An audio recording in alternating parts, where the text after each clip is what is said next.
Hello, how are you, class? Um, I am in class on a Saturday morning, Saturday afternoon, and we are talking about human behavior in the social environment. It's a required course for social work students in our program, and we've been talking about the developmental stages, and today we're going to talk about late adulthood. Next week, we're going to talk about late adulthood. But for today, that's what we're going to talk about. My name is Dr. Alicia. Welcome, Felicia. Felicia is 56 years old. Thank you for joining us. Everybody, if you feel comfortable, put your name in the chat and let us know how you guys are doing. And to you students, you can tell us, are you guys old? Do you feel old? At what age are we old? And how are we supposed to know if we're old? Felicia is 56. Is that old? Let's see. Let's see who else is here. Journey. Well, maybe not Journey. Let's see. Journey. Do you feel old or feel like you're getting old? No, I don't feel old, and I wouldn't say 56 is old either. Okay, 56 is not old. Hello, Richard. Okay, Julie is 59. Is that old? Julie, do you feel old? Felicia, do you feel old? Richard from Houston, welcome. How old are you? Would you like to put your age in there? Do you feel old? Okay, Annette is 62. And what does she say? She doesn't think she's old. Okay. Let's see. Amari, do you feel old?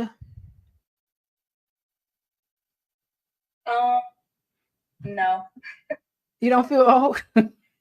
No. Okay. No, I don't feel old. Why not? Why don't Why don't I feel old? Yeah, why don't you feel old? And you Maybe because physicality of things, still being able to be Okay. Okay, so I think you said because you just physically don't feel old. What about being able to still okay, what about 10 years ago? Do you feel different 10 years ago than you do now? Amari, do you feel older? Yeah. You do? You can tell the difference? Yeah. Okay. Yeah. Okay. What about 10 Yeah, years from now? So whatever your age is now, 10 years from now, do you think that's old? No. Okay. All right. So Richard, It's like feel different. You said like ask me, do I feel different between the two ages?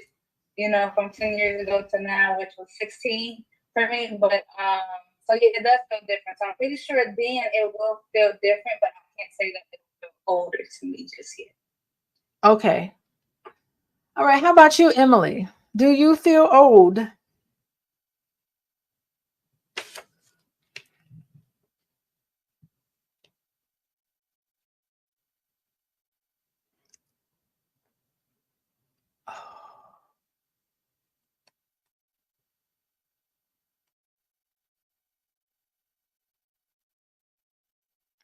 Am I frozen? Let me see. Am I frozen? Okay, Annette says age is. Can you hear me? Okay, yeah, we can hear you now. Oh, I said I'm 43, and I don't feel old, but I feel older than I did 10 years ago, slightly.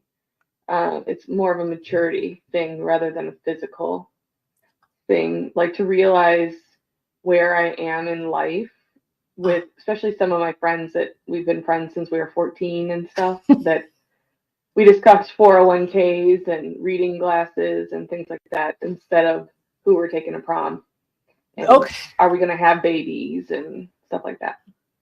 Okay, so the types of conversations you're having with people is putting you're in a whole nother era. So you may not feel old, but You're saying things are changing. I'm not talking about prom, I'm not talking about who I'm going to date and marry. All that's done and things are different. Okay, so people in the chat are saying it's a mindset. I like Annette. Annette's like, it's a mindset. And shalom, Thaddeus. He's 58. And I don't know, Thaddeus, do you feel old? Rosemary's 69. She said she don't feel old. She don't care what you say. She don't feel old. And then Annette said, I'm aging, but seriously, I do not think I'm as old as my age. So I guess what Annette is saying is that age is a feeling. You have to stay active. My kids keep me young, and you must work out. Woo, that's real smart, Richard. Okay. So, but has any of you all, the thing is that when you get a certain age, AARP is going to be reaching out to you. You know, AARP is going to say you need to join us. Sometimes when you get older or hit a certain limit of age, Social Security is going to reach out to you. You have retirement benefits. So there's some things where it's kind of beneficial to say that you are older. So Annette said AARP reached out to you, but that don't mean it's going to mean that you're old. You're just eligible for all of these perks. So sometimes you can get the discount. Ain't nobody turning down. I don't turn down. I wouldn't turn down a discount when I'm at the age to turn a discount down just because of my age. I remember I was growing up and my dad would take me to the movies in the summer. And I think if you were 13 years old, you had to pay the adult price.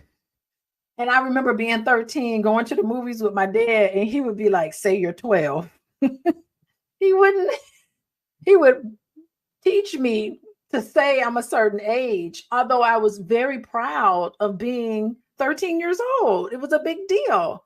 And he would say, she's 12, you know, and so sometimes age can depend on, you know, if you get into certain things and if there's some discounts, there's some discounts. So there's some benefits to getting older and to feeling that you're in a different category of feeling old. Hey, you feel old, Boyce? Do you feel old? Sometimes you do. Why? What makes you feel old? His stomach. So Boyce's stomach, my husband Boyce, he said his stomach sometimes make him feel old. Getting a pot belly. Sometimes that your physical activity and everything, you know, when I was younger, I used to be able to eat Doritos. I used to eat Doritos with cheese whiz on it.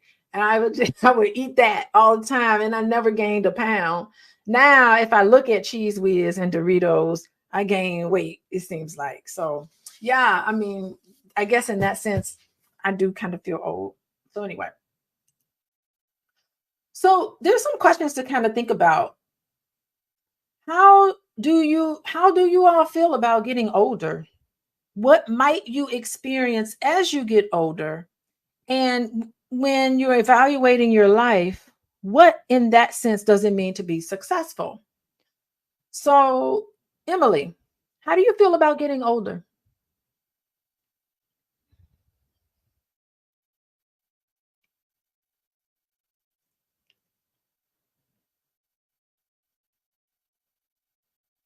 So while Emily is coming back to us, Tony Love is saying society.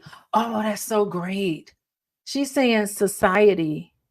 Hold on, let's put her comment up. Society keeps us stressed out about aging. Live, pray, respect, and love, and life is good. That's profound. Hello, Dr. Vibe. Welcome to my class. Okay, Emily, how do you feel about getting older? How does your dog feel about getting? It's okay. How do you feel about getting older? Your dog can weigh in on it too. My dog wants the cat food. I am not excited about the physical side of getting older. Like I thought I'd be much better about aging till I started doing it. You're like, yeah, I'll go gray, I'll get wrinkles, it'll be fine. It's a sign of my life. And then you're like, but I can't go back. And it's weird. But I'm looking forward to the stuff I can do as like a parent of grown children and with my friends, and like we know what to do and what is fun, and there's so much less drama with friends and social life that I'm excited for that part, and that part's fun. We Yeah. always talk about what retirement home we're going to go in so we can all hang out and, you know, do our morning walks and play pickleball and all that. It's like a new chance to start fresh, I guess. Yeah, because at that age, when you're older, and just think about being retired, you don't have to get up and go work in the morning. You can just be like a teenager all over again, do what you want to do. And then you got more money, theoretically. You have more money than you had when you were a teenager, and you could do more stuff. So that's interesting. Getting older can be exciting. Huh. How about you, Journey? How do you feel about getting older? I'm stressed. I'm turning 25 next month, and I'm like stressed. Wait, Like hold on. How old are you turning next month? 25, and I feel very stressed. 25. Yeah, because then that means I'm almost gonna be 30, and then life gets real at 25. So I'm like real nervous. Who told you that? What do you think you're going to experience? What are you going to experience once you're 30? What do you think is going to be different? Too much. By that point, I'll be moved out of my parents. I'll be paying even more bills, and I'll be working a real adult job. So I mean, I work an adult job now, but like I'll be really in my career at that point. So sad to say bye this time of my life, I guess. So you're wanting that independence, and I know we talked about that before, but there's such benefit to living at home. So you just want to face life. When you get older and experienced, you think it's being independent, paying your own bills. That's something that you're looking forward to, making your own decisions. I'm Okay. also looking forward to like having my own dog. Like we still have a family dog, so I'm like that's one experience that I'm really looking forward to, is to be like my own pet parent. Okay, you want to pick out the pet, you want a puppy and you want to raise it. You got this nurturing thing. That's a sign of adulthood. Okay. So that's how you feel about getting Mary, how about you? How do you feel about getting older, and what do you think you might experience? I feel like getting older can be stressful because you don't know what to expect. But I do value what Emily said. Like it could be like a new, I guess, a new transition, a new story for you. So just trying to be positive about it. You know, you start thinking about the conditions that your family may have, and you start worrying that you might get that. So you're trying to do everything that you can to like make sure you're healthy. So my grandfather died from dementia and Alzheimer's. So it's kind of like I would literally pray to God that I do not get that. But like just being prepared for that and trying to start earlier on things, preventatives that my granddad probably didn't even know about. So just being like positive and stuff like that. So I don't want to be afraid of it. So I don't really want to speak negative about it, but it's just something that I have to learn to embrace. Because like Journey said, like I'm almost close to 30, and then you see people having kids, and I don't have any biological kids myself. But it's just like, man, okay, if I want to have kids, I need to start thinking about it now because I want to be super old and stuff like that. So you just place these thoughts in your head. So I think society and things like that really play a part in how we feel about getting old and the experience in it as well. Okay. All right. That's smart. The very smart response there. I like what the three of you all are saying. So then what then does it mean to be successful? What does it mean to be successful? I'm putting Richard's comment up here. any one of you all can go, but what does it mean then to be successful? So Richard Knox is saying, I feel like I'm finally getting it all together as he gets older, but I also know my time is limited. Time is limited. That's always in my mind. I've been investing everything I can to set my family up for when I transition. Ooh, so Richard is coming. He knows, almost like Mary said, it's gonna happen. You can't stop it. You can't stop the earth from spinning around and going around the sun. So you can't, it's nothing you can stop doing. And so you just have to embrace it, like Mary said. Okay, very good. Thank you, Richard. So what does it then mean to be successful? What do you all think? In terms of, in your mind, this is what it means to be successful. When you're evaluating your life, what would that mean to you guys?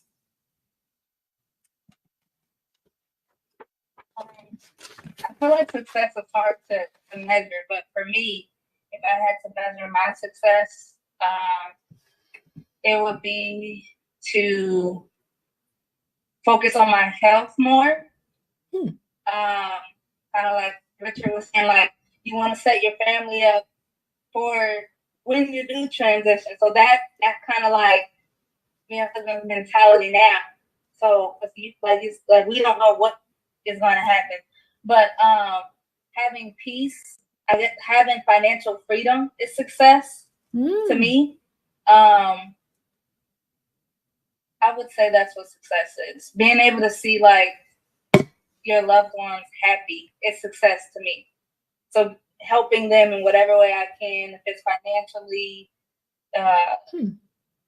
support, any type of support really, but that's really success to me.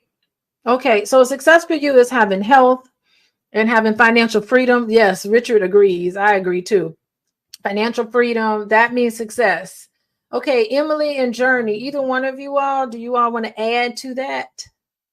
Money to me is, I mean, there's a curvilinear relationship between money and happiness. You know, I mean, you get to you make a certain amount, and then you can make more money, but it doesn't mean that you're going to be more happy. It levels off. But for you guys, Journey and Emily, you want to add anything to what it means? What evaluating your life? What does it mean to be successful? I think that I would have healthy, happy kids that are able to be independent and doing all right, that they've gotten the life that they want, and that I'm surrounded by good friends, and that I'm in a healthy relationship and happy myself. And I think that would be what is successful to me. I mean, dang, we went to social work. I never went into this thinking that I was going to be wealthy. So, yeah, that's a good point. Part of what I don't know. I married an art major. We were social services and art. We were going to be poor from the get-go, but happy and healthy relationships. Yeah. So money is not everything. I know a lot of people with a lot of money who's not happy. So it is not everything. I love this because we were talking about this yesterday and last night in class when I was like, man, me being an entrepreneur, am I really being true to the social work profession? Like I'm getting a little bit into the capitalist game, but I'm really socialist inside. So I'm always looking at other ways of really looking at success that's not necessarily tied to how much money is in my bank account. Although let's just not deny that it makes a difference.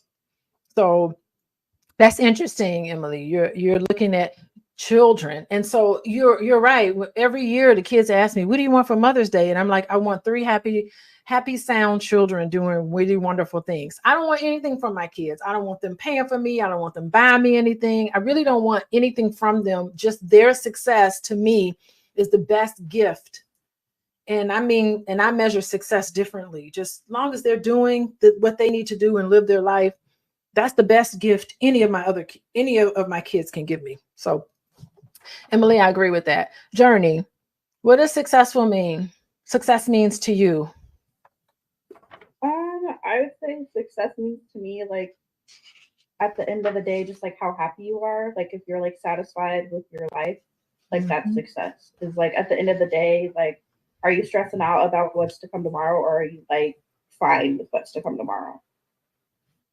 Okay. Not having stress, living stress free. Okay. Very good. Let's see what's next here. Okay. At what age are we really old? Well, it changes because today we're going to talk about late adulthood, which is kind of 65 to 74. And then there's this middle old adulthood, which is 75 to 84.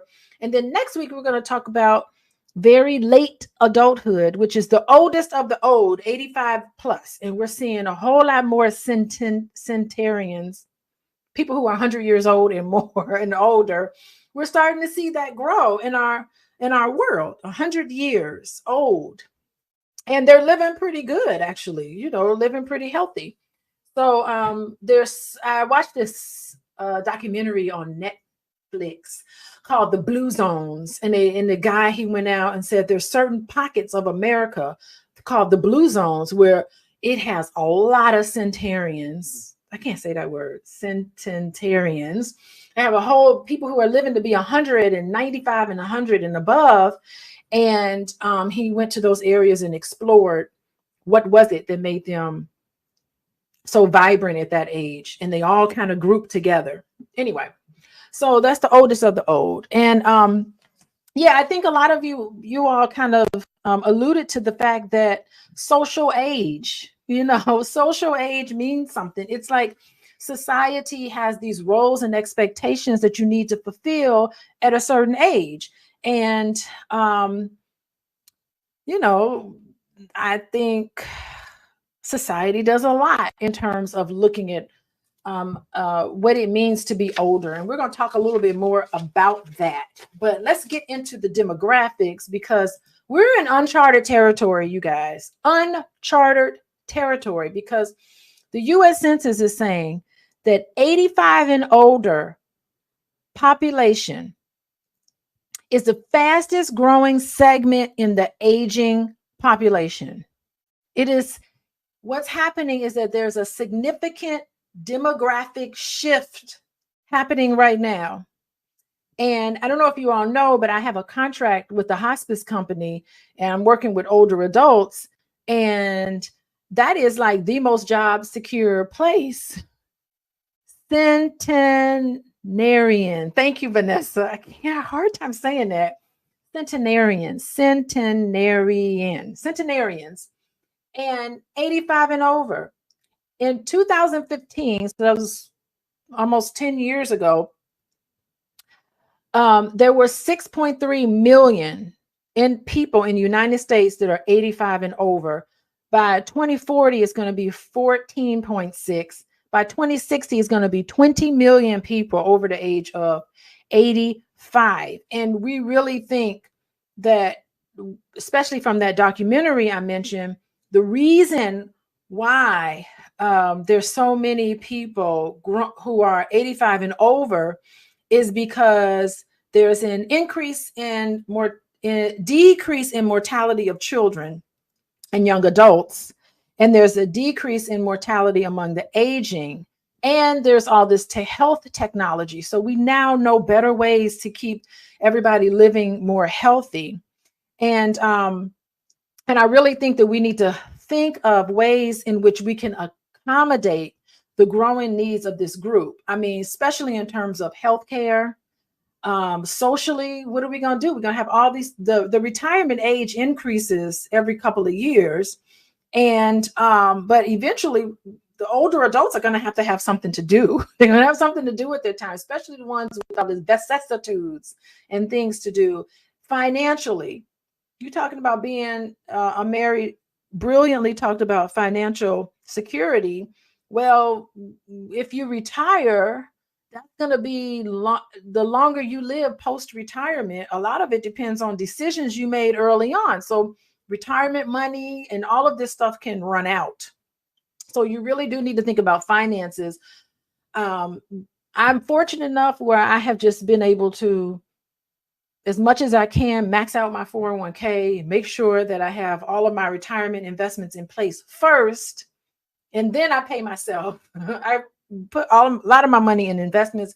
I do not play around with investments. I leave it and I forget it, because looking at my statements and trying to figure all that stuff out, that's boring to me. Not boring, but it's interesting because I'd like to know how much money I make, but I don't want to spend my time there. I want to enjoy my life in different ways. So, but I think this is really interesting because 200 years ago, life expectancy was 30 years old, 40 years old.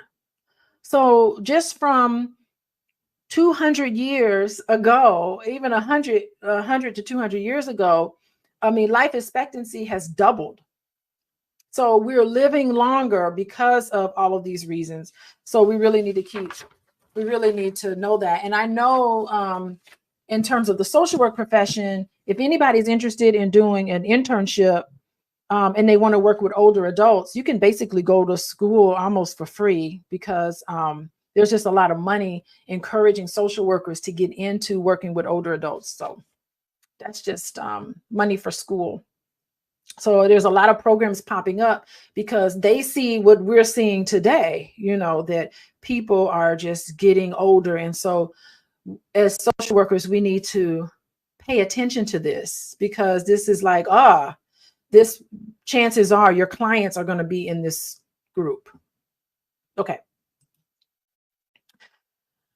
We're talking about race, gender, ethnicity, social class. How does that relate? Believe it or not, in terms of race, in 2015, only 9% of the population over the age of 65 was African American. 9%. So 8% was Latino, Hispanic, 4% was Asian, Pacific Islander, believe it or not, and less than 1% was indigenous population. So what does this tell us? This tells us that the 85-year-old and older are generally white. And it's not very heterogeneous in terms of race. 9% of the population over 65 was African American, only 9, right? So they're getting older and whiter. We'll say that. From 2015 to 2030, they estimate that the white population over 65 is expected to increase by 43%. But the ethnic population in general is going to grow a lot, 99%. So this tells us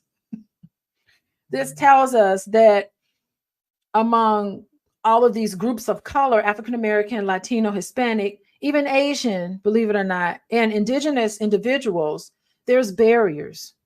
We know there's barriers to health and wealth, and all of this accumulates and exacerbates in disparities in late life outcomes. Disparities. Women also outnumber men.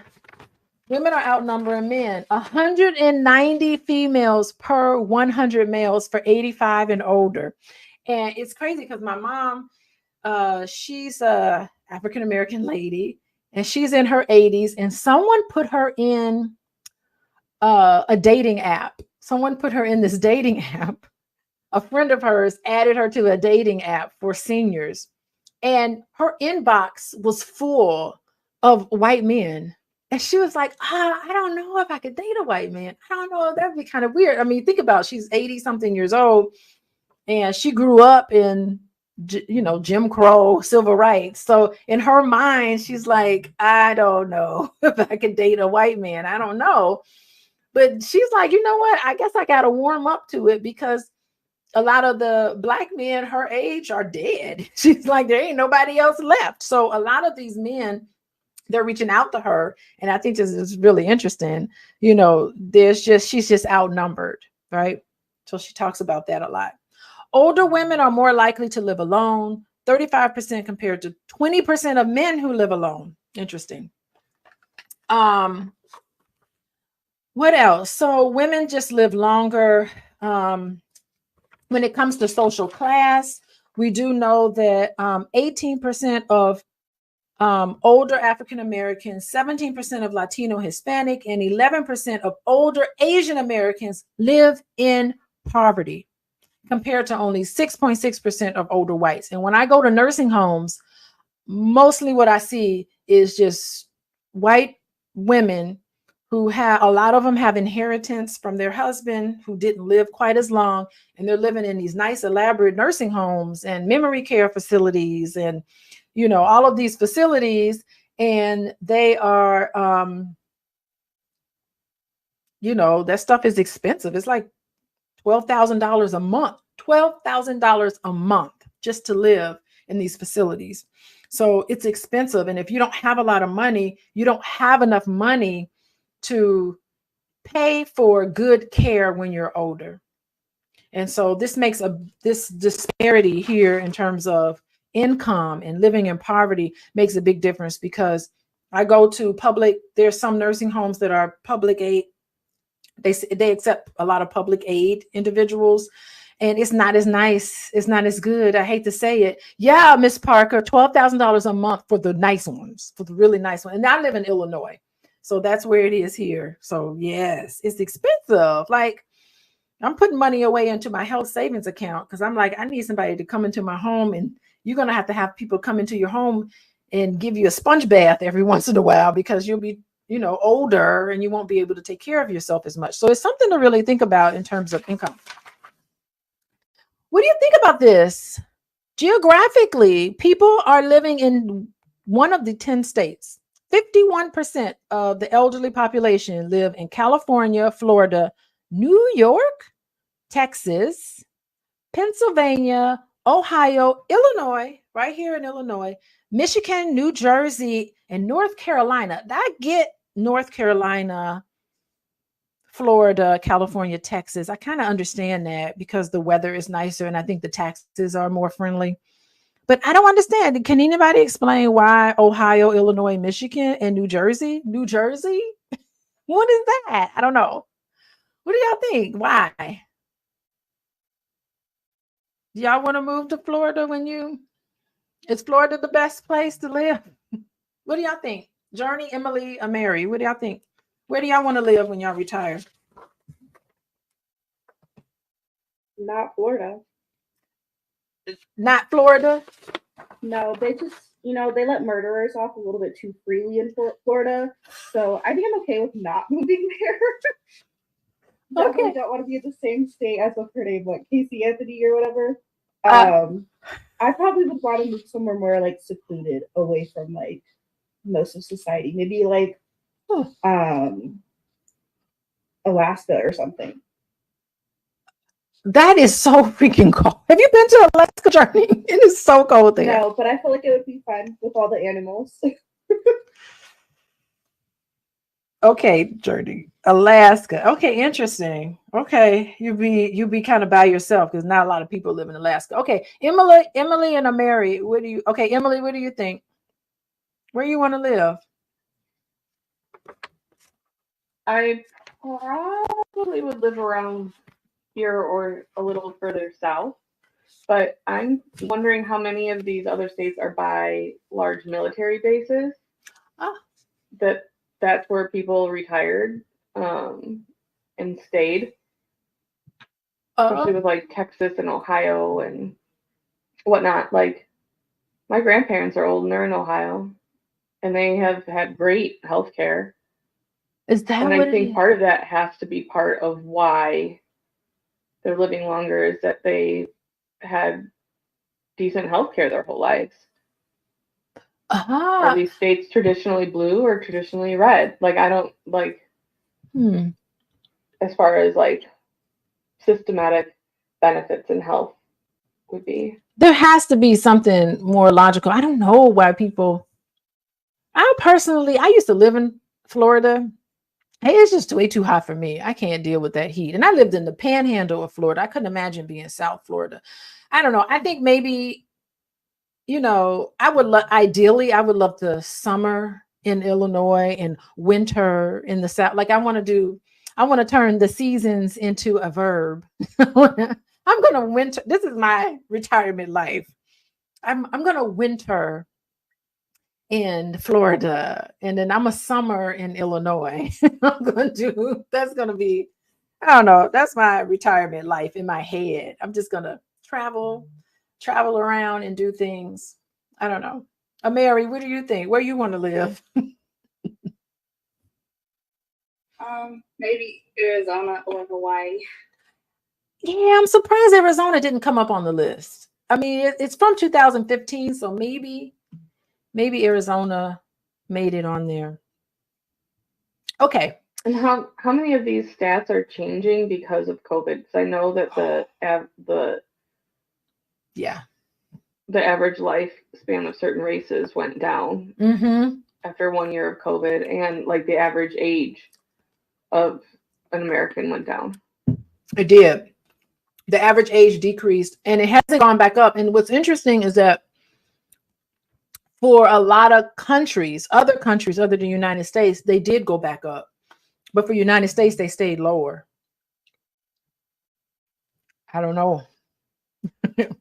I saw that recently, that they're trying to figure out, like, why didn't it go back like everybody, like it did for everyone else, every other country. But here in the United States, it really, COVID had an impact that was unique to other countries for sure. Okay, there's six traits to growing old with grace. And let me tell you, I have these conversations with my husband all the time. I don't know if you all know, but he gets online and he likes to rant. And I love it. I love what he has to say. He has some meaning. He's really beautiful. But sometimes I have to tease him because he reminds me of, like, sometimes like old men who get mad and they shake their fist in the air and they're like, the world is changing and it needs to get back to how it used to be. They want the changes that are happening is just, they get mad at it. And my approach to progressiveness and to change, I embrace it all. So I love to embrace change, new ideas, I'm a progressive social worker to the soul. Okay. I am conservative beliefs don't necessarily gel with me because I'm a social worker and this is what we believe in. So, I mean, I kind of look at the world as beautiful and wonderful and, oh, things are changing, things are different. And I kind of go with it. And I mentioned to him, I said, you make yourself look old when you be hating everything, you be shaking your fist in the air like those old men that get mad at everything. And then I saw this slide about the 6 traits for growing old with grace. And I think a lot of it talks about the fact that, I don't know, I think more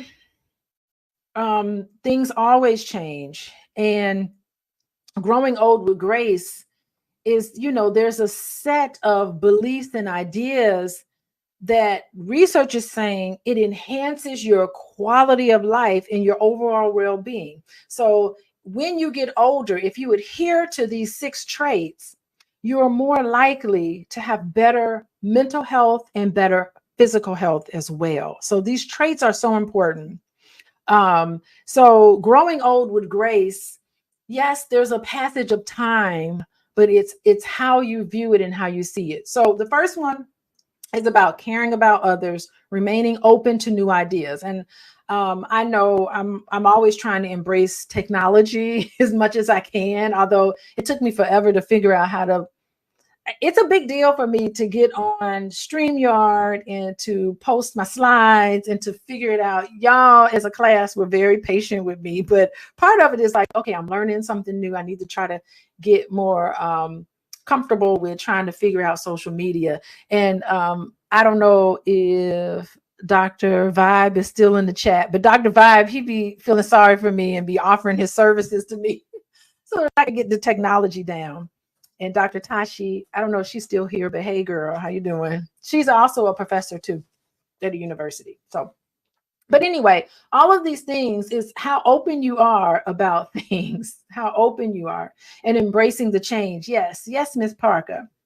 So you also have to show cheerful tolerance to the indignities of old age. And I think you know, it's like your body is changing, you know, it's this willingness to adjust to your body as it change in new situations. Definitely having a sense of humor, playing around, just you look at life differently.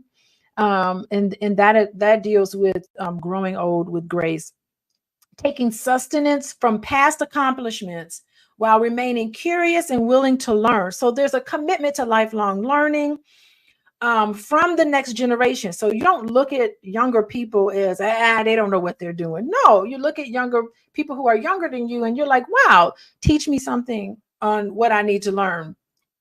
And I think just engaging with new people, engaging in new hobbies. I know my aunt, when she got older and she retired, she started making jewelry. She used to make, actually, I don't know if she made this necklace, but she sat down. She'd never made jewelry before, but she retired. She bought all this jewelry, this stuff to make jewelry. She was making her own jewelry. She was going to craft shows. And she was a school teacher. She taught literacy to children. But when she retired and was done with that, she took on new tasks. She took a class on making jewelry and art and creative writing. A whole new life opened up for her after she retired because she took on new things. And just because she retired from the school system, which gave her a good pension, she got a really good deal. She was able to now take her money and do things she always wanted to do. And that was like to share her creativity. So my aunt, may she rest in peace now, I still have some of her jewelry that she made. And we were going to go into business with each other and be hitting the craft market. I was going to have her make the jewelry. And then I was going to sit at the table and sell her jewelry. We had like a system going on there for a minute. But her jewelry was beautiful. She could make custom pieces. But that's what's wonderful to keep the brain active in retirement. And of course, we talked about COVID. So Emily brought up a really good point because COVID really took a toll on people. Maintaining contact and intimacy with old friends. This was impossible to do for a lot of older people. You know, it was a lot of loneliness, a lot of isolation.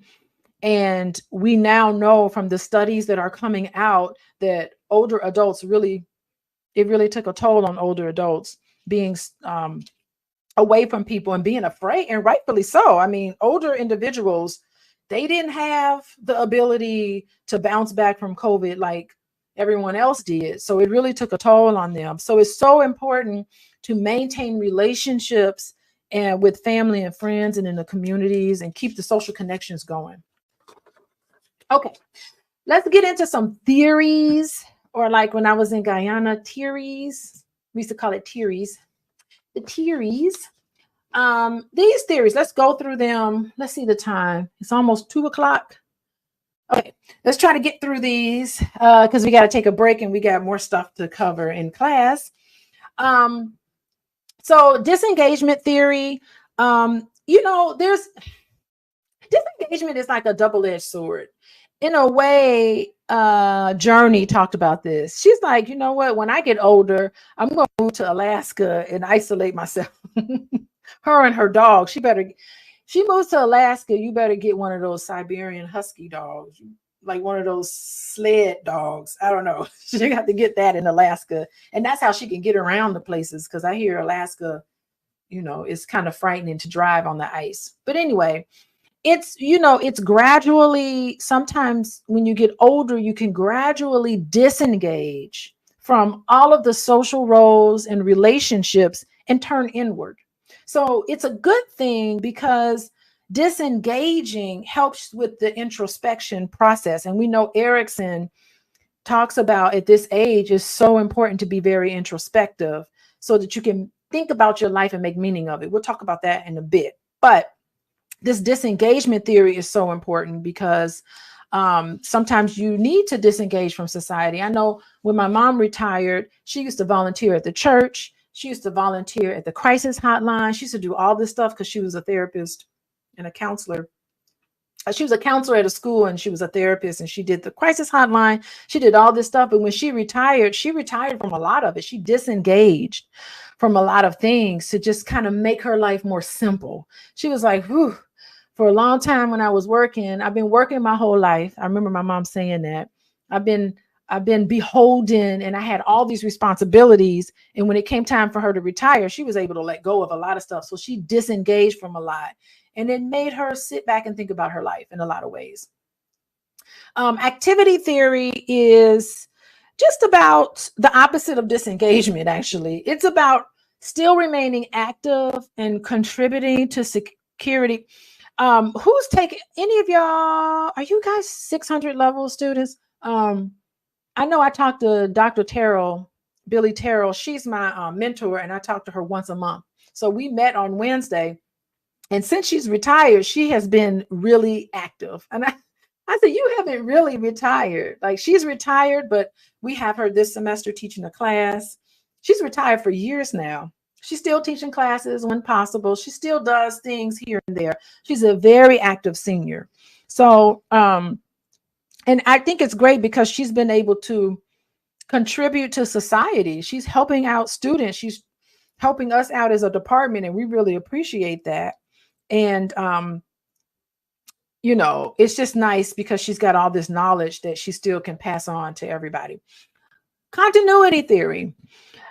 It's where older adults just continue to do a lot of their interactions. They're able to make adjustments and to be also stable in making adjustments. So the idea with continuity theory is to reduce stress. You know, so I'm going to keep some of these interactions going, but it's not going to be stressful.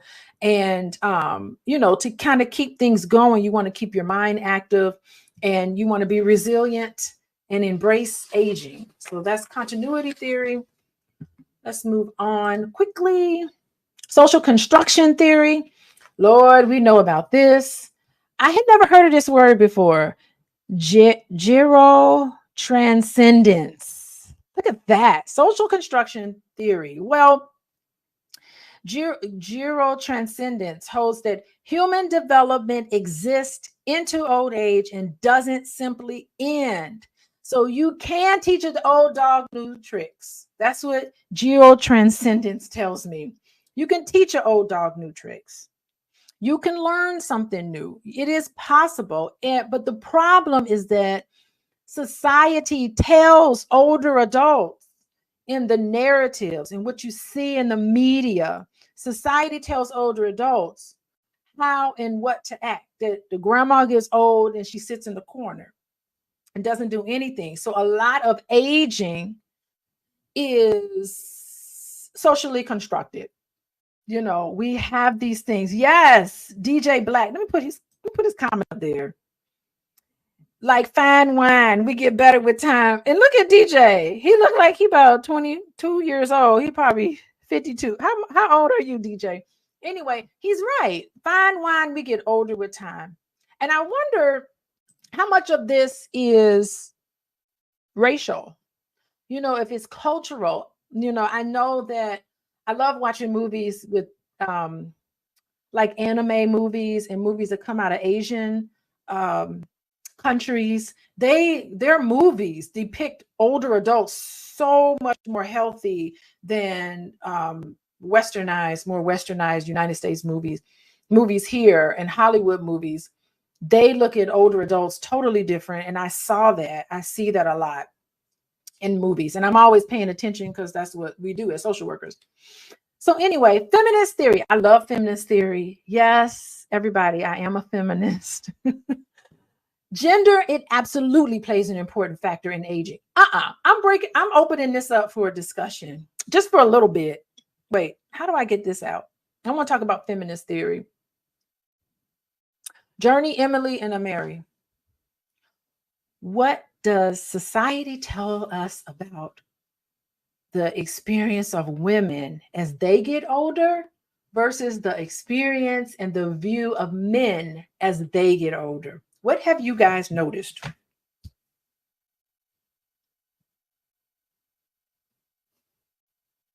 In the chat, what have you guys noticed? How has society viewed women when they get older versus how society views men when they get older? Okay, Emily, go. Women get frumpy and fat and old, and men get distinguished and handsome and more powerful, probably wealthy. Wealthy, yes, yes, they do. Because right now, as the feminist that I am, what is it about money and gender? Journey and Amari, let's talk about that. What is it about money and money and gender? Socially stratified factors of power, privilege, status, inequalities, and disparities. What do we know?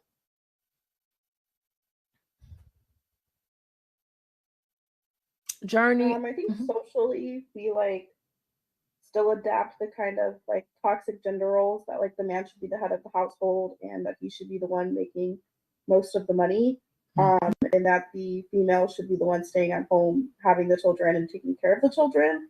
I feel like we're still at that stage. Sometimes you see couples and relationships that are moving past that stage, but we're very much still stuck at that. Think about a lifetime of taking care of people. Women, we're socialized. I'm not saying it's a bad thing, but that's what we're socialized into, is to be caregivers, be responsible for caring for our old. We know that if parents are ill, it's usually the oldest female is the one that's going to be taking care of the parents. It's going to be the woman in the family that's going to be taking care, and that removes you from certain parts of being able to earn a wage. It removes you from, it takes you out of the job market, so to speak, just so that you can contribute in this sort of way, norms and expectations. So what happens is that you're not going to have as much money in your retirement account that you do that your husband would have. So just the inequalities in terms of money and status and privilege is very prevalent at this age. And older men are more distinguished. They're seen as more distinguished when they get the gray hair, and you see all the nice looking older men, kind of strutting their stuff. And, those individuals, what kind of women do they like? Mary, older, distinguished looking men, what kind of women do they like? Based on society, media, Yes. all that stuff. Yes. They like younger girls. Yep. Be dating. It's so crazy that you bring that up, because like you see now, I see now, like younger girls are more attracted to older men, and I think it could be because of finances. So it's like that stigma of sugar daddy. So I'm like that. But I do know younger girl and men, because of that stability that they assume that they have. They want them a sugar daddy to help finance what they're doing. So younger men and older women, they get together, and it's like they got them a sugar daddy, and older men like hanging out with younger women because it makes them feel not as old. They don't have to come to terms with their own age. And so there we go. Yes. Very good. I have a friend who's newly single at 37, and she actually doesn't want to date anyone younger than 35 because she's like, I've got kids. I don't need any more. Like, I think there's a maturity level that she's unwilling to date younger men because of that. Well, that's a good point, but we got a lot of cougars out there too. And that's something that they call the women cougars. That's kind of like, that's really kind of degrading. We got the cougars here. So anyway, we'll move on. I could talk about that longer, but I won't. I got more thoughts about that one. But social exchange theory, I think this is really helpful. I never really thought social exchange theory would be appropriate for this population, but it does, because I think, older adults, they do have value and they don't want to feel like a burden on everybody. So it's good for them to be able to contribute. and to have interdependence, and they want to have an environment. Sometimes the environment is too, sometimes it can be too fast for them, but they want to foster where they can engage in the environment. Sometimes I've heard a lot of older adults say that when you get a certain age, there's not a lot happening to you. So you're kind of put off into the little corner because you're not the center of attention anymore when you get older. So you kind of feel useless a lot of time. So, social exchange theory. Yes. There's something that older adults can contribute in terms of wisdom and knowledge. And then, of course, the younger generation can contribute to the older generation in terms of helping with technology. Okay, life course perspective. Aging is not static, right? It's a dynamic system. And so just because you're older doesn't mean that you're stuck. You're stuck into this isolated phase in life. And so life just keeps unfolding. It's a life course perspective. It doesn't stop at all. And the effects, this is where the effects and the decisions, like Mary talked about in terms of financial, and she's talking about making sure she's eating healthy, she's doing healthy behaviors, because she knows that that's going to make not only her life longer, but it will give her a quality of life. So believe it or not, the decisions that you make today is going to pay off later on in life. So when you get into this older adult stage, the effects of earlier life decisions and opportunities and challenges significantly impact you. And that's a life course perspective. Okay, age stratification. Society is just inherently stratified by age, right? And so this can determine like the cohort, right? What it means to be in a particular cohort. Every cohort has a unique set of circumstances. So the baby boomers, these were people who were born right at the end or in the middle and at the end of World War II. And this was a time of economic prosperity. After World War II, United States really came out on top. We were booming. So those are the baby boomers, and they're doing quite well economically. And a lot of them are retiring now. Actually, a lot of the baby boomers became social workers. So this is when they got older, this is when social work, the profession, started taking off, because the baby boomers, they were kind of early middle age by the time social work started developing. So we got a lot, the social work population really took off in the baby boomer, which is why we're at a shortage of social workers, because a lot of the boomers have retired at this point. But yeah, so it means a lot generationally. I mean, the millennial generation, economic situation wasn't quite as good as it was for baby boomers. So they looking at life totally different. I have to tell you, I really had the privilege of living with my grandma. I lived with my grandma and my grandma lived through the Great Depression. So it was really fascinating when I was when I was in y'all shoes, getting my master's degree in social work at University of Chicago. It was expensive, and I ended up living with my grandma. She lived a couple of blocks from campus, and it was so interesting living with her because she lived through the Great Depression, and so she did not believe in wasting anything. She didn't believe in wasting money, and so like it was weird because I would leave lights on, and I wouldn't eat everything. I would throw stuff in the trash. And she was like, hold on. It was like getting on her nerves, I could tell, because she was like, we don't waste anything. And grandma had money. My grandma had money. But she gave all her money to her grandchildren, hoping that we would save it and not spend it on crazy stuff. But she could never understand wasting money was something that she just didn't believe in. But I have to think about the fact that, this lady lived through the Great Depression. So that's age stratification perspective. She sees the world totally different because she grew up in a different era. Okay, moving along. What time is it? 2:15. Okay.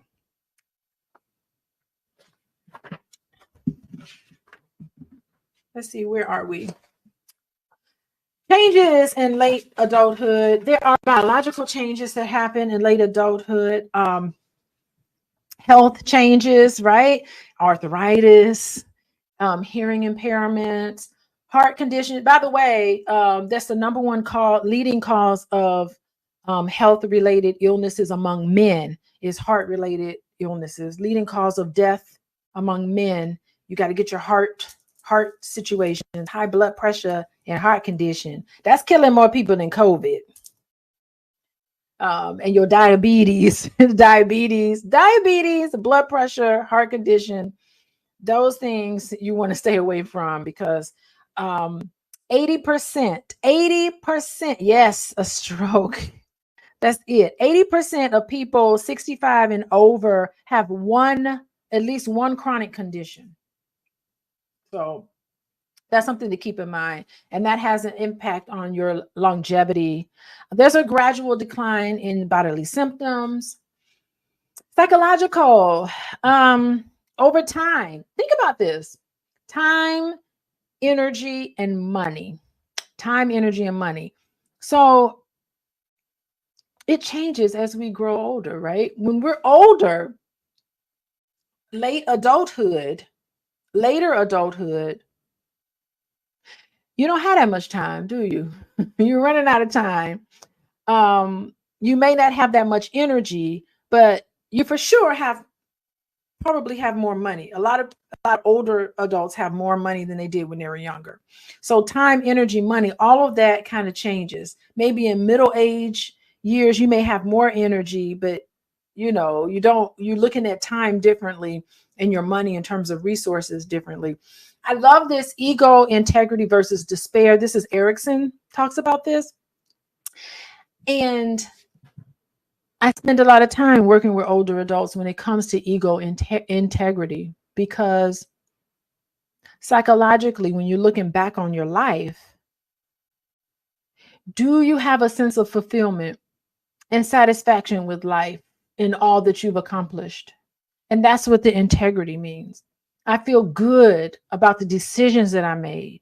I am concerned about death and dying, but not so much because I feel like I've accomplished everything that there needed to be accomplished. And I feel like I've done just about everything. But not many people can look back on their life and have that sense of ego integrity. Instead, sometimes people will feel very, very sad, and depression is really high among the population of older adults where there's despair. And they feel that they have a high level of regret. They did not follow through with what they wanted to do. They wish they could go back in time and make some changes, change some of the decisions that they've made. And they're reflecting on your life and your achievement. And I think this has a lot to do with how older adults believe their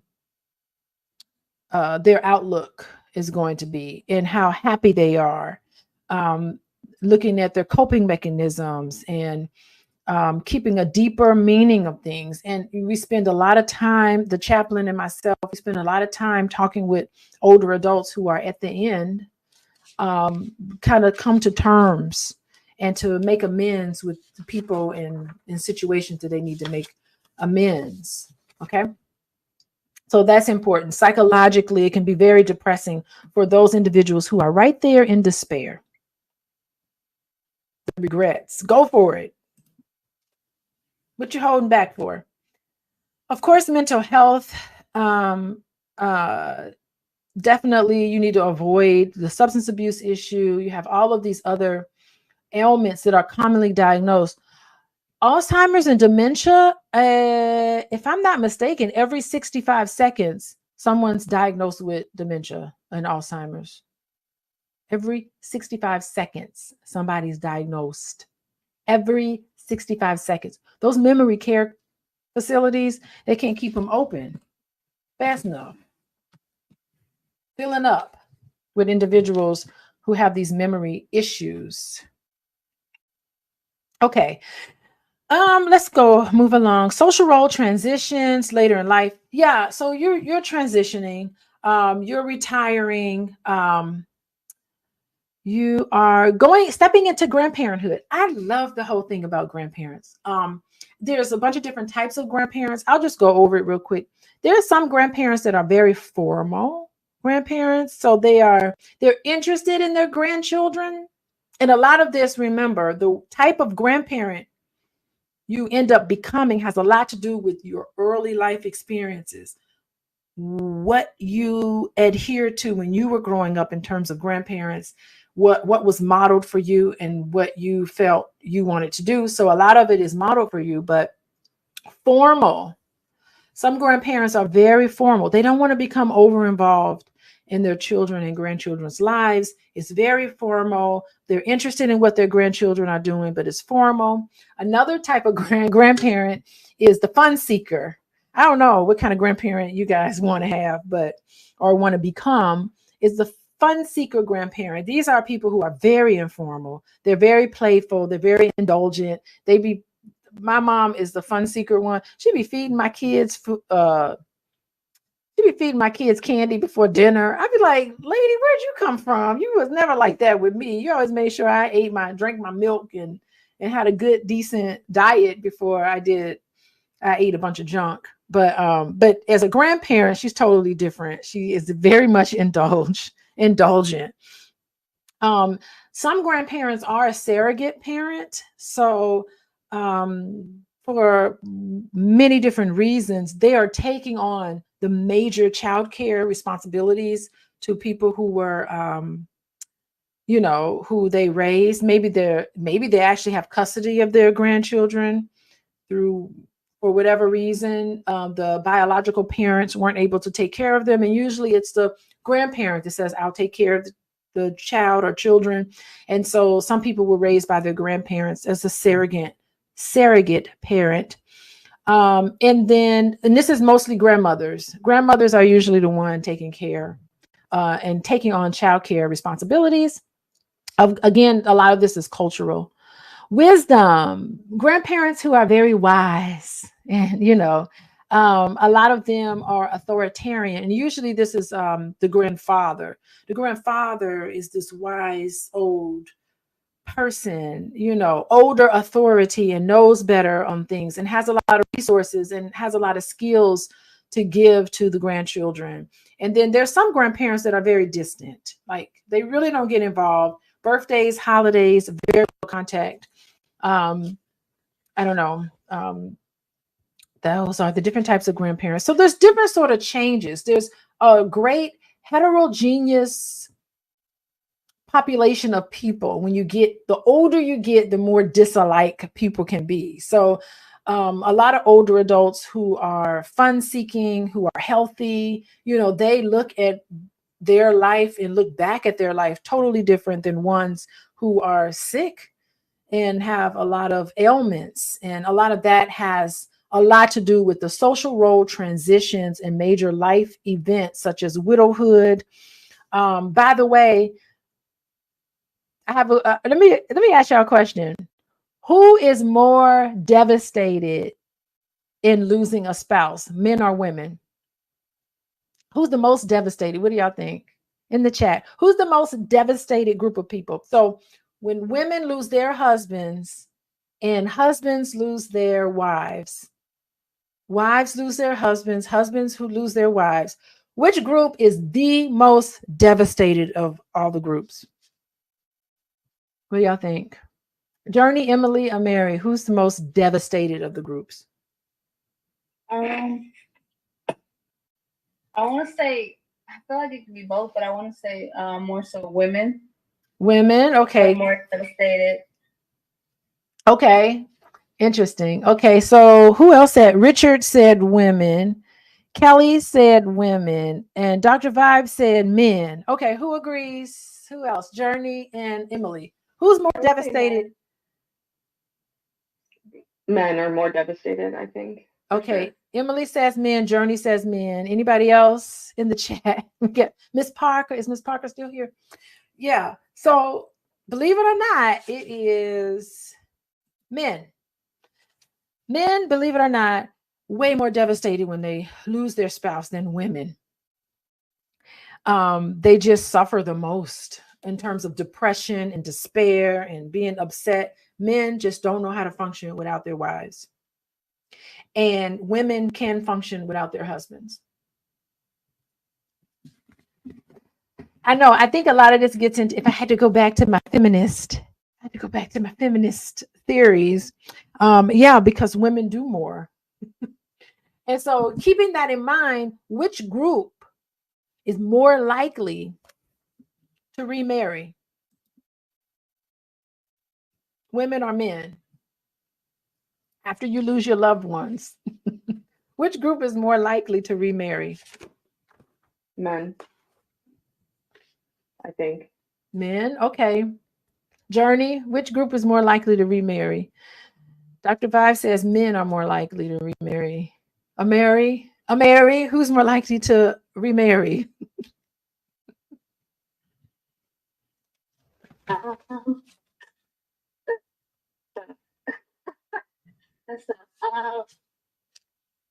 don't know. I see that on both of the. I'm neutral. You're neutral, okay. I'd Journey? agree with the Mary. I'd be neutral too. No, it's actually, let me put up here. Miss Parker is correct. Men tend to typically remarry a lot faster than women once they lose their spouse. Somebody got to make that sandwich.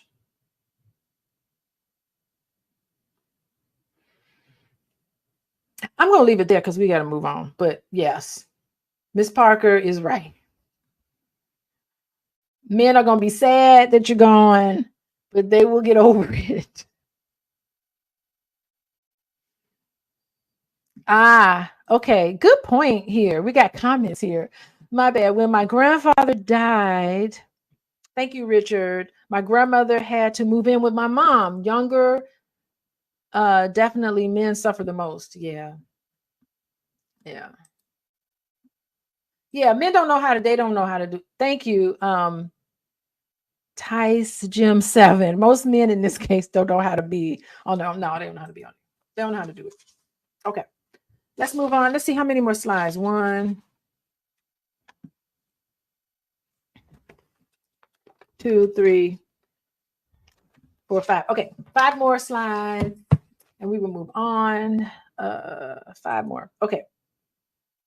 Searching for personal meaning. Yeah. Do you know? This is what social workers do when you work with this population, and doing a life review with older adults. I love this whole thing with Ira Glass on NPR.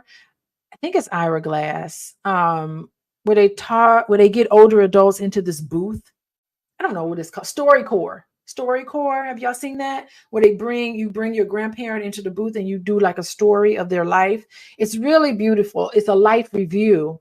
And usually when I was teaching this class in person, I would play snips of StoryCorps so that people can reflect on it. But yeah, understanding the aging process in order to help older adults as social workers understand the aging process, you can help them by going through a life review, helping them understand their life and the decisions that they make and coming to terms with it, saying it's okay.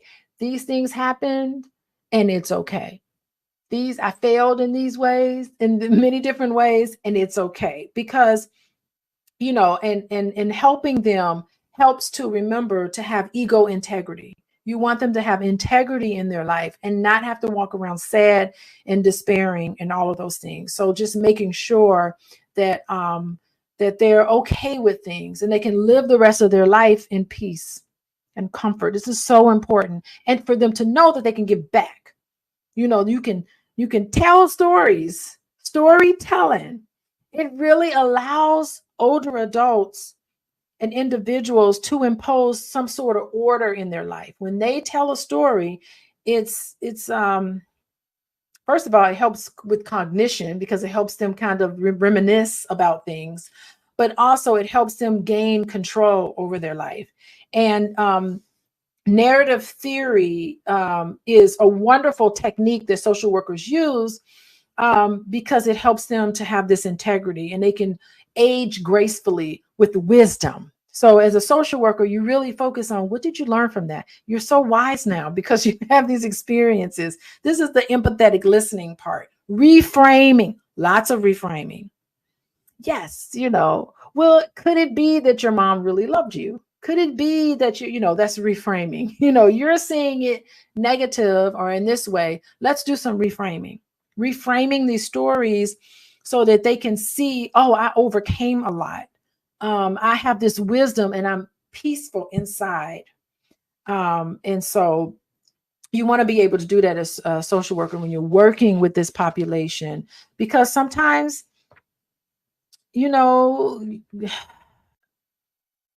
people need to engage in process to help them just think about these past experiences and come to grips with them, the reality of some of these experiences. So that's the thing with social workers. Let's move on. Reminiscence theory. This is again another pretty much a technique of having older adults tell stories.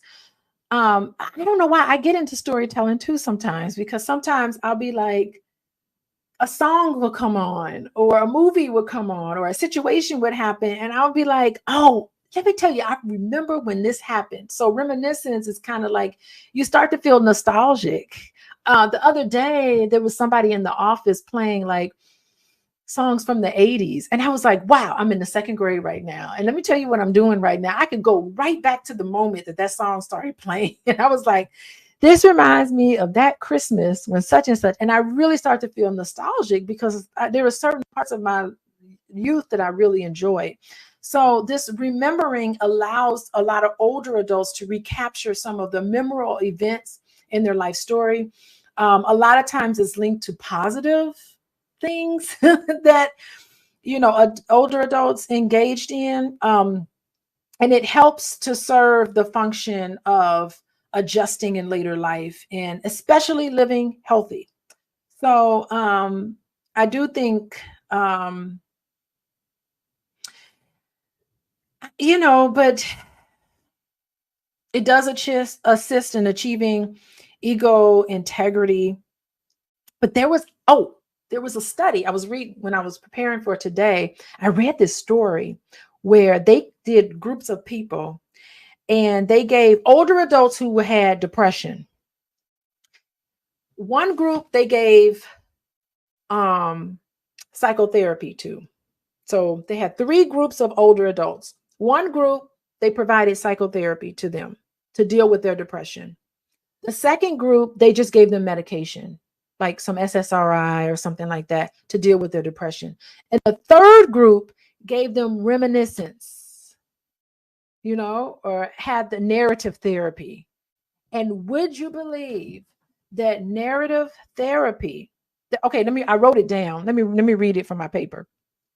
Older adults who suffered from depression, just was using reminiscence therapy was just as effective as drug treatment and psychotherapy in alleviating depressive symptoms.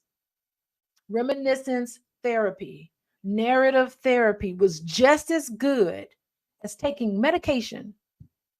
So I think it's cheaper to pay a social worker to work with depressed older adults than it is in giving them drugs. I'm just saying. Right. So helping them, and of course, spiritual and religious activities helps as well. Okay, let's move on. Okay, Fisher. Hey, Fisher talks about spirituality. So older adults, I guess, because more of their life is behind them than in front of them, you need to start coming to terms with the fact that you're not going to be around anymore. And that is a major task of this group. You have to face your own immortality. And in doing that, search for meaning and purpose in your life. And these are the ways you do it in the spiritual sense. Embrace the moment. This is mindfulness. living in the moment. Live every day, because you really don't know. It could be your last, literally your last. You know, the older you get, you never know. So you really start to come to terms with the richness in life, and you appreciate everyday life. So that's one part in which spirituality, finding meaning in past memories. We talked about that. Constructing your life, of course, confronting your own limitations. Yeah, it's like, I think confronting areas in which you're limited in terms of daily living skills for many people, it's just an opportunity to grow and adapt. You really need to see it in that way. Say, yes, but what would all these nurses do if they didn't have to care for you every day? They wouldn't have a job, you know? So it's like trying to, of course, reframe a lot of this stuff so that people can get used to the fact that they're getting older. Seeking reconciliation and forgiveness. Let me just say, this is really work, because this is the inner healing that really needs to happen in terms of spirituality and progressing this forward, because there's been wounds and people hold grudges. And it's important in this last moments of your life to repair relationships and to seek forgiveness, and to offer forgiveness, and to receive forgiveness, all because you want to be able to get peace in your life. So reconciliation with yourself and with others is so important in this life, in this time.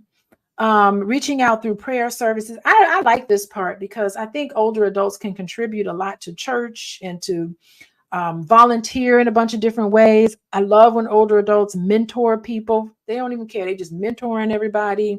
And there's an interconnection there with some of the activities that they are engaged in. Moving along. Tasks become important with aging. Of course, integrity. We talked about that. Coming to terms with the life they have lived. We must live the life we're living, and we must love the life we got. That's from the musical Chicago. You have to love the life you're living and live the life you love, right? So you have to come to terms with that. Humanistic concern. I really love this. Like, okay, I'm just going to say my favorite president is Jimmy Carter. President Carter. He was the president when I was born. So I love him anyway. But I love what he's doing now. He's in hospice now, so he doesn't do as much as he used to. But I love the fact that in his older life, he dedicated his life to like helping children, and he and his wife gave back and all. And she just died recently. Bless her heart. Rest in peace, Miss Carter. She was wonderful. Both of them did such a wonderful job in giving back. Y'all look it up. Google search what Jimmy Carter and his wife have done in terms of their foundations and just giving back and creating a legacy. They did wonderful. And he didn't just put money. He spent time as an old man with cancer, just barely able to shuffle along. He was still giving back in a way that was just really altruistic. So I love that about him. Also, changing relationships with other, deeper meaning in relationships. Definitely coming. Mortality. You have to acknowledge that death is coming.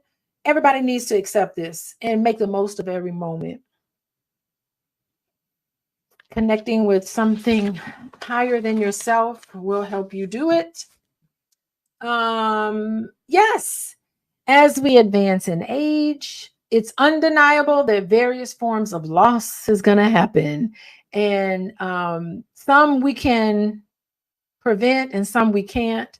Some is more prevalent. Some are more impactful. But, you know, a lot of it centers on relationships. You know, sometimes you do lose your spouse, your partners, your friends. My mom, she's the only sibling left. It was 5 of them, and she's the only one standing. A lot of her friends, she's in her 80s, and a lot of her friends are passed on. They're dead. And she's funny because she's like, I got up and I did yoga today. I said, yeah, because a lot of she went by herself. She does yoga 3 days a week. She walks 2 days a week, and she's trying to be active, but a lot of her friends are gone. A lot of her family members and everybody's gone. So she has to deal with these sense of loss. Definitely retiring. You need to be retiring. Your health, you lose certain parts of your health. Just all of these things that you just can't control, right? And older adults want to be independent. They want their driver's license. they want to live in their own home. They want to make all of the decisions in their life that they need to make. And you got to look for ways to mitigate some of these things, but it is going to happen. You're not going to be able to do this. So definitely a lot of resources for meeting all of the needs of older adults. All of these resources: old age, survivors insurance, Social Security, home health care services, hospice, senior housing, adult homes. There's all sorts of services, Meals on Wheels. A lot of the patients that we see, they do get Meals on Wheels. Some of them are a lot of veterans. I talk about a lot of veterans who get a lot of services from the government, and, for seniors who served in our military. These are all of the resources that social workers need to know about. Medicare Part A and B. I think B is hospitals or something. Part A is the insurance part. So, we just have to be familiar with meeting the needs of older adults. And I don't know, I think that might be it. I made it through. I got through, and we have some time still. So anyway, I'm going to shut down YouTube. So goodbye, everybody on YouTube. Thank you for joining. Goodbye. And goodbye to everyone. I'm going to come off of here, and then we'll end the rest of the class. Okay, let me see. Ending stream now. Okay. And hello and welcome to the Fly Nubian Queen YouTube channel, everybody. I am Dr. Alicia, and today I have a very special episode for you guys, and I'm so thrilled to share it with you. We're joined by a sex therapist today. Niquan Lewis is her name. Say hello, Niquan. Hey, y'all. She's a sex therapist, and together we are going to debunk some of the pervasive myths about male sexuality. Now, before y'all start with me talking about bringing only women on here, female therapists, to talk about male issues, I do, by the way, open up my platform for any male therapists who would love to come on and give their perspective. But today we have a female perspective, and I notice she works with a lot of men in her office and in her practice. And so we're going to love to hear the wisdom that she is bringing us today. So it is an honor to have you here so that we can explore some of these topics in an open and honest conversation. Absolutely. Thank you for having me. Yes. And before we dive in, I just want to extend a warm invitation to everybody watching. I'd like for you guys to text the word love, LOVE, to 87948. And when you do that, you will receive information on nurturing healthy love and healthy relationships. So, and it will come directly onto your phone. So anyway, thank you for being here. And now I think that we should get started. So, Miss Niquan, there is a pervasive myth that we often hear, and it is that all men want is sex, and they always want it. That it's having sex is what goes through a man's mind every 7 seconds. Could you share your insights on the reality behind this stereotype and how it affects men? Absolutely. So I want to just briefly highlight on what you just said, which was we're two women, right? So we are two women that are bringing our clinical expertise to the conversation, right? However, lived experience, which of course we cannot have because we're not men, but lived experience is important, but we are bringing our clinical expertise. So as clinicians, we are the expert on the process, right? But men and, the client in general is the expert on themselves. So I just like to, put that out there.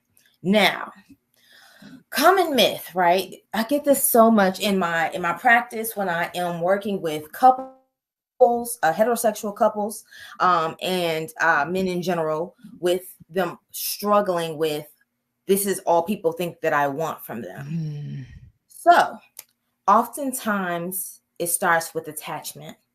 Research shows that women express their attachment oftentimes through relationship, whereas a lot of men, there's never going to be a one size fit all. We don't overgeneralize in our profession. So it's important to understand that I'm not talking about all men. I'm talking about, some men express their attachment through sex. And so oftentimes, well, think about it. From a society lens, our men, especially our Black men, are programmed to, not express emotion, right? Not do a lot of things that are qualified as feminine, right? So where they get their needs met oftentimes is through sex. And so that is what they're communicating through attempting to physical touch, attempting to, interact sexually. However, think about intention versus impact. Their intention very well may be to connect, right? To have or engage in some form of intimacy. The impact of that, based off of how they are communicating that, may be negatively reinforcing this myth that all they want is sex, but that may not be their intention. They may be trying to connect. They don't have the language though, because again, how we've been socialized. So sometimes what I'm hearing you say is that sometimes men, just like everybody else, would love to have connection. And when they feel a lack of connection in them, they have been so-called programmed to be driven solely by this sexual desire. And it seems like that's a very narrow way that a lot of men have, I think, socialized to express this connection.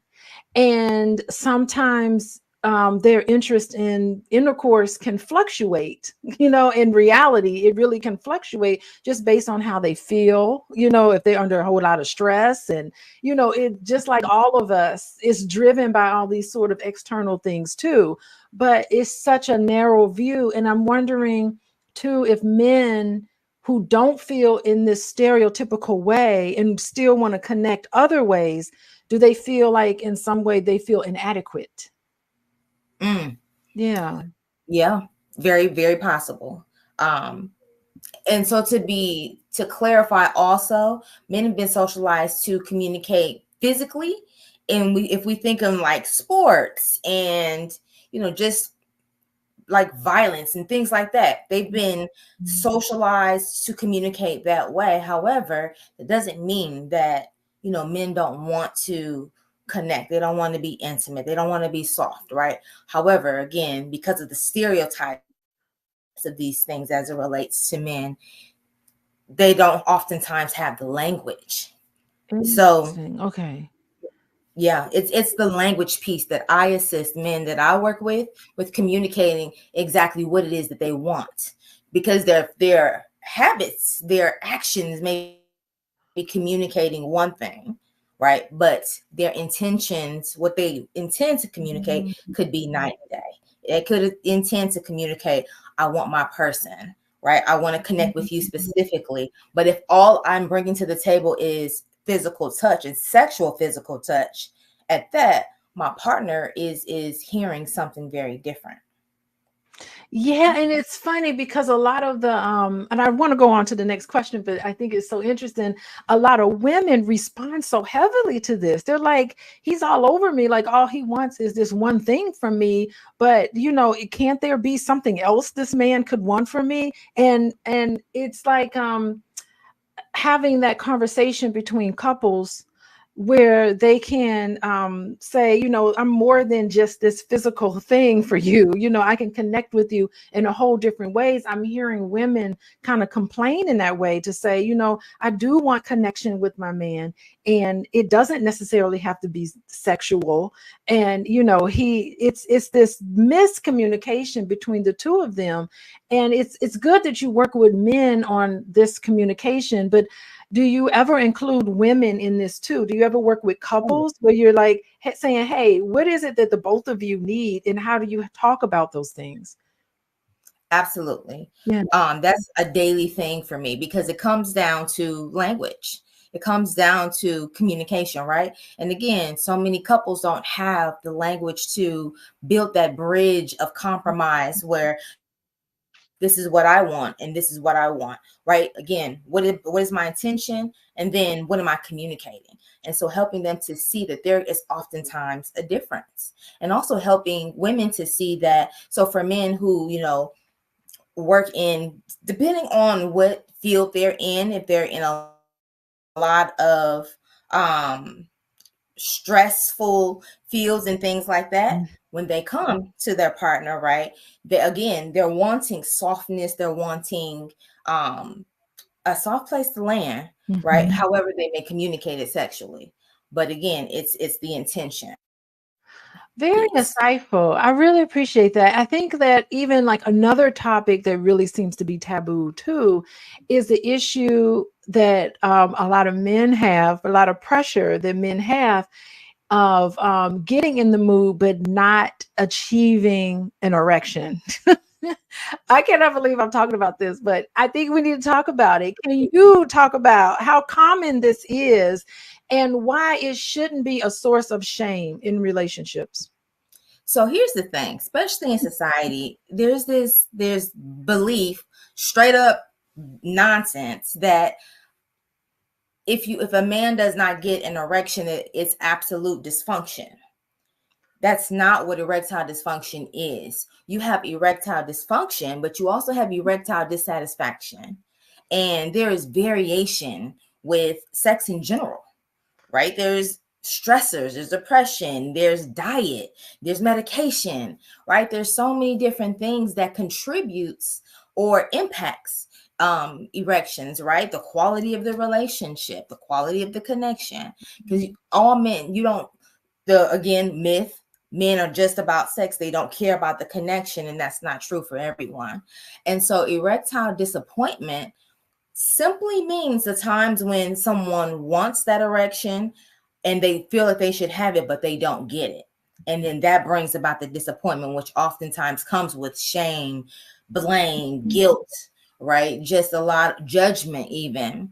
And so erectile disappointment, that's exactly what it means. Erectile dysfunction is more of reoccurring issues, right? Your relationship is healthy. You're not on any kind of medications that may impact it. Your testosterone levels are good. Everything is good, but you cannot maintain erection on a consistent basis. That's when we're talking about more of the dysfunction. But for, the average person who doesn't have an erection here for various reasons, that does not always equate to dysfunction. I mean, to erectile dysfunction. There is a difference. And even men don't have the language for that, and they feel bad about themselves. And then if their partner berates them, they feel even worse, right? They feel like they should have this erection. And now that gets into performance-based sex, and that's our next topic. But I'd love to hear what you think about that. Yeah, I mean, so much of men's masculinity is tied to their ability to please their partner. And and not having an erection can cause some sort of anxiety that's brought into the bedroom, because it's like you're thinking, am I not good enough? Does he not find me attractive enough? Is it technique is not working? You internalize so much of that. Both partners can internalize so much shame, like what's wrong with me? And I think I think what you're saying is that we need to reduce this sort of stigma and encourage men to, number one, seek medical attention, because it could really be a medical issue, and to seek support, and for the partner not to shame them and make them feel bad about it. And, you know, to just know that there could still be genuine love between the two of them and genuine desire, but just because that particular area is not performing well. In that moment, right? Yeah. So I'm encouraging everyone to do their best to not internalize that a lack of erection, just as well as a lack of lubrication. Yeah. For, you know, women, right? To not internalize these to mean that something is wrong with you or something is wrong with your relationship. There's several layers that impact sexual health. And it doesn't have to, we automatically go to dysfunction, right? And it's not, doesn't have to be dysfunction. It could be very much situational. And so we want to slow it down. And also we have to expand our definition of sex. Sex is not only penetration. And it doesn't have to stop because someone doesn't gain an erection in that moment, because it doesn't mean it's not coming, right? But again, what's on my mind? If I'm so much into my head and so much focus on pleasing my partner, or really making my partner have an orgasm, then I'm not experiencing the pleasure. And of course, we're talking about blood flow here, right? So if I'm in my head, blood flow is not going to get to the penis where it needs to, and it's going to impact the sexual experience. So expanding our definition of what sex means is essential, because the penis has, you know, the head of the penis has so many nerve endings. However, there's so many erogenous zones on the body for men and women. And if we're only focusing on penetration, you are missing out. Thank you so much. Hey, everybody, people who just joined us. We are talking about myths about male sexuality. Yes, we're two women talking about it before y'all start. But we're experts in this area, and I have sex expert Naquan Lewis here, and she is talking to us about what she sees generally in her office and the work that she does with couples and males in particular. And we're debunking myths today. There's so many myths about male sexuality, everybody, and particular about Black male sexuality, because we know it is a stereotype that men have to be hypersexual. Men, that to be a man, you have to always put your manhood up. And you always have to show and prove who and what you are through sexual activity. And that's how you maintain your masculinity. And we're here to say that is a myth. We're here to say it's not just this one narrow way to assert yourself in this way to be a man, that manhood encompasses so many different things. It's not just performance. And if there's a performance issue going on, it could be a very honest medical problem, or you need to see a professional, or maybe a medical doctor, to help you sort of realize, is it stress? Is it lifestyle? Is it health issues? Is it certain medications that you're taking? All of that can impact this, but it doesn't mean that there's a lack of desire and there's a lack of masculinity or your worth. Your worth is not in your private parts. That's right. Men and women, please know this. That's right. So anyway, I had to fit to this conversation. And it's very strange for me to talk openly about sexuality. So I love the fact that you're coming on here talking about all this stuff that normally is unusual to talk about. And, you know, by the way, I went to school at Indiana University in Bloomington with the Kinsey report. And I did take, it's so funny. I took human sexuality. The last semester of my senior year, I took the human sexuality course because, like, why wouldn't I? It was just an elective. And the teacher, oh my God, it was so uncomfortable. But we were all spread out in this big lecture hall, and he made us all sit in the first two rows. So we were sitting like shoulder to shoulder. And I was like looking at the videos like, oh my God. I remember like taking notes. We were all so embarrassed. I think the teacher just cracked up. But anyway, it was a way for us to just like demystify some of these things about something that everybody, it's so normal to everybody. I don't know what goes on with you as I talk about some of this. It's common. It's common in our profession. I want to normalize that. That is something that I do also in my other leg of my practice is I teach clinicians the importance of assessing sexual health, because what you just said, Dr. Alicia, a lot of people are uncomfortable with it. So just as clients coming in my door, my virtual door, are uncomfortable at times and need assistance with, gaining that language, I assist clinicians as well. Because again, in our society, it's been stigmatized. It's judgment, it's shame, right? And so I assist people with removing that shame and reauthoring their stories with sex. Okay, very good. Okay, so moving on, there's a lot of talk about performance-based sex versus pleasure-based sex. Could you explain the difference and why the latter might be healthier? So a lot of men specifically engage in performance-based sex. And what that is they are trying to obtain a goal. And the goal is to make their partner orgasm. And so what that means is, again, they are in their head. They're focusing on, the person's pleasure, which there's nothing wrong with focusing on their pleasure, but they're not necessarily even focusing on the pleasure. They're focusing on the orgasm with a misunderstanding that pleasure is about the experience. Right? It is about the experience, the man's pleasure and his partner's pleasure, right? It's not just about the pleasure, the orgasm. Orgasm is one type of pleasure, but there are, like I said, when I talked about expanding people's definition of sex, right? You have your fingers, you have your mouth, you have toys, you have other ways to, bring about pleasure. But performance-based sex is focusing on the act and the orgasm or the finished result versus enjoying the journey.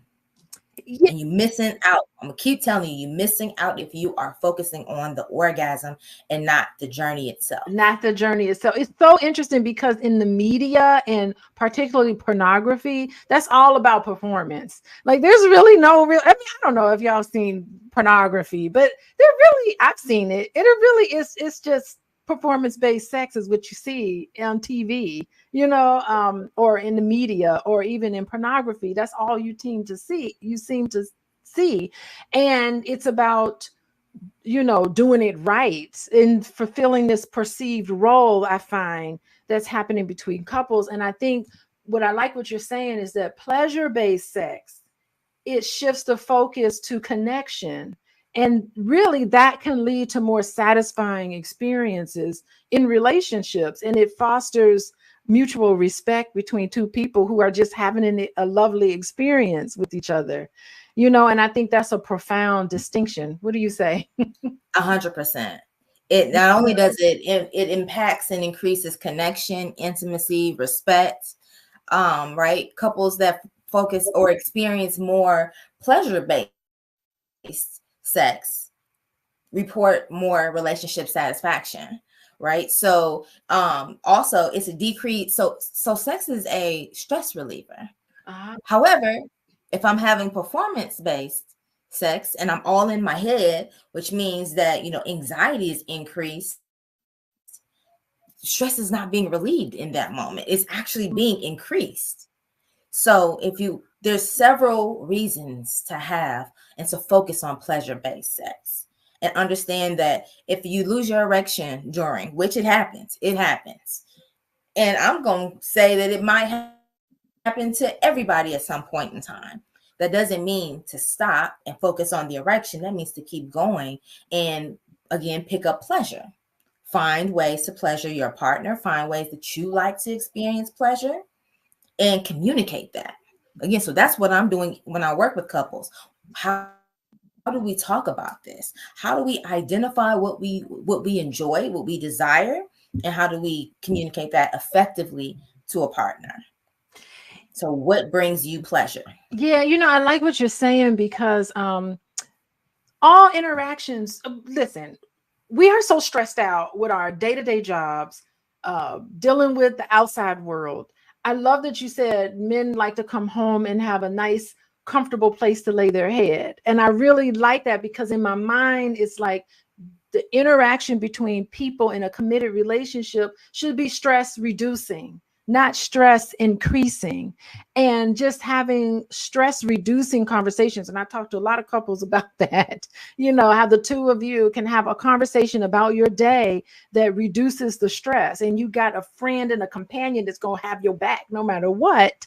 But in the bedroom, it should also be stress reducing. It should be just based on having fun, having fun in a way that is very respectful. And I just like that you extended the stress reducing attitude all the way across, interactions between two people in a committed relationship. And even not in, just even, they don't have to be married. It doesn't have to be a scenario of marriage, but just any time that you just copulate, I guess I want to say, with another person, it shouldn't be so stressful and scary and frightening and shameful and just all of those things that for a lot of us being introduced to sex has been so negative. And for Black people, we've been so sexualized, hypersexualized, women and men, hypersexualized in this stereotypical way that we bring some of that shame and some of that discomfort into our relationships. Big time. Oh, absolutely. And so we have to work through those stereotypes and those stories, and again, reauthor our relationships with sex, because otherwise, not only does it impact you, it impacts if you have children, it impacts how you educate them or don't, right? It continues. We're talking about generational dysfunction here, right? So it just continues to impact us. It prevents us from experiencing, the pleasure that we could. It impacts how we raise our children, how we engage with others. And so because of men specifically have been programmed in this way with sex, one of the ways that I assist them with expanding their vocabulary about it is, one, to identify their intention. Because again, what's the myth? All men want is sex. If they really want connection, right? How do we communicate that? And also understand that communication does need to happen throughout the day. Now, folks is busy. Ain't nobody got time to just be, texting and stuff all day, right? Mm-hmm. But however, you do want to make an attempt to connect to your partner, and you also want to prioritize non-sexual touch just as well as sexual touch. Yeah. You may be surprised. I have a lot of couples that, and I ask them, how many times have you, hugged today? Yeah. And they have not hugged at all. Mm. Right. And so then when the man comes and now he wants sex, and now so the woman is like, well, we haven't connected at all, but really he's asking for connection. But because as women, again, our attachment is more relational. Mm-hmm. We feel like, okay, now you are objectifying me, right? Versus connecting. So it's the miscommunication. Men want connection. A lot of men, I don't like to overgeneralize. A lot of men want connection. A lot of men want to feel desired. Yeah. Feel loved. It's the communication piece that oftentimes may be missing. Yeah, as you're talking, I just know that like even men want to be treated like actual people. They don't want to be, and I always say this because my husband and I, we do this Love and Money, and we talk about that with relationships. And I'm like, women, hey, stop. Men are not an ATM machine. They're not somebody that you can just like cha-ching, just take money from and it be so transactional. It's just like, where's the emotion there? Men want to have that connection. They just don't feel like their one job is to bring home money. And, you know, you don't want to be so narrow. And I don't understand why so many people get into this where they just feel like that's all men are good for, you know, that's it. And all of the messages received. I'm even thinking about some of the messages my mom used to tell me. All men want from you is one thing. Like, that's what she used to tell me when I started dating. She's like, be careful out there, because, you know, men, they only want one thing. Well, yeah, you know, but, you know, now that when you talk to men and get to know them, I don't know, maybe they were telling me what I wanted to hear, but it seemed like they really were interested in me to some extent, you know, not just that one thing, you know, maybe it was an extension of our connection with each other. But, you know, I've spoken to many men who are just like, you know what, I think she thought I was trying to come on to her, but I really was not.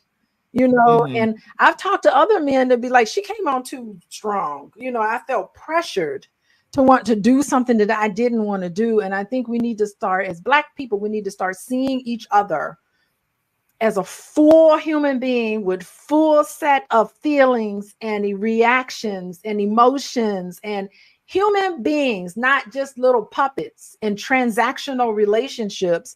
I think we need to get out of that and start getting into a place where we can just feel a little more transparent, a little more open with each other, and just give each other all of the different ways of intimacy. Sexual intimacy is just one of many different ways to be intimate with another person, and even financial intimacy. All of these things go with a relationship, all of them equally important. Absolutely. Absolutely. You hit the Oh nail my on the head. gosh. I really love that you came on here and sharing your insights with us. Before we end, I just want to say hello to everybody joining us. We are talking about myths of, we are two experts who have been doing this work for a long time and trained. So in terms of our expertise, we're talking about male sexuality and myths. And of course, if you got topics or questions for us, you can let us know. Maybe we'll come back on and answer your questions, because I'm certain there's a lot of questions to be asked. But before we go into wrapping up, I'd like for you to just take a second, if you don't mind, and share with us one of your personal hobbies or interests you have outside of being a sex therapist. What do you like to do, Miss Nikwan? Oh, I like to do a lot. Listen, I like to eat. Okay. Yes. No, I don't like to cook. I like to eat. I don't like to cook, but I like to eat. I love to travel. I have some trips coming up. I've last year traveled so much, but that's probably one of my biggest things is I love to travel. I mean, I think that is so, you know, I think as therapists and just as human beings, traveling is so embedded into eating and exploring. And it's just this innate curiosity that we have as lifelong learners. We are all lifelong learners. It's all this curiosity. And I love to eat and travel too. I like to cook too, but eating and traveling is so great because it makes my professional career so much more richer, because I get to see, and of course we can never turn off our therapist hat, everybody. It's like I'm going to the airport tomorrow, and I'm sure I'm going to be like analyzing families at the airport, be like, the little sister don't like the big brother. I can see something going on there. Like, you can't turn it off, but it's so great to just being worldly and seeing how we're all part of this universe and how universal some of our problems are. You know, some of the issues that we have is specifically to Black people, of course, and the stereotypes that we've talked about today. But a lot of times when you travel around, you see the universality of problems and people. And it's a very humbling experience, you know, going and traveling and meeting people. And it just breaks down a lot of barriers. So I like that you shared your little personal experience. And so anyway, before we move on, and you can, you know, have some parting thoughts, I just want to thank you for coming on here and talking about and enlightening us about understanding male sexuality. And you've provided us a much needed counter narrative to some of these stereotypes, not only about Black men, but men in general. And I think some of the things that you've said today in terms of stereotypes have really constrained men's experiences and expressions of sexuality. So your expertise is really, really very welcomed and I think invaluable. So I truly appreciate you joining us today. Parting thoughts before we end, and let everybody know also how to get in contact with you. Absolutely. Everybody can find me on socials at Intimate Connections PLLC. And if you are in Texas and you would like some support, my website, intimateconnectionspllc.com. So parting thoughts for my men. If you focus more on communicating your intention, that oftentimes lands way better and you get the result that you likely are looking for. If your partner knows that my goal is to connect, right? My goal is to be close to you versus, you just grabbing a boob or there's nothing wrong with physical touch. And let's be clear, there's nothing wrong with sex. There's nothing wrong with everybody being sexual beings. That is a natural part of life. That is why I do what I do. I believe that sex is a part of holistic wellness. And so there's nothing wrong with that. But making sure that you're communicating your intentions is important. Making sure that we prioritize non-sexual touch as well as other types of intimacy is important. Ladies, or not just ladies, but just partners in general, understanding that nobody is a robot. There's going to be variations in the bedroom, and that needs to be honored, respected, and be mindful of that. Be mindful of that. Nobody's a robot. There's going to be times when,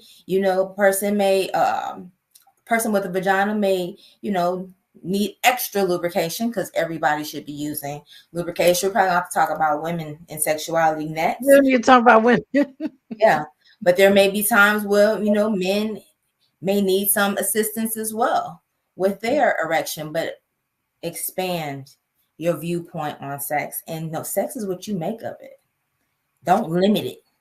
Step outside. And what I'm talking about is creating a sex life that is perfect for you and your partner.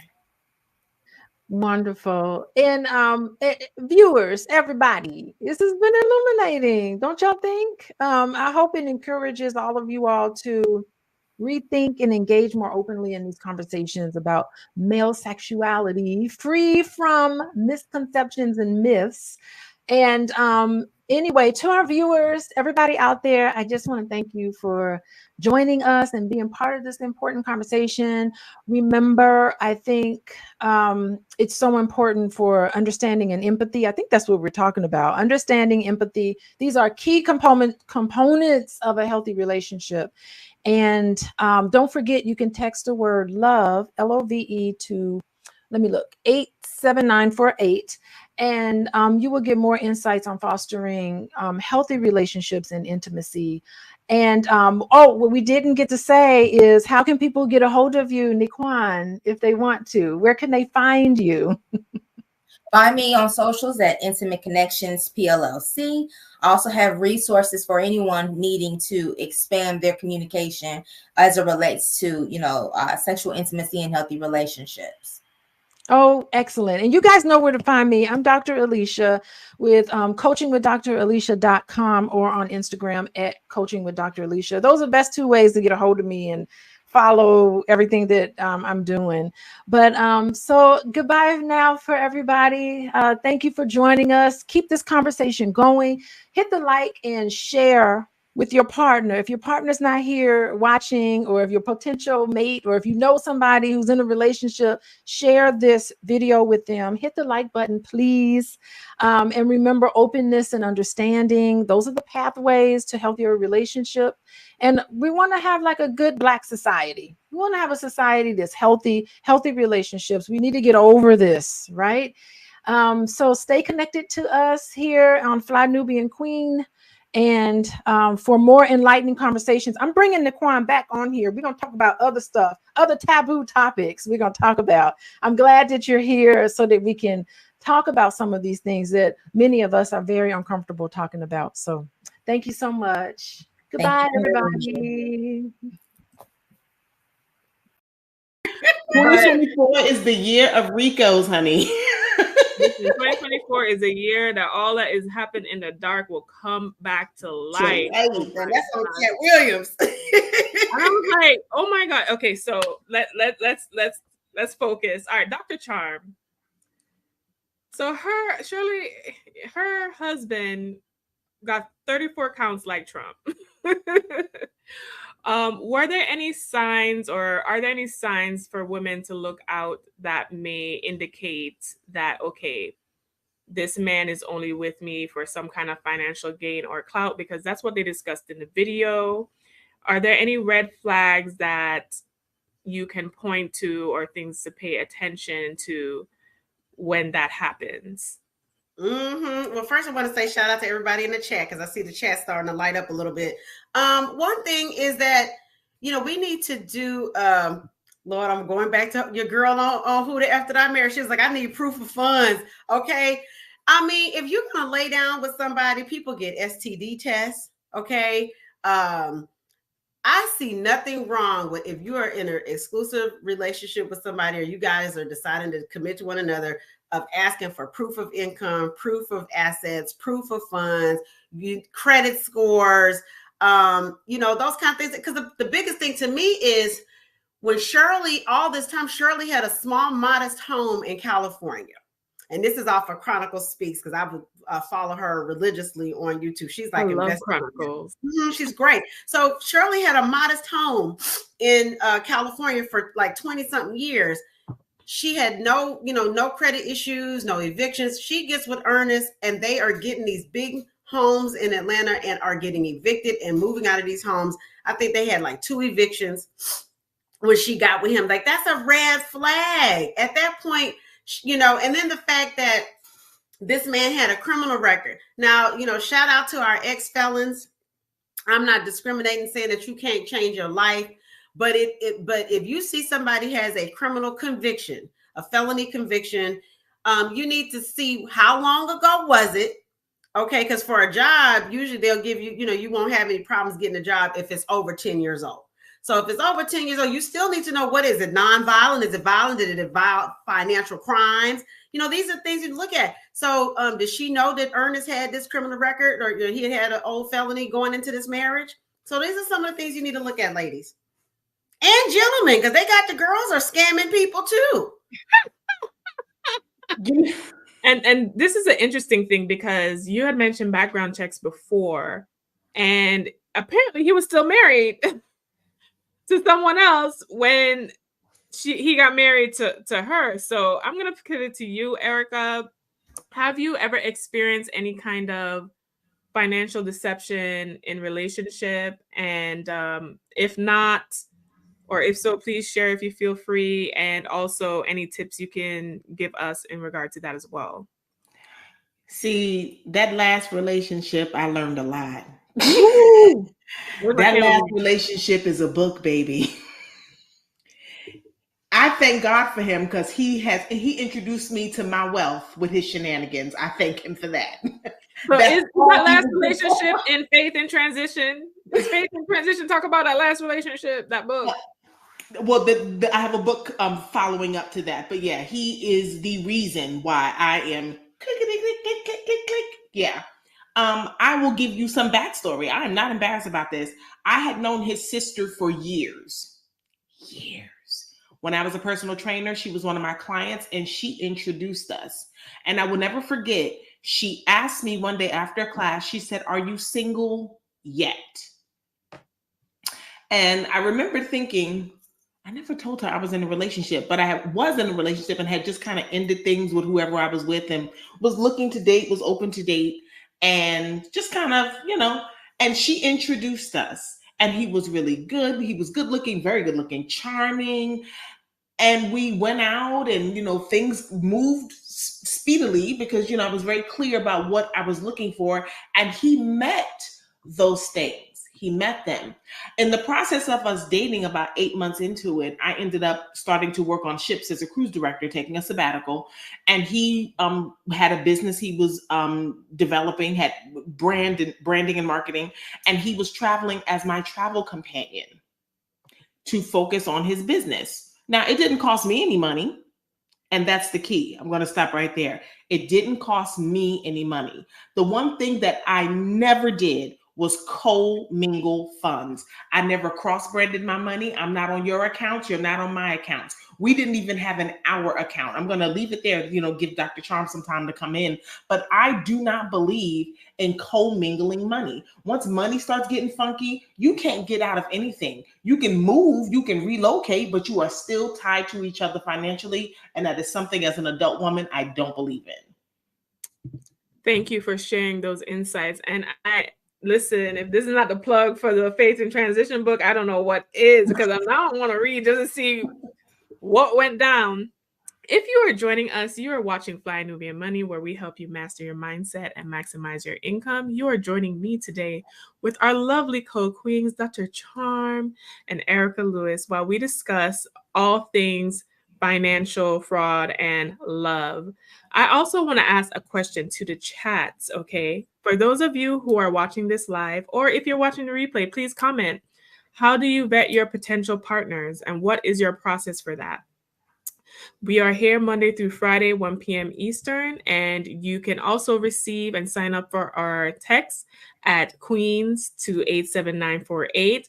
Today, we are giving you access to the book Financial Lovemaking by Dr. Boyce Watkins to help you learn how to access your partner in a way that feels good to you. So please text Queens, that is Queens with an S, to 87948 so you can get this lovely book and avoid the mistakes about the people we're talking about today. Now, as a CPA and as a women's wealth coach, I actually have a training on this about introductory training about wealth and how women acquire it, but also the things that women need to consider. In that training, I do touch upon financial deception, because 45% of couples experience financial deception in their relationship. So that's almost half. So that is very high. And by financial deception, yes, we can talk about earnest, like Shirley's husband, to the level of a big scam like this. But financial deception can also mean hiding money, can also mean one partner has a gambling situation and they leverage the house, and the next thing you know, you wake up and you have an eviction notice on your front door. It could be, I have a side piece that I funnel money to or pay bills that you don't know about. So it's very interesting that you say that, Erica, about, I think that one thing that helps you in that situation you discussed was that you did not commingle money in that way. There are different ways couples choose to commingle their money. The other thing I want to discuss is 5 financial red flags. Since we are discussing this, I want to give everyone 5 financial red flags to look for in their relationships. This is provided by Experian, who does credit. So they have seen a whole bunch of financial fraud, I am sure. So these are 5 financial red flags to look for. 1, unwillingness to discuss money. So if you are dating someone and they are unwillingness to have a conversation with you around money, that's a financial red flag. Uncontrolled credit card debt. Now, you may not know this right away because you're just meeting, but should you ask for a credit report or credit score, that will also give you some insight around that. The refusal to disclose credit scores is another one. Hiding financial accounts, and gambling and risky behavior.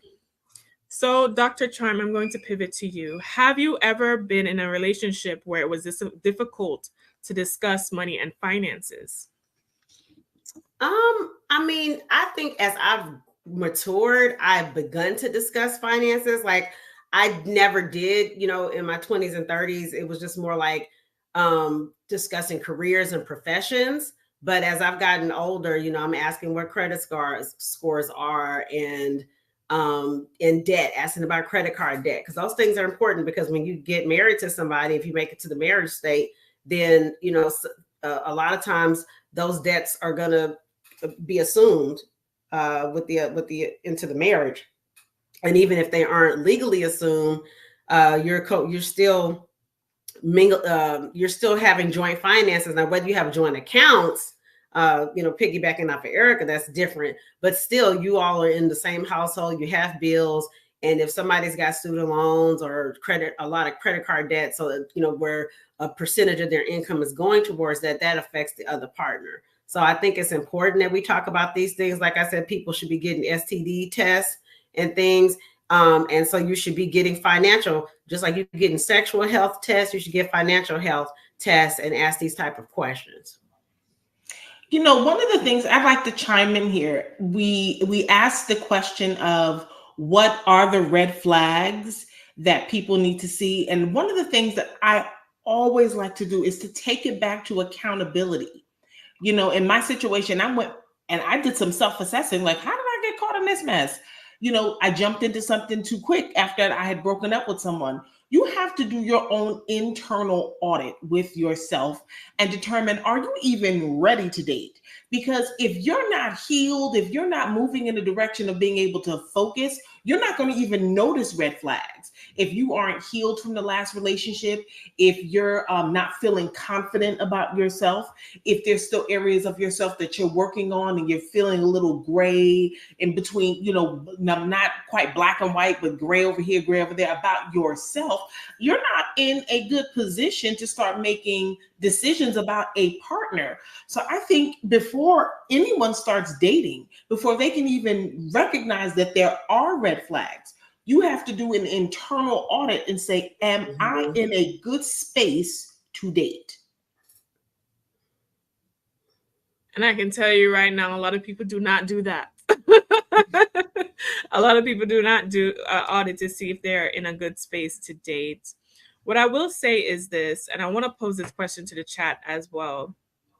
How soon should you conduct a background check? Because when I was dating, I was doing my dating stint earlier on, I used to do checks immediately, because some things you can look up online. I can look up if you own your house, like I can look up do a property search. You can do certain things just based off a phone number or address or a plate. So I used to do that early on, but then I was like, okay, it's a waste to run all these background checks, because if the relationship is not progressing to a certain point, like what is the point as well? You can also find a lot through social media. I remember I was dating this one guy and he said he had one daughter, and I didn't even look this up. My friend found him on Facebook and he had like 4 kids like in the picture. So it was, and then he said he was divorced. So I asked him for a divorce decree and he could not give me one. So yes, exactly. So I want you guys to sign up in the chat, and then also you ladies, what kind of financial documents should couples share before marriage or look at before the relationship gets further? I'll start with you, Dr. Charm. I mean, like I said, I think, we should be sharing social security numbers and running those through a background check. That's checking criminal. We're checking marriage history.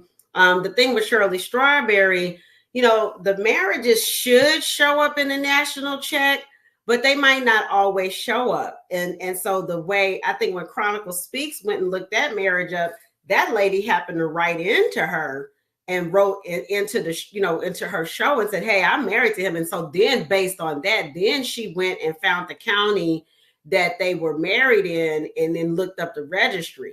But sometimes it might not show up in the computer system unless you know where they live. But I think one thing you can do, ladies, is get him to tell you where the places that he lived. And like I said, men too, because, women be scamming too. Find out where they lived and then go look it up. Because I had a guy, we had started going out and he told me that he had never been married. Then he told me where he lived. Now, I didn't even pay to do a background check. I just did a Google search based on the county that he lived in and found out that he had a marriage annulled after 6 months. And it was due to, they had some domestic violence going on. And that he had 3 DUIs. So when I saw that, like, skirt, no, thank you. So, sometimes just doing a little cursory Google search. The way I look at it is, if you're interested in them, if you have an interest level, do a Google search, do a social media search. Now, when y'all start to be exclusive and you all decide to be exclusive, go ahead and pay that $19.95, because I say give you peace of mind. Because I'm not going to end up chopped up in the freezer in body parts. Ooh. Listen, No Jeffrey Dahmer situation. How about you, Erica? What kind of did you share any financial information or documents with that last previous relationship with that person or no? We were together 3 years. He never saw a dime. He didn't know who I banked with. I don't play that. That's my money. And he traveled with me when I was on board. And we did a domestic partnership because in order to travel internationally, international and domestic on ships, because of maritime law, there had to be some kind of connection, not just a friend on board, because he would travel with me extensively. So we did the domestic partnership paperwork, which was perfectly fine. It was notarized. And when I got rid of him, I just notarized that it was over. But no, he never had access to my paycheck. He never had access to my checking account. He never had access to my credit card bills. I knew he banked with Bank of America, but I had several accounts with different banks. And he didn't know that because my banking statements went to a P.O. box, not to my house address where I lived. So that's just something that I came up on with my mama. Shout out to my mama, the Reverend Valerie Lewis. Reverend Val taught me, you hold on to some things, and everybody in a relationship is entitled to some level of privacy. And because we had not, made vows, we had not decided on, taking things to the next step beyond this domestic partnership, because, with him being on ships with me, this was to further his business and his dream. And when I saw he wasn't doing the things necessary to make that happen, I started scaling back because I knew that I could get this little piece of paper that was notarized, unnotarized, and notarize something else to dissolve this. Thank you for sharing that. I think that there are ways that women can protect themselves financially, and I'm going to discuss that a little further. And men too, because, like Dr. Charm said, women are scammers too. We live in Scam America, honey. It seems like every day I wake up is a new scam that comes along. So, I will discuss different ways that people should consider when it comes to financially protecting themselves, whether it's dating or in a marriage, just all around. But we want to actually go into some facts about Shirley's marriage. So Shirley Strawberry married Ernesto Williams in 2013. He is also called, or goes after the name Ernest, which he was definitely not in this situation. Williams listed his career as a thriving entrepreneur as owner of Ernesto Cuts, a men's grooming salon. Edith Williams married Ernesto in 1985, according to their marriage certificate, and says they were never divorced. Woo! Listen, remember we were discussing the video where the girl said she just wanted a wedding day, but she didn't want the paperwork. She didn't want the wedding day. She didn't want the paperwork. Listen, I remember. Sometimes when you just focus on, I just want the big day. I just find, like you said, Dr. Charm, when it was Risa Tisa, and she said, she just felt like maybe it was just her turn. That's why I say, ladies, do not let your desires blind you so much that you get into these situations. But those were some very interesting statistics. Now, before I go in, I would like for you guys, I'll start with you, Erica. You said a lot last time, but what are the ways that people can protect themselves financially? Well, number one, I think when you first meet someone, and whether you've done your vetting or your criminal background checks or basic background checks, you can learn a lot about a person's financial status by watch how they spend versus what they make and what they do for a living. If you're meeting someone and they're in between, but they have this lavish lifestyle, that's going to tell you something. So you're in between your finances. You live with your cousin, but you got a $800 car payment, but you don't have your own address. And there's a lot of that happening. So that tells you a lot. If they go out a lot, if they're not, managing their money, if they're not, if they're just ready to just spend, that tells you a lot about the individual. But I always say protect yourself, because if you're not micromanaging your own finances, you're not going to be able to see red flags on how somebody else is spending. any relationship that you have with anyone, I don't care if it's platonic, business, romantic, if you don't have that whole relationship with yourself, you can't monitor what someone else is doing. You're not able to see red flags. So I would say have all of your ducks in a row before, because if you're going to do a business merger, if you're going to merge with me on business, you're going to make sure you have all your things in order. And the more in order you are, you're going to look at me and go, well, wait, she don't have her stuff in order, because you can see all the time that you put into what you're doing. And then you immediately look at my stuff and go like, she ain't got nothing together. So when you've invested so much time in yourself, I go back to self. I believe in accountability. When you spend so much time investing in yourself, so much time getting your ducks in a row, you will be able to immediately pick up on something and say, this is not right. But I wholeheartedly say, watch that spending, look at what they're driving, look at the shoes, look at the clothes, and then talk about their careers. Conversation will tell you a lot. So talk about money. Are they investing? Are they saving? Ask them to give you ideas on how to save and invest, especially those that boast and brag about how much money they make. You know, "Ooh, I'd like to learn from you. Can you share with me some of the tools and things that you've done to make investments? That's something I'm curious to know about." And then once they start talking, you can tell what they know and don't know and judge from there. Thank you for that, Erica. I think that is very enlightening. I will now pivot to you. So there's people, the chat is going a little crazy. Nelson E. Robertson Jr. says, hiding money from a spouse is crazy. All men don't want a woman's money. And Drastic OM, ladies, I think that a man that hides his kids is foul, but however, men that are raised proper and they do have things going on for themselves, were trained not to tell women about how much money they make. So, Dr. Charm, I know that you're dating, so let's pivot back to that. Do you find that men who actually have, like Drastic said, men who actually have things going on for themselves do not tell a woman how much money they make and are more reserved with their financial status than men who don't? Well, I would be concerned if somebody's telling me like right off the bat how much money they make. But I mean, if a man is what they call high value, or he has businesses and things, there are other ways that you'll be able to tell, that they have things going on. They may talk about some of the I got to go on business. I'm doing a business deal. I'm doing X, Y, and Z.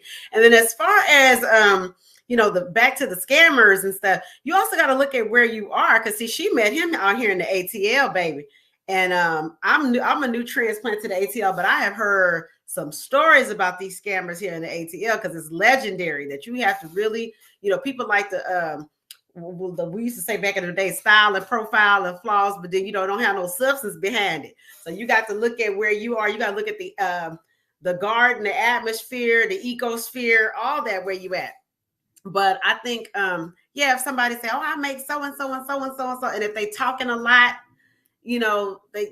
all that rah-rah, you got to that might raise a flag, because they say money talks, but wealth whispers. Mm-hmm. Mm-hmm. I found that men who actually have it are more reserved, or they look regular. You don't even know that. You don't even know. You always look at the shoes, though. The shoes, it might be a nice watch here and there, but they're probably not going to be as flashy as the next person. Because what they say, what is it? Warren Buffett lived in like a little patio home for years, and this man's built a Honda. Right. Yeah. So I wonder if Atlanta is like the capital of Scamerica. Atlanta might be one of those places. I used to live in Atlanta. Atlanta might be one of those places that's like the capital of Scamerica. I lived in Atlanta for 4 months.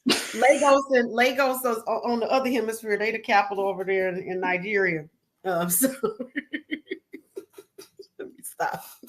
Okay, so I want to go in quickly about ways that people can financially protect themselves, whether it's in dating, whether it's in marriage. So first thing you want to do, I don't believe in running a background check super right away, because your dating process alone should filter out a bunch of people. Like 90%, the dating statistics show 90% of people that you meet, you won't even get past a third date with. So that's the statistic on that. So save your coins, save your little $20 per background check until you reach the point where you might actually be exclusive with this person. Now, when it comes to finances, I do believe that finances should not be commingled up until marriage. So when it comes to bank accounts and things like that, I don't believe that they should be commingled up until you guys are married and you guys decide what is your financial profile and arrangement. Some people prefer to have separate bank accounts completely. Some people prefer to have a joint account for the joint bills and then have separate accounts. Some people like to throw it all in one pot. You guys have to decide that what works best for you and your financial agreements in that way. Now, as far as assets is concerned, if you have a business, those assets will protect you in some cases, but then I would suggest consult a lawyer around whether or not you need to put that in a trust or estate planning purposes, like what kind of protections you have. This also goes not just from a financial standpoint, but from a legal standpoint. And then now you go into state. Some states, certain things are community property. There are no fault divorce states. Some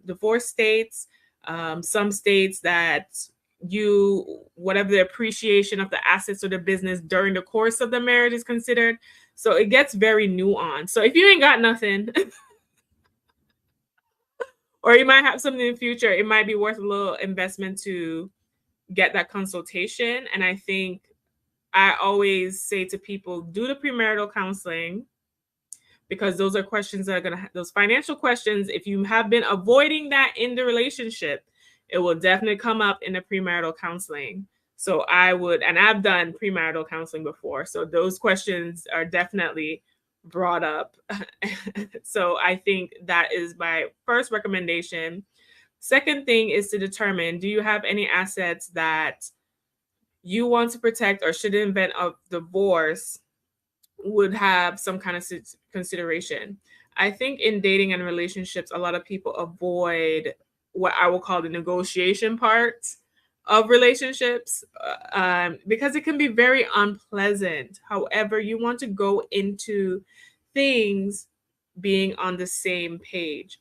Now, if you have trinkets, important documents, money somewhere, you can always open up a safety deposit box at a bank and stash that over there. You can also have accounts in multiple different places and stash that over there. You might want to consult like a tax attorney or a tax CPA to discuss those options. But most people, I would say, are not on the financial level for that to even matter. But a question, we're going to reset first, and then I'll ask the question for you guys. Should women have emergency fund situations for situations like this? But before we get into that topic, hi, we are Flying Nubian Money, and we are your co-queens today. My name is Athena. We have Erica Lewis, Faith in Transition, and Dr. Charm, honey. And we are discussing not letting love cost you, because love theoretically shouldn't cost a thing. Okay, and today's topic, we are also giving you guys a lovely freebie called Financial Love Making, written by Dr. Boyce Watkins. It can help you figure out how to merge your assets in a partner in ways that feel good. So if you are triggered today by our discussion, you want to text the word Queens to 87948 so you get that book, so you can have a good framework to how to figure out how to move financially in your dating and marriage process. So I'm going to pivot to you, Erica. Should women have an emergency fund for situations like this? And also in your relationship, when you departed, was it easy for you to depart because you didn't commingle the money and you had your own financial security so you can just up and leave? Because I know a lot of women stay because of lack of financial security.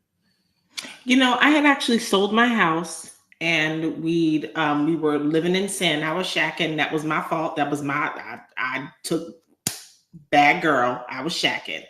And what took me so long to leave, once I just woke up one day and I was just like, I wasn't happy. It took me so long to leave because of my things. I had my furniture, my this, my that. And it was things that I had accumulated over years. I had a house.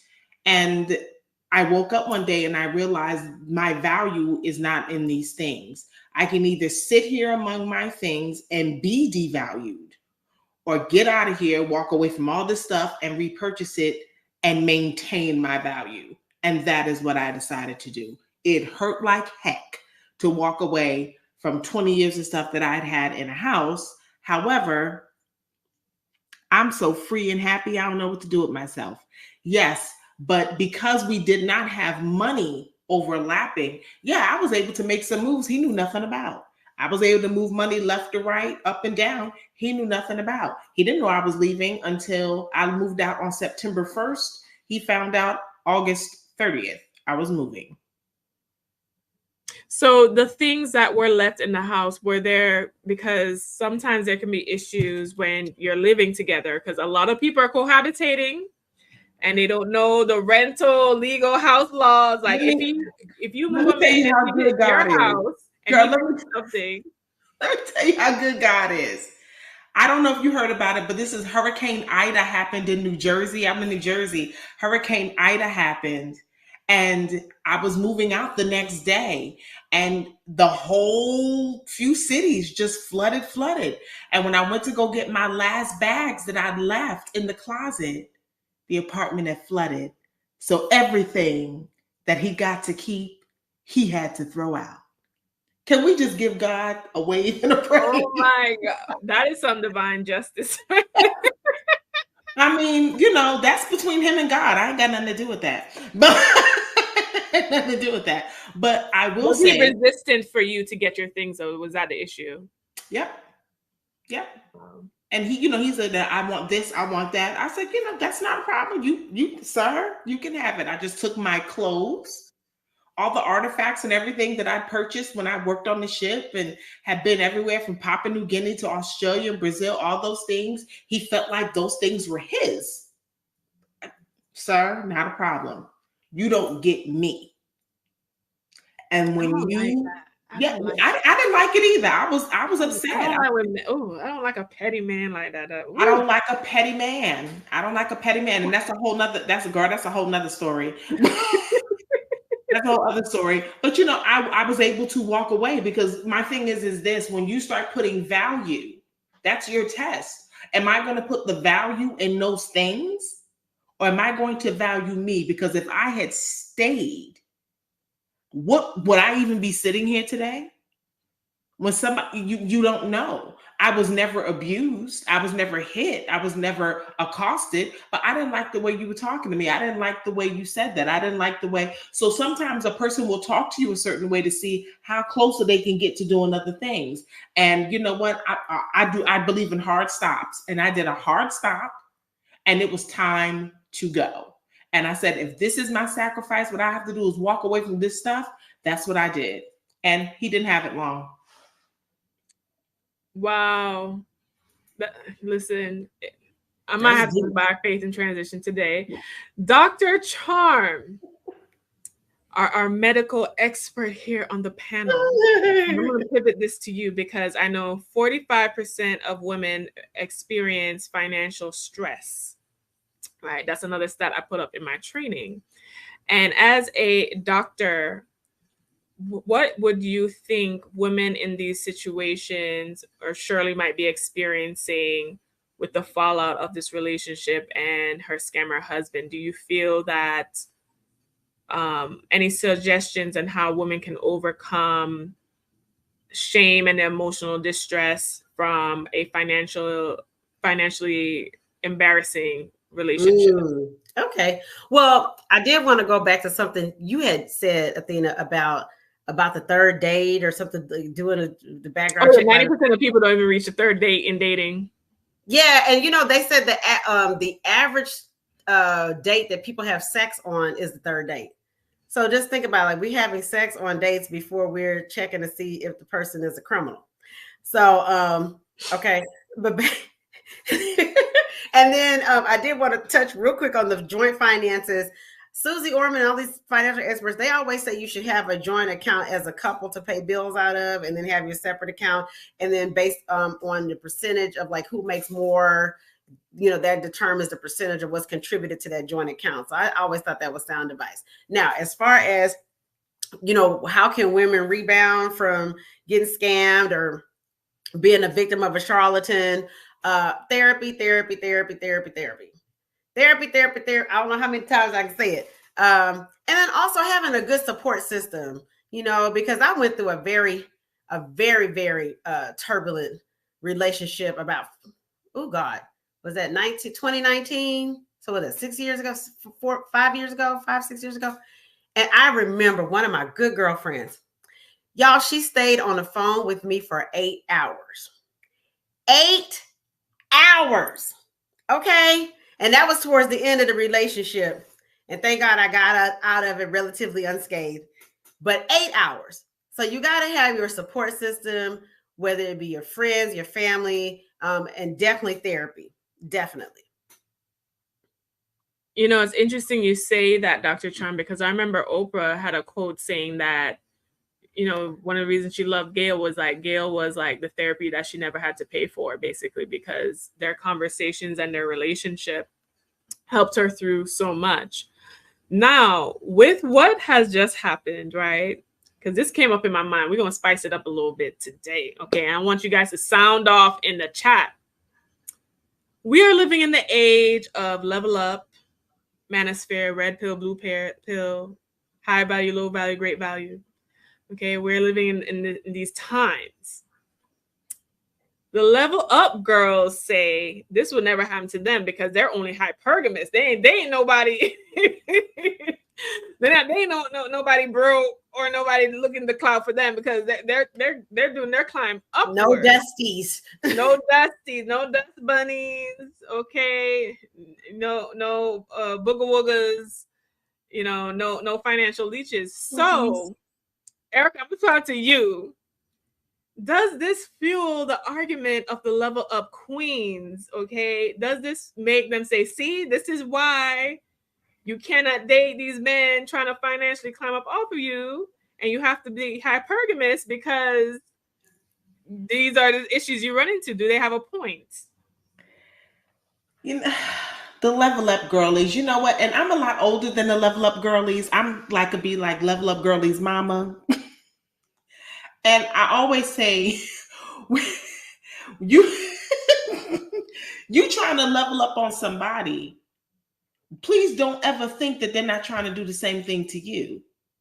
Please don't ever think that, because what you're trying to do to them, that same energy can always be brought back around. So you have to be so careful, because people will make plans for you. Sometimes a man, you got the level up girl is like, yeah, I'm gonna level up off of him. Yeah, she got plans for him, but he has plans for her, because you use him to level up. And then what happens when he snatches all that level up away?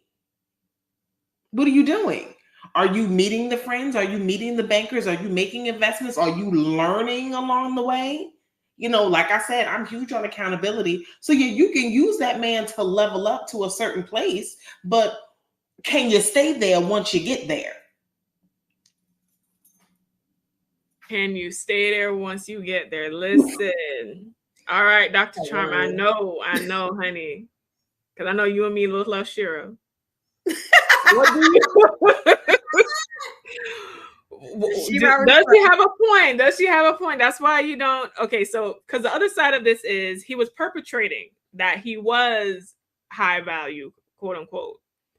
So even if you're trying to be hypergamous, do you have to have an extra layer of vetting protection? You gotta vet them. And here's the thing, though, and that's why I said where Shirley got caught up is because if the rumor is true that she met him through Steve, then I'm giving Steve the side eye. And that's probably why they had to go back on the radio and allegedly backtrack that she allegedly met him through Steve. Absolutely. You introducing me to a man that was trigamous, I'm making up a word.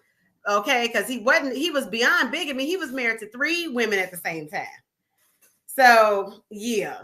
It was a little harder because he's moving in these circles. He had the barbershop. So he had a physical proof of income. You know, he had a business a brick and mortar business at that she could go look at. But baby, you know, I'm calling Miss Athena. I'm calling the CPA. Let me see the book, especially when by the time you get ready to get married. But I've heard women that, you know, they're asking for proof of funds, social security numbers. And, you know, think about I watched all these Downton Abbey and the Gilded Age and all that. And I remember there was a scene in the Gilded Age where the man, you know, he was interested in marrying a woman and being with her. And he went to her father and he came with what?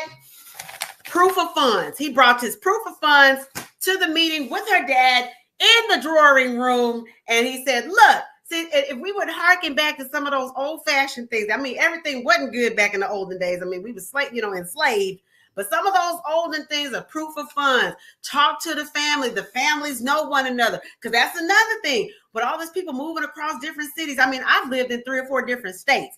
But if people, you know, if you know the families and they getting together, you know, it's harder to scam folks when you know all their people. And that's another thing. When women are older, when a woman is more mature, she's in her 50s, her 60s, or her 70s, and she's grown, she necessarily doesn't feel like she needs to introduce him to friends and family, or she doesn't have to introduce to the children. No, you really do. You need to be doing more introducing than you would have in your younger years, because as an older woman, we are more vulnerable, to be completely honest. You can be more vulnerable. You may not still have your parents. Your siblings have their own lives and they live across the country. And so, you know, you do have to rely on friends. You do have to rely on your children. And especially if you're an older woman that doesn't have children, it is so important that you have your friends involved in a huge aspect of what is going on in your dating life. So older women that are single, that are out here vetting and dating, please don't ever feel like you are too grown to let somebody know who you are dating and what is going on. Yeah, because we don't want to end up on First 48, yeah. What I will say is that scamming is across all tax brackets, because I feel like there's this image that scamming is only for broke, dusty people. Look at Kamora Lee and her husband, Tim Lesnar. He scammed money out of a fund. Like $30 million, $50 yes. million. And he was another one that wasn't divorced, and he and his ex-wife went in on the not divorced thing. Yes, because I think they had a conversation because Kamora wanted to make sure that he was divorced, because Kamora probably know a lot of these men scamming. So she was like, let me go to the source. Are you still divorced or not? And she was a part of that as well. So she tried to escape it as much as possible. And with Kamora's got money to hire, like she got money to hire like the firms, the security firms. But the one beauty, or does she? Or does she? From what I've gleaned from what she has said, Russell's not really doing anything. So what she's living off of is like her own ventures. And one thing I do teach in actually my women's wealth training is that the women that seem to rebound are the ones who set up their own businesses or were working on their own talent. Because the other thing too is, look at Portia Williams, Portia Gubadia. She went quick. One day they woke up, oh, we together, we about to get married, we about to do all these things. And comes to find out he has all kind of immigration from in the country legally. He don't even have the correct visa. I mean, and my thing is that goes back 20 years with Simon, and the government hadn't caught it. We can't let Portia off the hook that she went in this woman's house and picked up this bag of trash. So I mean, she's accountable for some of the things that she's taken her own self through. I mean, like, let's be honest. And and now there seems to be a huge overflow of women having to pay alimony. What is it? Mary, Jill Scott, Halle Berry is paying alimony and child support to every man she done been with, dated, slept with, and divorced. It's just ridiculous. So, I mean, just because you have it doesn't mean that you're supposed to get rid of it. Women need to have an understanding that you have to know how to guard your heart, because sometimes guarding your heart will guard your wallet. That's what Proverbs says. But see, Portia is a little bit smarter than the average because they did get a prenup, but now Simon is trying to challenge the prenup, saying that she just got this big deal with to go back to housewives, and he's saying, well, that happened after the marriage, and now I want the prenup to be reevaluated. And same thing with Mary J. Mary J had a prenup too, and her husband was able to challenge it. So it's like, just because you get a prenup doesn't mean that it's gonna hold up. And that's so true. There's ways to bypass a prenup. There are ways to bypass a prenup. I want to pose this question to the group, though. If you are in a situation with a man who financially scammed you, or there was some infidelity or deception of some form, should there be a law that says a woman does not have to pay alimony? That's married by fraud. That's like a fraudulent marriage, and that could be grounds for annulment. Because what's her name, Jennifer? Was it Jennifer Lewis that got her stuff annulled, or was it Tashina? One of those that they got the marriage annulled because the man was such a scammer. And I think that was I think it was Jennifer Lewis, if I'm not mistaken. Mm-hmm. So the thing too, back to the alimony, back to the level up girls. They say, listen, if you wasn't dating no Dusty who needed your money, you wouldn't have to pay alimony.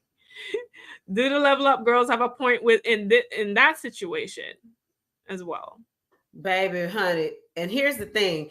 That's true. Now, if you're not springing on any bills, it's easier. I think it's hard to get away with. But then look at Risa Tisa. Risa Tisa said part of the seduction of Legion was that she wasn't paying any of the bill. He was paying all the major bills. She said all she had to pay was, I think, her car note and a couple of little credit card bills or something. He was paying all the major bills. So you got to watch that too. You got to watch all of it. All right. So back to what I was talking about, that when you watch the money, watch how it's being funneled, those expensive meals. If somebody's able to finance all your bills right off the bat, that is a red flag. Mm-hmm. Mm-hmm. So we're going to go to final thoughts, ladies. We discussed a lot. We shared a lot. What are your final thoughts around this situation, about being scammed into love? I will start with you, Erica, first, and then also please share with the audience where they can find you. My heart goes out to Shirley Strawberry. I just think she just, was an older woman, had been single for X amount of years, had adult children, had grandchildren, and she just wanted that love for herself. And I really feel bad for her. But I think we really need to start, like I said, doing internal audits and having an understanding as to what is it that I need and what and who can complement me to what I'm bringing to the table. Because sometimes, the relationship that you want is not the relationship that you need. So you can find me on faithandtransition.com, and you can find me on all the social medias at Miss Erica Renee. All right. Now, Dr. Charm, please let the lovely people know where they can find you and your final thoughts on our topic today. Okay. Well, I misspoke about it being Jennifer Lewis. It was Tasha Smith. So Tasha Smith, that was on Why Did I Get Married? Why Did I Get Married To? The one was fussing with her husband all the time. So she got her marriage annulled. The judge said he was such a scammer that they had to annul that thing.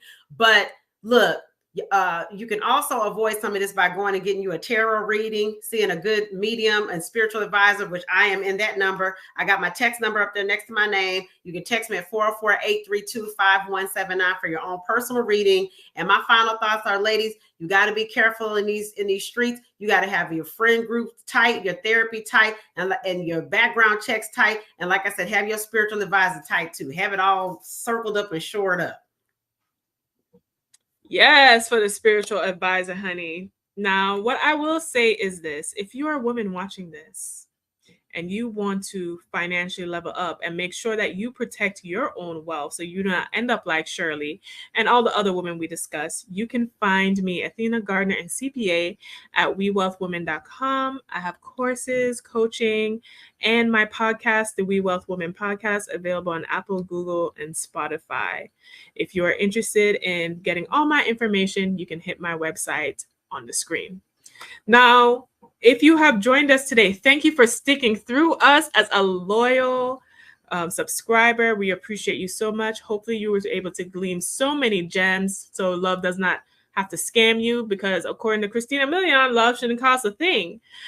We are Fly Nubian Money. We help you master your mindset and maximize your income. We are here Monday through Friday, 1 p.m. Eastern Standard Time. We are also on Spotify. So if you want to listen to us on the go, honey, you can find Fly Nubian Money on Spotify and listen to your lovely queens. Before you go, make sure you text the word Queens, that's QUEENS, to 87948, so you do not miss when we are live, and to get today's free offer for Financial Lovemaking, a book written by Dr. Boyce Watkins.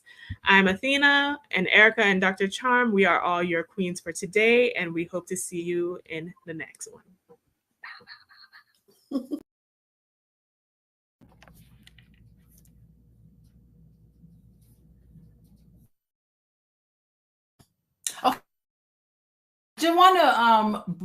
I want to address something that you just said that I think it was wonderful. Number one, I love this big idea, the big picture idea. And let me tell you what I do to kind of incorporate those big ideas into my life. I write out, it could be like 4 or 5 goals that I have for myself. It can be financial, but it can also be other areas of your life. I mean, it's making $1 million is a mindset.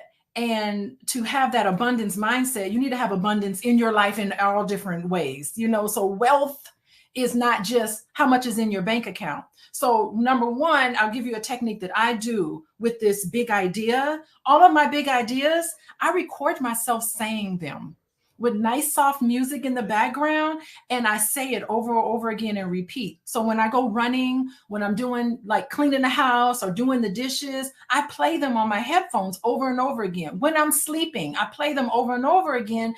And guess what? Sometimes things just fall right in your lap, because it's like the law of attraction. I mean, y'all know about this. I mean, it worked for Oprah Winfrey, so it's got to work for the rest of us. Ain't nothing that special about Oprah. We could be in our own, whatever you believe about Oprah aside, she's successful. She has abundance, and follow what she does. She gave you the plan in all of her talk shows, right? So incorporate that into your life. So that's the first thing I want to say.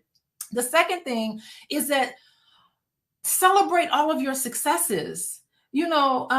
Sometimes there's always going to be some setbacks. There's always going to be things that happen to you financially and otherwise that's less than ideal. Yes, recognize those things, but also any place in your life where there's success, where you're going towards your goal. You're not at $1 million yet, but you're getting there. Pay attention to those things. Have gratitude and appreciation for what comes your way, for the people who come into your life that helps you along the way. We all live in our hero's journey, right?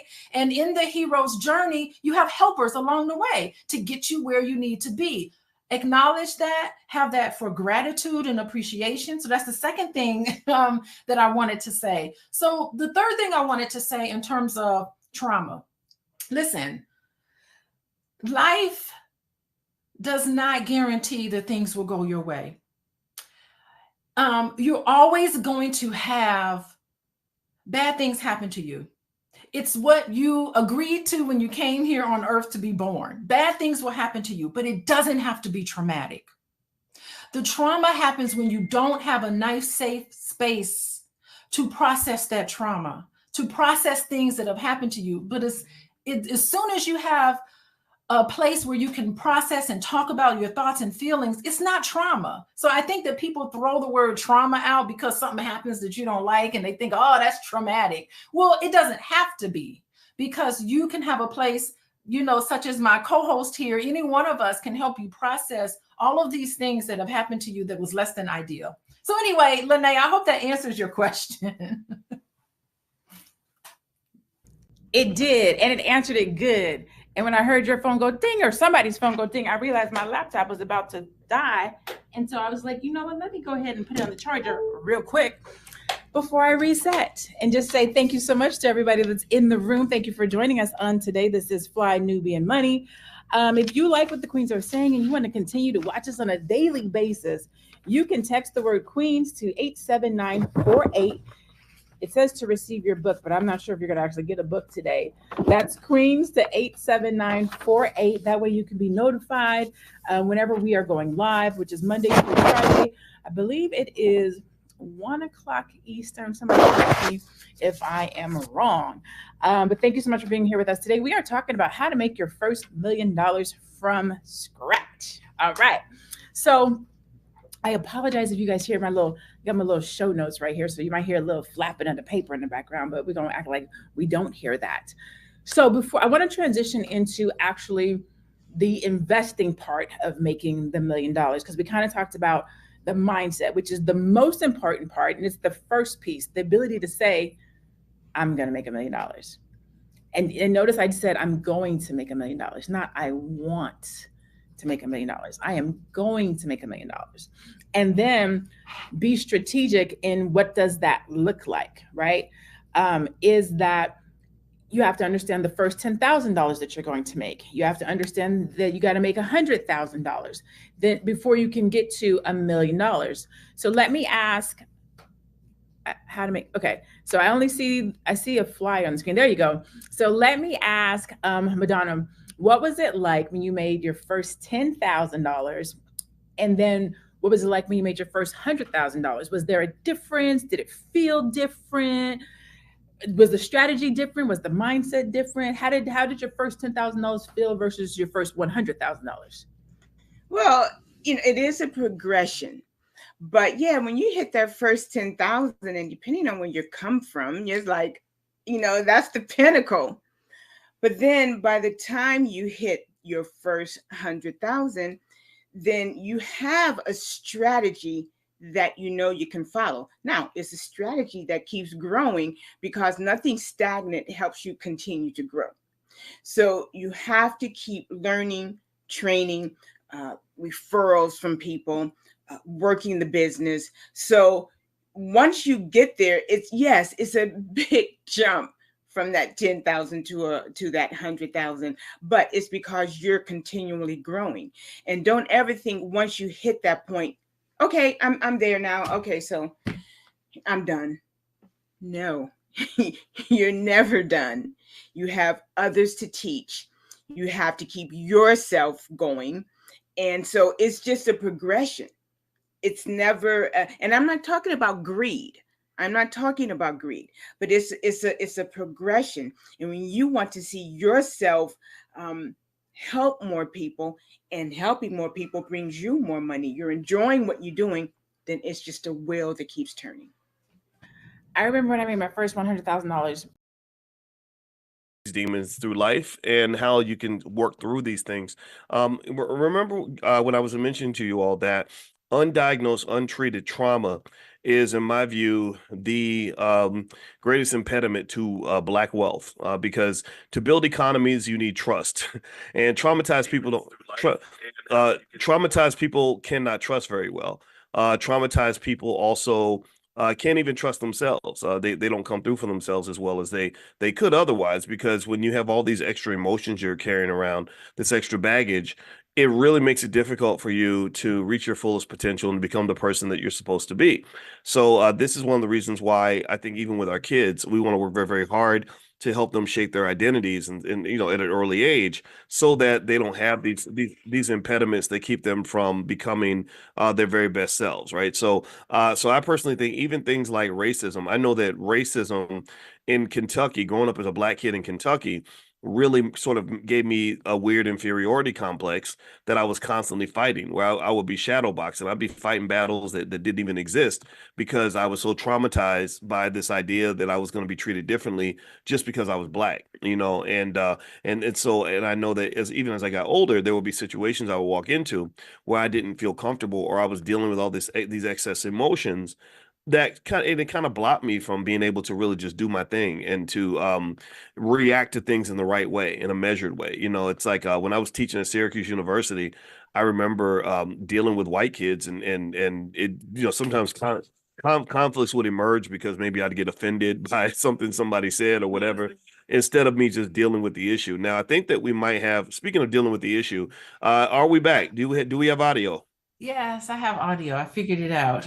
Okay, great. All right, very awesome, very awesome. All right, Okay. so babe, why don't you tell them who you are, what you do? I assume most of you all know this is my wife, Dr. Alicia Watkins, and I'm going to mention this really quickly. My wife is not just a therapist. She is a therapist that trains other therapists, so she's really good at what she does. Also, she is, and I got to give props to the Black woman next to me. I hope that's okay. She is one of the few, a very small percentage of PhDs. First of all, only less than 1% of the population has a PhD, and that percentage is even lower when you talk about people that look like us. But then even beyond that, a small percentage of PhDs become full professors at a university, right? So she's really rare in her field. She's one of the best around. I watch her every day in terms of the fact that she listens to therapy trainings just for fun. I've seen her read books hundreds of pages long on the subconscious mind. So she's really a great partner in terms of being able to understand what's really happening with our mindset and our money. So with me saying all that, babe, why don't you tell them Look who at you are, what you. you do, and everything else? Because I have to lay it out there. I want to lay it out there because I don't want people, because there are a lot of people on the internet who sound good but don't know what the hell they're talking about. Yeah. And I know you put in 20 years of work, 30 years of work into this stuff, right? So to me, I think there's a difference between somebody who has been studying something for 20 or 30 years versus somebody who just got up one morning and decided to start a podcast, and so because it really can cause you, it makes the difference between getting good information and bad information, or scientifically proven information, versus just something that came off somebody's hip. So anyway, I'll let you go ahead and take over from here. Why don't you tell them about what you do and everything else? Yeah, my name is Dr. Alicia, and I am a social worker. I like to present myself as a social worker first because that's my background in my training, and I work as a professor in the Department of Social Work at a nice institution. So that's what I do. I do train other adults who want to change their career and become a social worker, many of them, and I also do a lot of supervision for individuals who want to get their license. So I'm a licensed therapist, and so I help sign off on other individuals who have completed their degree and they also want to become a therapist, a licensed therapist as well. So that's some of the things that I do. And I also have my own private practice, and I do a lot of work, particularly with a lot of your students, Boyce, but also some other people as well. So I work with families, I work with couples, I work with individuals who have these demons attached to them. I love this whole, what is it? You said financial demons Yeah, that you're going financial to talk demons. about today. Yeah, Yeah. that's So, yeah. Go ahead, mhm. please. Sorry. Yeah, I mean, I think I love that whole concept. And, I'm not going to say demon in my practice, but I mean, that's essentially what we're doing. How do you get rid of demons? Like, what is it? The exorcist? I Mhm. should be like the priest and the exorcist to get rid of the demons inside of you. So, I love Yeah, that. I love that whole yeah. Well, concept. yeah. Well, let me lay this out. I don't think I've never seen that term financial demons used in any other setting in any textbook or anything. But but that's the goal of the Black Business School and our financial therapy department is we're not here to just simply replicate what's already been studied. We want to go deeper. We want, we're the black wealth, the black wealth surgeons, of America, in the sense that, to solve a serious problem like the racial wealth gap, you really need to do that surgery. You need to do that specialist focal, very, very deep focused specialization that's going to allow you to figure out from a nuanced fashion, like what's really happening here, right? So the term financial demons is basically something, or you can call them money demons, either one, whatever you want to call them. It basically comes from any fears or anxieties or negative beliefs about money that can really undermine and sabotage your financial thinking. Now, I want you guys to give me a yes or no. would you say that there are money demons in the Black community? Do you think that there are fears when it comes to money that plague us, anxieties, just stress that comes when it comes to money? Are there negative beliefs that hold us back? And also, the thing about these psychological barriers is that they might come from past experiences. I want you to think about the past experiences that you've had or that you've seen other people have that may affect their decisions when it comes to money. Social pressures like keeping up with the Joneses, following whatever you saw them do on BET, ingrained beliefs. Do you think that there are any money demons that relate to ingrained beliefs, maybe cultural baggage or social norms or generational curses that relate to money that keep us broke, that keep us struggling? And the thing is that here's the thing about a money demon. A money demon, it can show itself in the form of stress, poor financial decisions, or maybe even avoidance of financial responsibility, right? For example, maybe the guy who would love to get married and have children, but he doesn't because he's afraid that he cannot provide for anybody other than himself. Hey, give me a guess if you've seen that before, right? So I want to kind of dig in what's in just a point of confession. I know my wife she always goes too deep into stuff like that. So I don't want you talking about me, but I'm gonna confess a financial demon I had about marriage. When I was 28, I met a nice lady who was older than me, who was financially secure, and I did not pursue the relationship because I said I'm broke. I only I only make $1,000 a month, and she was making probably $10,000 a month, and it made me feel very awkward. She had her own house and a nice car and all that, and it made me just feel like, gosh, this is not cool. And I don't think that was her at all. That was really me. Now, mind you, I'm glad I didn't marry her or date her or anything because I got to marry you. But still, like, I think little financial demons like that are things that we kind of overlook in terms of sort of seeing how our relationship with money shapes how we make decisions. So let me ask you this, babe. Based on what I said about financial demons, in your practice as a therapist, do you see a lot of money demons pop up in terms of maybe fears or anxieties or negative beliefs about money that may sabotage the thinking of the clients that you see and things like that? Or what in your experience as a therapist? I know you can talk about individual cases, and I don't want you to do that, but how often does that come up? Well, financial demons is and other types of demons, we can take it in terms of your thoughts. That's what gets you into my office. It's the results. It's how it shows itself. And that's when people tend to be like, okay, I need to seek some help because I can't function every day. The stress is so overwhelming that I can't continue on with what's happening in my life. And so when it starts to become overwhelming, it's the consequences of attaching yourself to these financial demons. It's an attachment that you have to them. And it's a thought process. And it's interesting because with financial demons, the more you feed it, the bigger it gets. And you feed it in two ways. The first way you feed your financial demons is by avoiding it. Is by just saying, you need to open up your credit card bill and you need to look at what you spent last month, which is what we're going to do after the month of May. It's crazy, right? You know that you have all of these issues that you need to deal with and you're avoiding them and you're not addressing them. And so what happens is that short term, you feel a relief, but long term, it ends up getting worse. So that's how the financial demons grow. Number one, by avoiding. And the second way financial demons grow is by fixating yourself on what you don't have and comparing yourself to others and say, I don't have this, I can't do this. It's this rumination that you have in your head about what you can and cannot get, what you think that you think. It's what you think that you cannot have. And that's the second way you feed these demons. These demons actually are energy that lives off of you. It attaches itself to you and it grows based on your fears. Okay. It's like the movie It. You ever see the movie? I love the movie It because really it is a perfect dramatization of what happens inside of us. You have to remember, ain't no devil in terms of how I see it in my work and how I see life in general. There is nothing outside of you. There is no devil. There is no demon. The real demon is your thoughts. And if you look at the movie It is a representation of what happens inside of all of us when we start feeding this demon. And that clown it got bigger and better. It fed into their insecurities, and it grew until one point in this movie. And it's when they stop and they turn around and they face that clown and they start beating that clown up, and they start attacking it. And that's when the clown shrinks down into nothing and just goes away. It's the same horror film.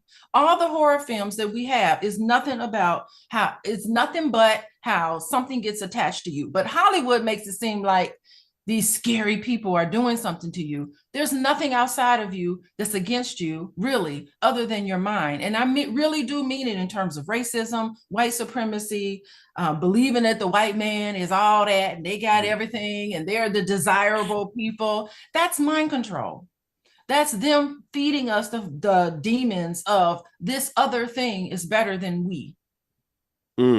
Wow. Okay. So, so one of the things, I'm gonna lay out a theory here. One of the theories I have is that based on what you're saying and based on, movies like It and stuff like that, or maybe the movie Smile. You and I saw the movie Smile, which, Smile's a really creepy movie where basically people, you would witness somebody like doing something crazy, like cutting their own throat with a big smile on their face, and they'd be doing this. And it was a real creepy thing.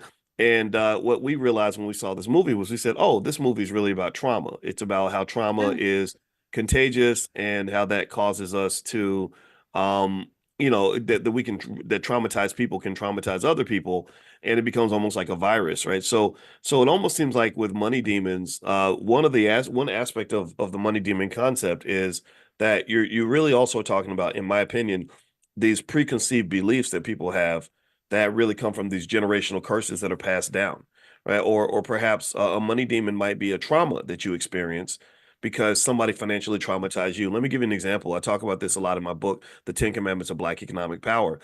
When you loan money to somebody that you trust, and it's your cousin, and you give them your last few dollars that you had stacked up to pay the rent or the mortgage, and your cousin just ghosts you or disappears and doesn't want to pay you back, and then every conversation becomes awkward after that. They yell at you and cut you out when you ask for your money back, and then so at the end you lose your money and you lose a loved one. That's very traumatic, and I think that can become a demon, because the way I see that demon manifest is people, they transform. It's like the demon possesses you now. Right? You used to be Mr. Loving and trusting, and I want to help everybody. Then you become, this is why I don't loan money to relatives. I don't care. I don't care what's going on with you. I almost feel like that's a transformation, right? Almost like a demon possessing you. I mean, what do you think, babe? Yeah, well, I mean, I just don't recommend people loan money to anybody, really. I think that you should, if someone is in a dire situation and they really need money, you probably should just think about what you're comfortable parting ways with. What's an amount? All of us right now should think about, okay, what amount of money can I part ways with where it's not going to make a big difference to me? And that's how you need to think about working with people who are close to you in terms of money. Just give them the money. Just say, enjoy yourself. I hope everything is okay, because listen, when you start you loan somebody money and you see them walk around with a new pair of shoes on, it's always going to create a dynamic. It's going to be like, okay, so this person can't give me back my money, but they can buy a new pair of shoes. It's always, I recommend just try to avoid loaning somebody money anyway. But think about that. Think about how you feel when you have worked hard and you have been successful, and there's other people in your family who's not been successful.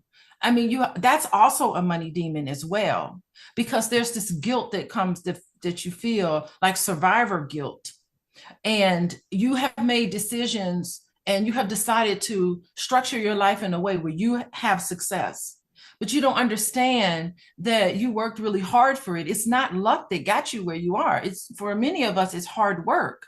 And you start looking around at everybody else and you're successful and other people aren't successful.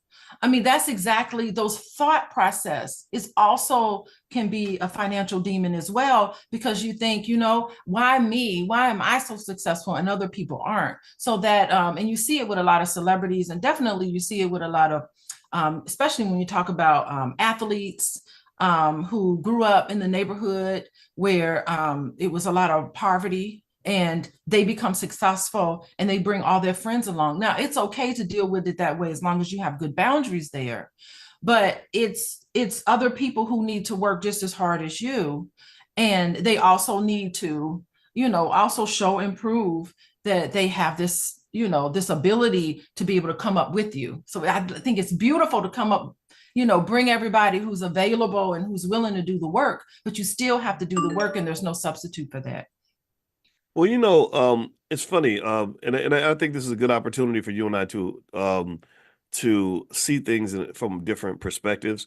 First off, when you use that word recommend, like I recommend people do this. One thing I always that's just my recommendation. One thing I always tell everybody is I don't give financial advice. I don't, because you have to have a license for that. But then also, I don't want to tell you what to do. I'd rather establish a framework for you to use to make decisions. And I want you to just make sure when it comes to taking risk, because everything's risky. Money's risky, love is risky, trusting people is risky. And where I find that people tend to be the most upset, at least I am. I know the times I'm most upset is when I was taking a risk I didn't know I was taking a risk with. I was going into something where I didn't know what it was. It's like if you're dating and you're expecting a relationship to lead to marriage, and the other party thinks it's a one-night stand, then the problem is not so much whether or not a one-night stand is better than a long-term relationship. The problem is that there was a misunderstanding. People didn't know what they were getting into. And I bring that up because when I think about loaning money is an important part of a functioning economy. You have to loan money for an economy. If the banks all stop loaning money tomorrow, the entire U.S. economy would crash in a way that was permanently damaging for the next 40, 50 years. Like if all the banks just said, we quit, we scared, we don't want to loan money to nobody because y'all don't be paying nobody back, the economy would not function anymore. You have to have lending. Whenever you look at wealthy families, when we were talking about that segment of India where they own all the hotels, 40% of the hotels in America, they loan each other money. They do. The difference is that they have a code of conduct where they have a process that they go through. If you don't pay somebody back, you don't pay back cousin so-and-so, oh, they're going to come get you for that. You're going to have to deal with that. And so to me, when I think about loaning money, I look at it as obviously you shouldn't loan money to everybody. And then also you have to know what you're getting into, right? Because that's not a personal loan. What you're talking, I'm referring to personal loans. What you're referring to is like business loans, and I think that's different. You should make I do agree with that. I agree with that. You're right. You're right. But what I will say too, though, is here's where I'm going to definitely agree with you about loaning money. Why you should be skeptical about it. Remember this: most of us are pretty much products of our habits. Our life is a manifestation of the choices you make, the habits you have, and the way that you think. Like if I weigh 400 pounds. You can look at me and pretty much guess what my eating habits probably are, right? Most of the time, right? It doesn't, I'm not dissing anybody, but that's just true. Or if I'm in really great shape, you can look at me and see, or if I live in a big mansion, you can see that I probably did something financially that got me in that mansion. So when you see a person, and how many of y'all, give me a yes or no, give me a yes in the chat if you can think of a relative who always has financial problems. Give me a yes if you think, I want you to think about that cousin who always is behind on the rent. And don't go up to them. Don't go up to them and say you got financial demons or money. No. I'm not saying that. No. But let me finish this analogy, and then I'm gonna hand the ball back to you, babe. I want you to give me a yes if you can think of that cousin who's always behind on the rent, who's always an inch away from being evicted, who's always got a trauma story, a scary story, who's all, and doesn't even know that their role in the process. It's always somebody else's fault. It's always temporary. It's always just this one time, right? And so really, to your point about not loaning money to people, you got to understand that it was their bad financial habits and choices that got them to where they are right now. So by definition, to some extent, at least 8 times out of 10, when you make that loan to that cousin who's always struggling financially, that is a bad loan because that person in your mind should have bad credit because you can see that they're making bad choices. So your odds of really getting your money back are probably much lower than you think. But maybe you can't see that because they sound so convincing when they tell you it's just this one time. I'm gonna pay you as soon as I get my check on Tuesday, and it's really Uncle Rerun's fault. I don't have any money. So my point is to say, that's where I agree with you, that maybe in that situation, again, it's not me telling you not to do it. It's me saying, make sure you know what you're getting into. So if I know I'm loaning money to a deadbeat, or who doesn't know that they're a deadbeat, I'm not going to tell them they're a deadbeat. They're already feeling pretty bad. I don't want to make them feel worse. Then I might loan that money knowing that it's a gift. So you say, hey, I need $1,000 by Tuesday. I might say, okay, here's $150. Here's my contribution, because I'm not prepared to give you $1,000 or $500 or some number that's really going to set me back. And I think that's where the trauma, and you can give me your thoughts on what I just said, babe. But I think that's where the trauma kicks in, is where you loan that person an amount of money you're not comfortable giving away, and you need that money back, and then they don't deliver, and then you're scared. Now you're the one who's financially unstable because you were climbing up a ladder. You reached down to pull them up, and they pulled you off the ladder. So now you're freaking out because now both of y'all in financial trouble. That's what I've seen happen many times. What do you think about that? Yeah, that's so fascinating that okay, so I'm gonna put my I'm gonna speak from the position of the lender, of the person who has seen the heartache in another individual. They've connected to that, and they've decided that they need to be the hero in somebody else's story. They themselves feel like they need to be the hero in someone else's story. So in that sense, the loaner, the individual with the money, is in an up position. And then they feel like I can help this person out, not really to help that person out, maybe, but also it is a feel-good moment for them. So there's a lot of individuals who use their money and their position of power, not necessarily to help that person, because sometimes you cannot help somebody by opening up your checkbook. Sometimes when you look at situations and you see somebody in these dire situations, you cannot help them by opening up your checkbook and just writing a check. If you could write a check and help people out of their misery, it would be so much easier. It depends on how you look at the situation and how you assess the situation, because sometimes other people's sort of issues is a way where you can jump in and be the hero so that you can feel good. So you really do, it's a dynamic process. You really do need to think about what is driving your behavior, that you feel like you need to save everybody. And ultimately, nobody can save anybody. And I hate to put it that way. As a therapist, I want to say that I can help save everybody, but I really don't think I can. I know that what I can do is I can help people. I can give them the map, and I can give them the compass of how to have a successful relationship, how to be healthy in their interactions with other people. But it's up to them to use all the evidence-based practice that I know, because that's what I operate on as a therapist. They can use those things. They have to, outside of the sessions, do the work. They have to decide, okay, I'm going to make a change, and I'm going to face this demon, because all demons are negative thoughts. I'm going to face my negative thoughts about this situation. I'm going to look at it directly, and I'm going to shrink it down, face it directly. Someone wrote in the chat, the shadow side. They're spot on, whoever that person was. I can't remember their name, but that's the shadow side of you. And when you avoid and when you fixate on things, that is when that shadow grows. But when you start thinking about not what you don't have, but what you do have, and address that, that is what grows. I don't know, should we call it a financial angel? Maybe money angels. Money angels all around you. Abundance is around you, but you have to see it in your everyday life. And you have to empathize with other people who haven't quite gotten there. So I was saying that, interrupting you, I'm sorry, to say, you don't talk to somebody and say, you got a financial demon. That's not what you do to other people. Because the point of this on Sunday morning is not to save anybody else. The point of this is to use these tools that Boyce talks about every morning, is to use these concepts and incorporate it into your own life. That's the point. You can send people the link and ask them to join, but it's up to them if they're going to click on the link, if they're going to listen to this, if they're going to incorporate all of this into their life. Well, okay. So, by Yeah. the way, I want to mention to everybody that we're talking about money demons today, and money demons are pretty much anything, any sorts of fears, anxieties, negative beliefs about money that sabotage your financial well-being. In fact, let's do a quick poll. I want everybody to give me a yes if you can think of at least one money demon that you may have that keeps you from reaching your goal. Give me a yes if you have one fear that's really held you back.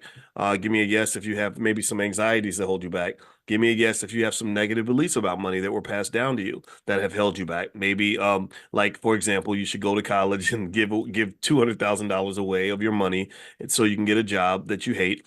Again, I'm not saying that this happens to most people, but this is one belief that maybe should be adjusted a little bit. Not because college is bad, because I don't think it's bad, but because maybe that isn't giving us what we want. Also, I want you to give me a yes if you have some sort of psychological barrier that maybe comes from a past experience that involve money, maybe a past trauma, maybe something related to society pressures, pressures in terms of what you do with your money, how to use your money. In fact, I'm gonna lay this out, babe, and I want you to kind of take this in the direction of one limiting belief about money that plagues a lot of people. Have y'all? I don't know if y'all have ever heard me talk about this, but I brought it up a long time ago. One time on SNL, they did a segment called Black Jeopardy. And my wife is laughing because she knows how it just irked me so bad. And they had Leslie Jones, the comedian, and she was on this show called Black Jeopardy. And in Black Jeopardy, I remember they had two black people and a white guy. I think the white guy was Tom Hanks. And so if you remember, in the show Jeopardy, what they do is they ask you the question and then you give the answer. So the question was something like, they give you the answer and then you state the question. That's what I meant to say. So the answer was, your boss wants to take $50 out of your check every week for your 401k. And I think Tom Hanks was, the white guy's like, you say absolutely or whatever, right? Like you put, you want to invest. And Leslie Jones goes, "Brrr," and she says, you better give me my money so I can buy me some scratch offs. And that was really it didn't make me laugh, right? I'm sure people thought it was funny because they're like, yeah, that's what black people be doing. We be spending our money on scratch offs. Yeah, well, that's why you ain't got no money in your 401k, right? Because somebody told us that makes sense. But they're kind of positioning us for a lot of long-term financial anxiety. I've seen people who become millionaires off their 401k, but by maxing it out at an early age. You max that thing out at 22, 23 years old. When you hit retirement, you're very wealthy. And remember that you don't just get the benefit when you retire.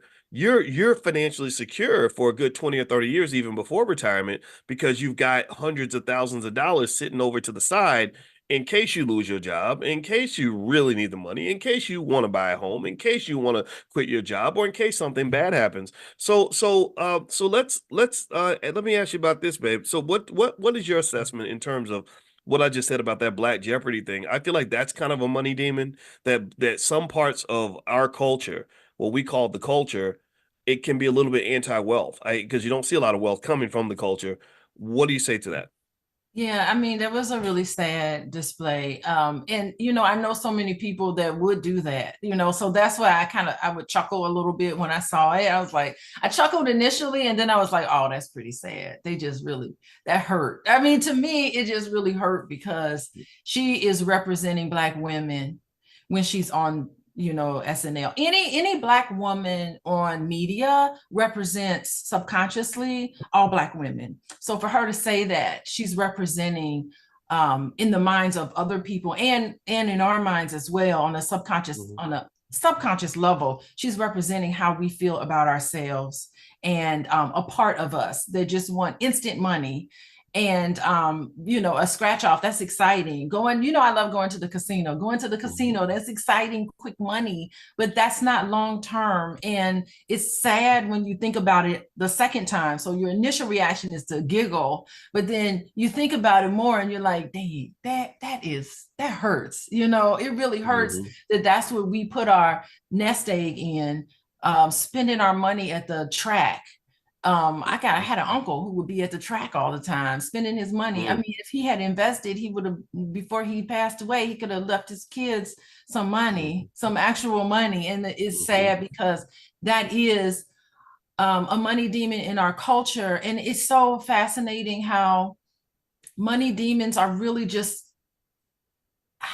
negative thoughts and beliefs about money, and thinking that we don't have enough and thinking that we can't do enough. And money demons is also in how we spend. You see it in how we spend. We want to have social approval and respect of others. And unfortunately, we live in a culture where you are respected if you have, and not only that if you have money, but if you spend it in this elaborate sort of way, you get this social approval and respect.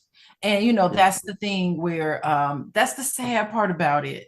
Because I mean, I know millionaires that walk around and they just have on regular t-shirt and jeans. You wouldn't even know they were millionaires, but they walking around and they're just happy with themselves. They don't feel like they need to have to flaunt it or go to the club or go to VIP section and spend a ridiculous amount of money on the weekend. It's just insane what people do. And that's us running a program. We're running a program that's been given to us and reinforced by SNL. Thank you, SNL, for reinforcing that in us. It's terrible. Well, it does create kind of this weird awkwardness where when you start doing things that are healthy, you start doing things that are smart and savvy and embrace delayed gratification over instant gratification. And it's really unfortunate when you run into somebody who is so possessed by their own money demons that they literally accuse you of not acting black, like you acting white, and and that happens a lot. You have people that make healthy choices, and then somebody says, "Oh, you think you white, or you think you better than everybody else," and I know I've gone through that. I don't know if anybody else has ever gone through that, but I've gone through that. If you It's crazy. Yeah. Just even when and I mean, just when I just think about, like, even when I created this platform to sort of do what we do, I remember I would say this is the home for intelligent black people. And you remember when Kwame Brown, the NBA player, was like you uppity, you think you better than everybody else. And I'm like, well, what's wrong with being intelligent? Like, would you feel better if I said this is the platform for stupid black people? You a sellout.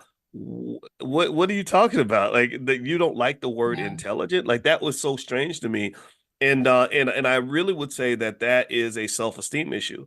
If you think that being black means you're supposed to be ignorant, then just go sign yourself up for slavery. I mean, you would do well in 1702. Massa would love you. You would do quite well on the plantation because you are under all these constant threats. There are so many people that want to control you, that want to extract things from you, they want to harm you, they want to incarcerate you. They don't even, they want your son dead. They want to own your entire family. So why would you go into a battlefield like that where threats are everywhere and then want to be ignorant, blind, deaf, dumb, and stupid? That don't even make no sense. That's completely illogical. And so circling back to just money demons, babe, when I see a money demon, I think of it like the movie The Exorcist, where the demon possesses you. Yeah. And in my view, when you have not healed, when you have experienced horrific amounts of trauma as a child, like lots of us do, and you're carrying all this with you, and you explain to me, by the way, my wife is a certified trauma specialist, right? By the way, she did get a certification. I remember you got the certification because she talks to me a lot, and I try my best to listen, and you were telling me things as you were learning them. I remember you telling me about how trauma, like, literally kills you, how traumatized people have all these physical health issues, mental health issues. And a lot of us, once you understand trauma, you can identify traumatized people when you see them. It's that person who's going to cut you out over a bowl of Cheerios. Maybe it's that person who sprints away every time they run into a healthy relationship, right? Just whatever. Or who takes a molehill and turns it into a mountain, whatever. And it's kind of like one of these things where these demons do possess us. And if you imagine me being possessed by a demon, I'm not really who God meant for me to be. I'm who Satan meant for me to be. I'm who the devil wants me to be. I'm showing up and I'm like, and that demon may come from, some anxiety or some fear or perhaps it comes from drugs and alcohol, some bad habits that I have. Maybe it comes from my failures of the past or things that haunt me. Maybe it comes from societal pressure. I was listening to my favorite rapper who told me that I'm supposed to disrespect women, stay high and drunk all the time, beat people up if they make me mad, and make poor decisions, right? But to me, that's what I see. I see the demons possessing us. And to me, to be healthy, you got to do an exorcism. You got to exercise. The more you exercise those demons out of your body, I think the better you are, like the healthier you are and the better of a human being you are, for not just for others, but also for yourself. What do Yeah, you think? it's so crazy. You're talking about the financial demons. I remember going to college and I had this white boy in my one of my classes, and he had on like dirty gym. He had on old gym shoes. And where I come from, like, why would you be wearing old shoes? And in my mind, I'm making fun of him because he got on these raggedy shoes. But as I got to talk to him, I'm like, this man is wealthy. And in my mind, it's just like, why would you have all that money and still wear these? Like, you should get a brand new pair of shoes. I was like, you need to go now and get the shoes, because I cannot understand. Like, in my mind, it was just like the first thing I would do if I had money, or if I came from a family with a whole lot of money, is I'd have on some nice shoes. I would not walk around like that. And I think, like, in white boy land, maybe that makes him feel more wholesome and more genuine. I have no idea, but I couldn't understand it for the life of me. And I'm just looking back on that. I'm like, what was wrong with me back then? But that was where I came from. And so I think the best way to get rid of the financial demons is, number one, to recognize that it's there. Most people don't understand how they don't reflect on what they do and how they spend their money and what they feel like it's important. So I really do think that we need to reflect. We need to reflect on instances and become very self-aware, be able to connect the dots. Because listen, Boyce just talked about trauma, and I just want to say something about trauma. Trauma is not because a bad thing happened to you. That's not trauma. Trauma is when something happens to you and you disconnect from how you feel, and you disconnect and you can't connect your current behavior with what's happened to you in the past that's triggering you. You don't understand that. That's when it shows up as trauma. So the best way to get rid of the financial demons is self-awareness and insight. Is being able to understand. You can do the exorcism on yourself.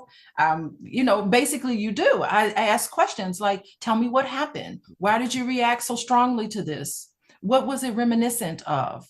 And you have these conversations in a place to process all of these unfortunate things that happen to you, so that you don't disconnect from it and you walk around as a traumatized person and spending your money impulsively on these things meant to cover up the pain that you feel inside. Well, and it is that covering up the pain makes sense, particularly when you consider that money is a drug. Money, receiving money makes you feel good. Not having enough money can create anxiety, just like a drug. Or the belief that you don't have enough money. Say it again. Oh yeah, the belief that you don't have enough money. There we go. And it's like if you imagine how a crackhead must feel when they can't get no crack. There's a lot of anxiety attached to that, right? Oh, but let me tell you, nobody is better at getting money than somebody who's on drugs. They are really good at manipulation. Yeah. And manipulation. They are. I mean, I have seen just remarkable performances from people who are on drugs, manipulate others to get money out of them. It's their entire life. As soon as they wake up in the morning, they're like, how am I going to get my next fix? Who am I going to call? What sad story am I going to tell so this person can give me some money? What do I need to do? And they execute. Nobody has more clear vision and execution than a drug addict. It is really remarkable what they do.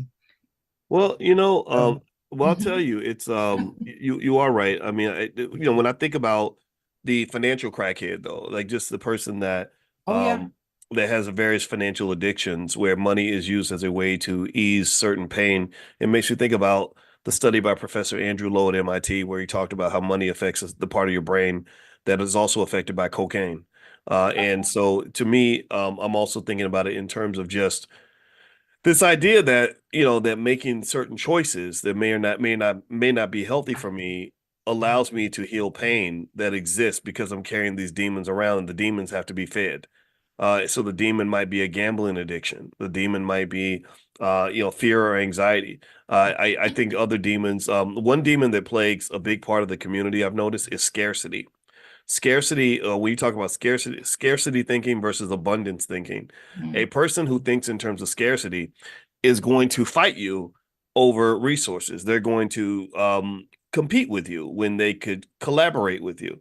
They're going to hate on you when they should be congratulating you. Because why? Well, because they see whatever you're getting, whatever you have, whatever you're doing as a reflection of why they don't have what they want. Or you getting something means there's less of it for them. You get a good man, she's upset because she can't get the same thing you get, or you're doing well and making money. Well, now your success reflects on my lack of success. So to me, an abundance mindset might come from I would argue that a less traumatized person is more likely to have an abundance mindset and to say, look, there's enough for everybody. I want to see you win. I'm happy for you. And I've seen this just even in terms of just even business. When I would think about collaborating with someone, it's mutually supporting each other. But then I see them and I'm like, wow, this person's really competing with me. Like they feel that they can only be successful if they tear me down or something. And I just think that to me, that's a demon.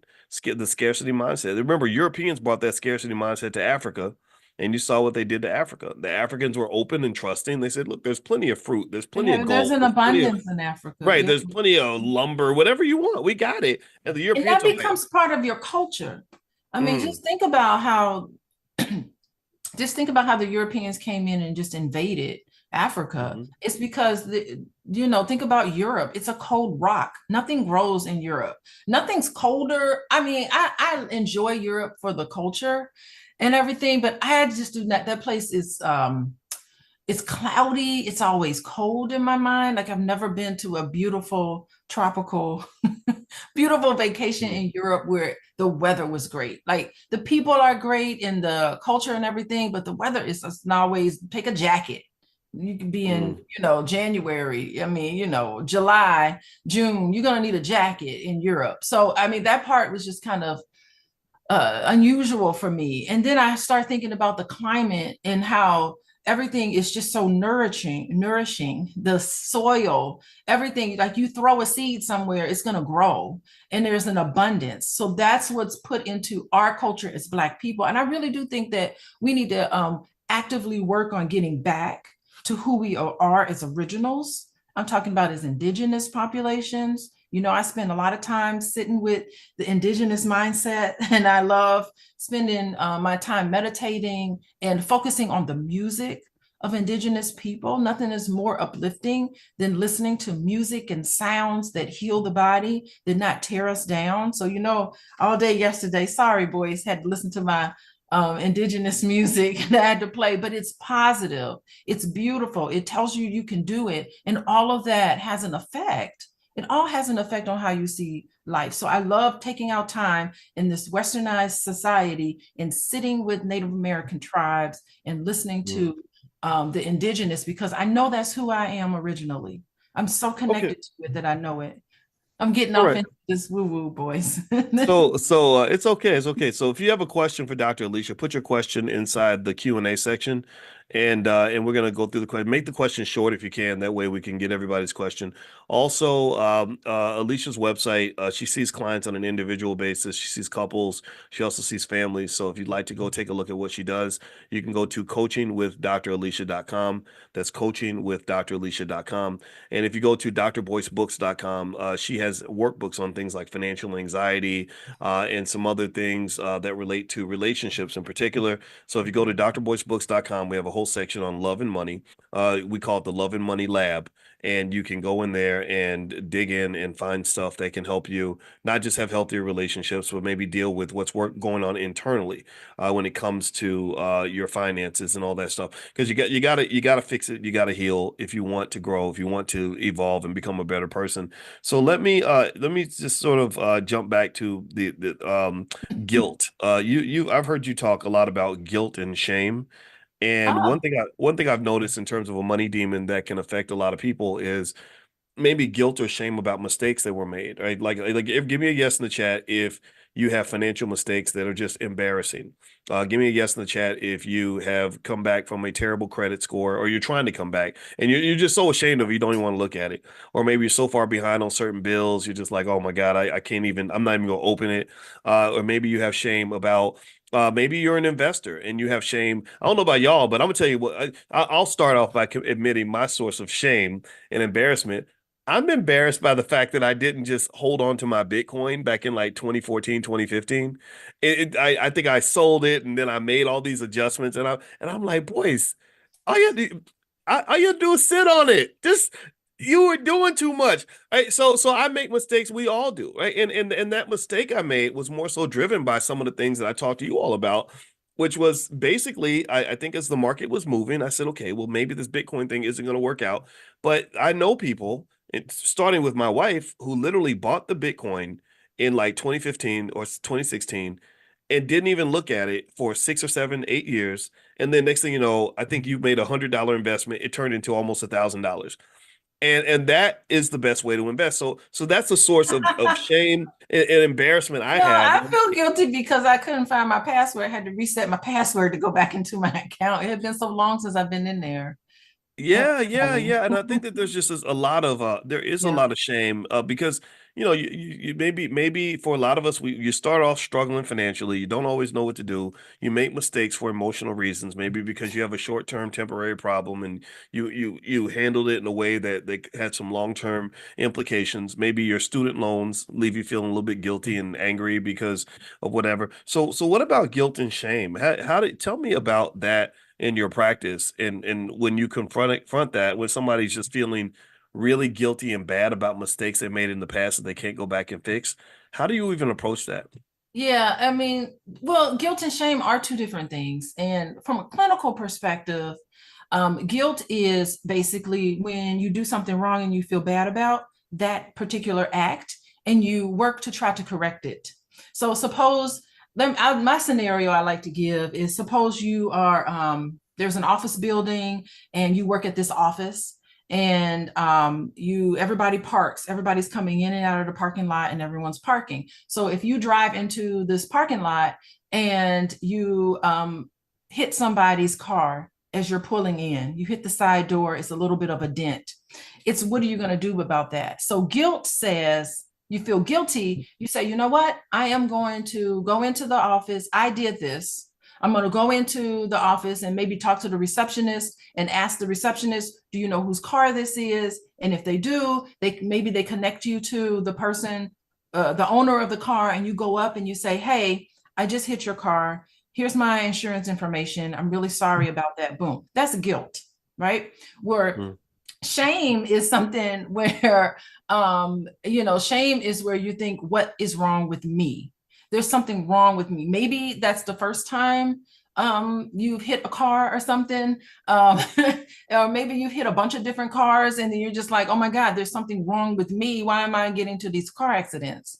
And it kind of can carry itself out in a sense where you don't necessarily feel guilty, but you may tell yourself, what do you tell yourself in the midst of that shame? Where some people can say, you know what? I'm not going to feel shame because I don't get into car accidents. This is a one-off. But shame happens when you say, you know what?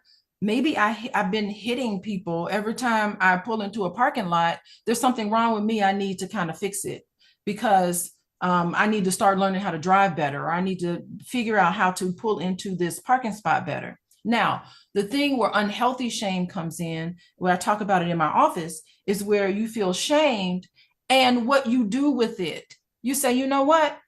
I think there's something wrong with this person. Why would they park their car that way? I wouldn't have hit them. You're not taking responsibility for what you've done. Okay. You say, you know what? I never would have hit them if they hadn't been parking their car sideways. So what's wrong with these people in the way they're parking? See, I wouldn't have done it. You take no accountability and no responsibility because you can't deal with the shame. It's too powerful for you to deal with that shame because it's tied to so much insecurities. And I see that a lot in my office, particularly with romantic relationships. where you've done something to your partner and you know you shouldn't have done, and there's so much shame attached to it, you feel like such a terrible person that you cannot apologize to your loved one by something that you did, your actions caused someone else to feel this way. You need to feel guilty about it. But some people come from such a place of shame in a clinical sense that they can't take responsibility for what they've done. Okay, wow, that's giving me a lot to think about. Okay, so shame No is accountability. okay, so the shame might appear as me sort of creating a belief that something's wrong with me because I did something for which maybe I should feel some sort of guilt.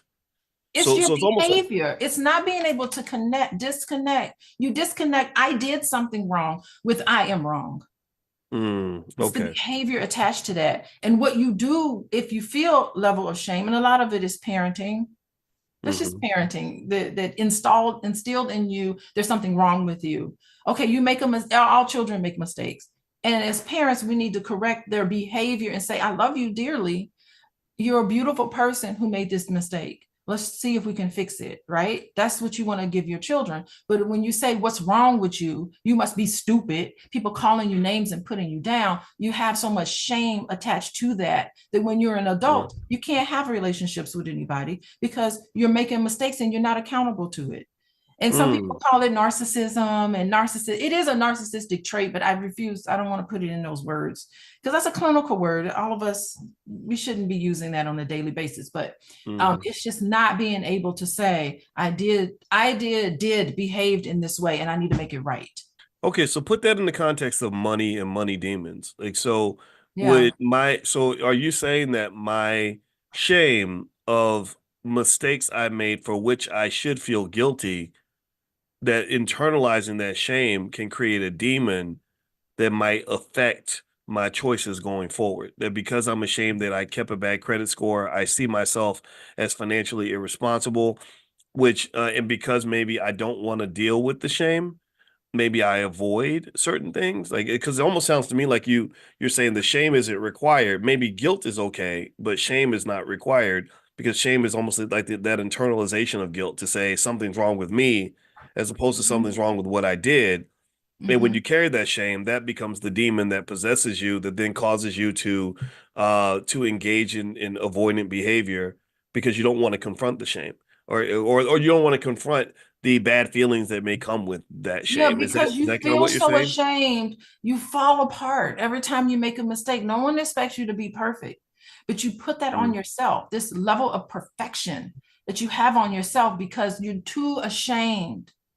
You're too ashamed, and you make a catastrophe just because you had a bad month or something. It's not a catastrophe. Things ebb and flow all the time. That's a universal law, right? The Hermetic principles. You also study Hermetic principles. It's a law. What goes up is going to go down, and you have to be able to figure out how to ride the waves without internalizing it and thinking there's something wrong with you.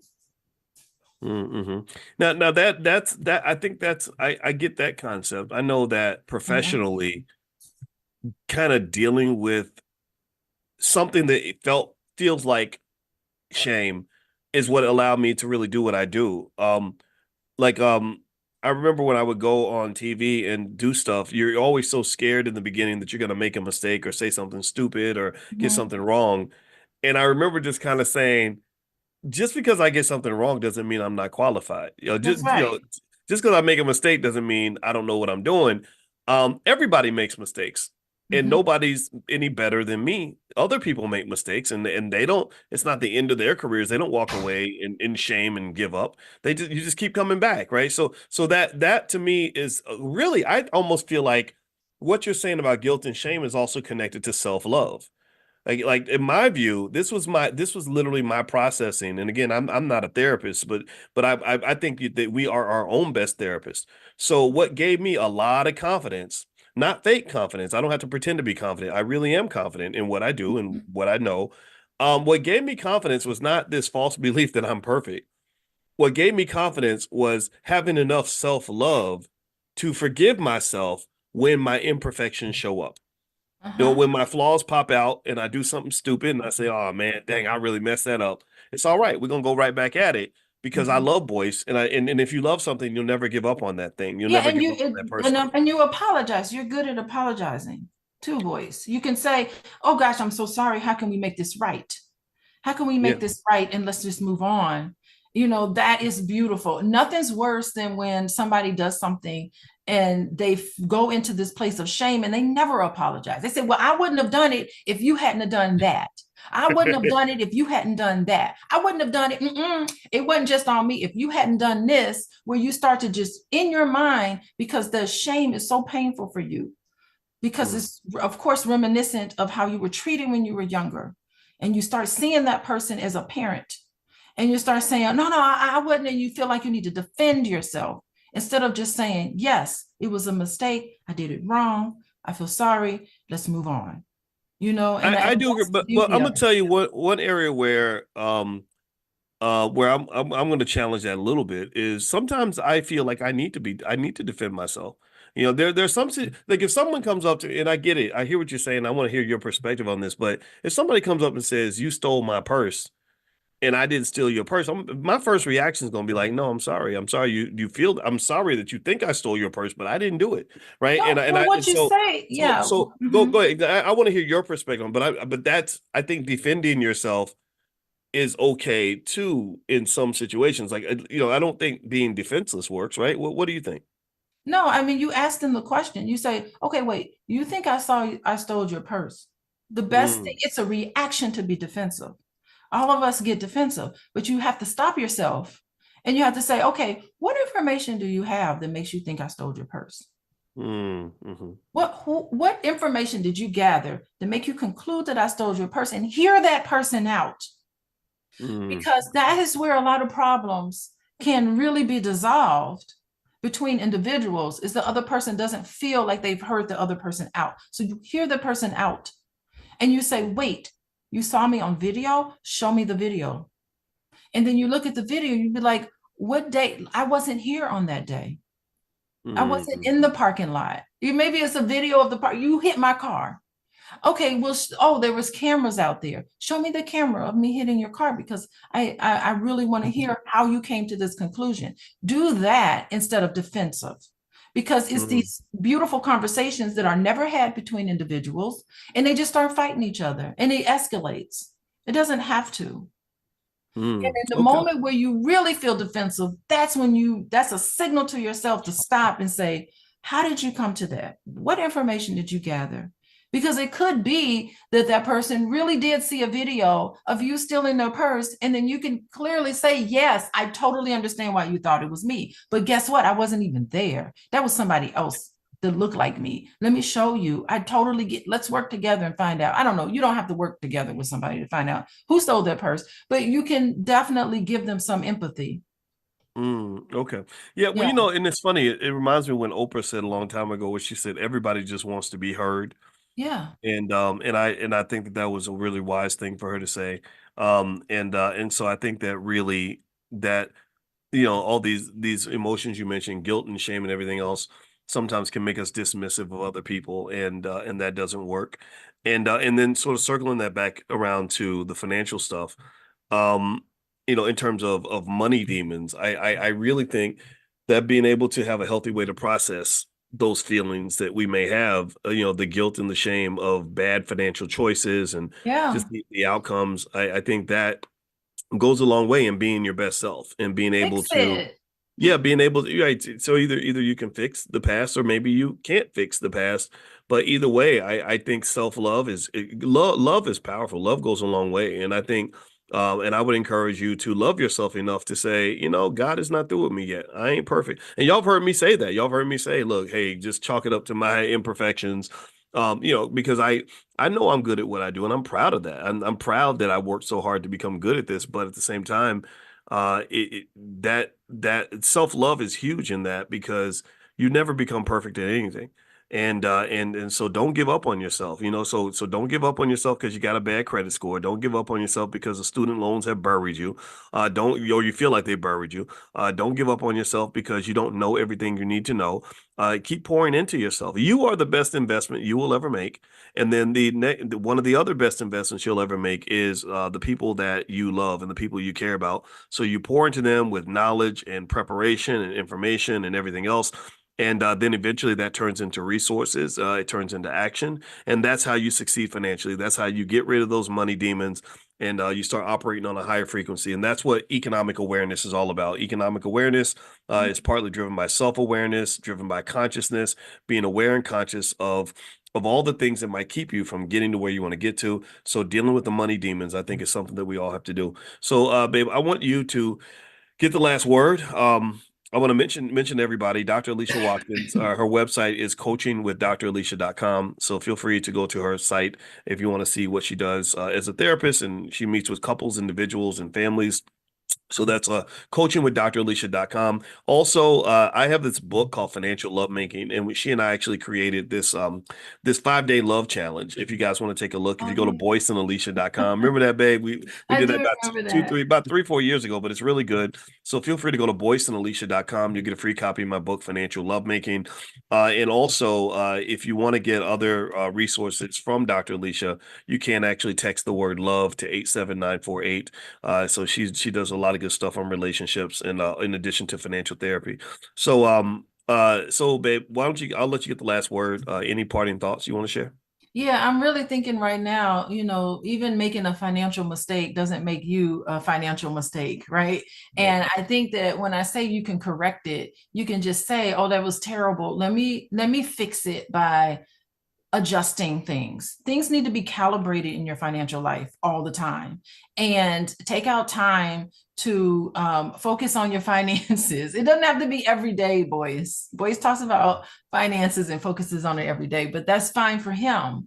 Okay. But I really do think that you should schedule whatever's comfortable for you to just fix it and stop ruminating on the past.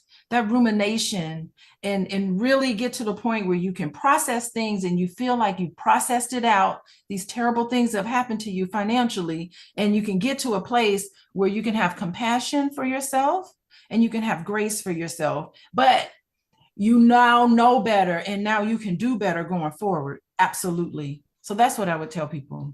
That's right. All right. Awesome. All right. Let's do better, be better. Let's fight off the demons. The money demons hit all of us. And so if you want that, just sort of a quick summary of the money demons you may want to investigate, and maybe this is something we can go deeper into. Maybe we can develop a class around this or something. But I would just to give you some ideas on where you might look for those money demons. One might be scarcity, having a scarcity mindset. They may cause you to have insecurities that they get in the way of progress, like jealousy or competing with people that you should be collaborating with, guilt over spending or things like that, or maybe debt or mistakes that you made in the past. Guilt and shame are big factors. Also, maybe anxiety over things like debt or income or financial instability. Financial anxiety is very big. If you go to drboycebooks.com, Dr. Alicia has a workbook to help you work through and analyze and become aware of any financial anxiety you may have. She did a whole financial anxiety workbook. So feel free to go to drboycebooks.com. You can scroll down to the love and money section. Maybe a fear of failure. Anybody got a fear of failure? I'm scared to go start this business because I'm scared this business is not going to work. Well, I get that. Everybody feels that way. And it's really hard to imagine putting a lot of time and money into something and having it not work out. It's tough. It's embarrassing. And you don't get a lot of support. You don't have a lot of people in the family saying, go, go, go. You have a lot of people sitting back saying, I'm just waiting for that Negro to fail. When they fail, I'm going to sit back and I'm going to tell them why they did. And it's always the people that ain't doing nothing that do the most talking. So having a process to sort of get to that point is, I think, a really big deal. And actually, if you want to look into like a business that you can start that doesn't fail, again, go to drboyceprime.com. Those are a lot of Prime members are in this class right now, and you can say something in the chat. drboyceprime.com. I think that whole idea of starting your business by selling stock options is really, in my view, the most effective, most superior way to starting a business, or the most superior method I've ever seen, because the business is highly liquid. It doesn't require any work, and you start making income from day one. You just need a capital base. So if you want to go take a look at that, feel free to go to drboyceprime.com, or if you text the word money to 87948, I'll send you a free training called How to Make Money Without Working. It is highly efficient. It is literally how I make my money. Errol's, and I see Errol, James, I see you all. So yeah, so feel free to just talk to the other students that are in the class. I like that better than the other method, because the other method was you throw a bunch of money at it, you work your butt off, you wait a year or two, and then maybe you make some money, right? And that's really a hard way to get ahead. So to me, I was like, oh gosh, I should have been doing this when I was 20. So teach this stuff to your kids so they can do it when they're 20 instead of wasting 20 or 30 years like the rest of us did. Other areas where a financial demon or money demon might show up might be maybe you avoid making plans because you're having trouble dealing with instant gratification versus delayed gratification.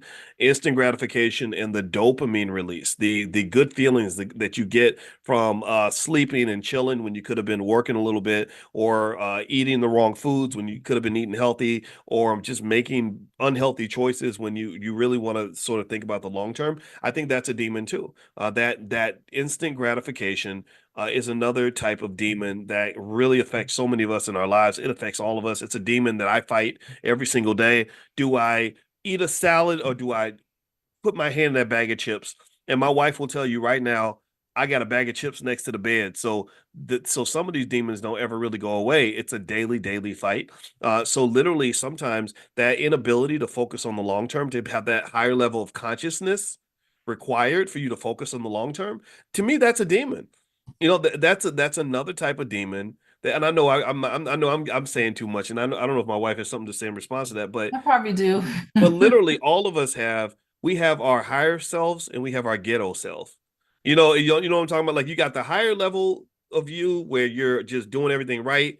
You're getting up in the morning, you're handling your business, you're making plans, you're getting it done. And then you have the other side that's just lazy and don't want to focus and doesn't want to do the right things, doesn't want to even eat right, doesn't want to save, wants to spend, right? So really, this is why I actually started doing this money in the morning financial consciousness thing, because what I realized is, I said, if we wake up every morning and we commit ourselves to being our best selves, that gives us a much higher probability of success.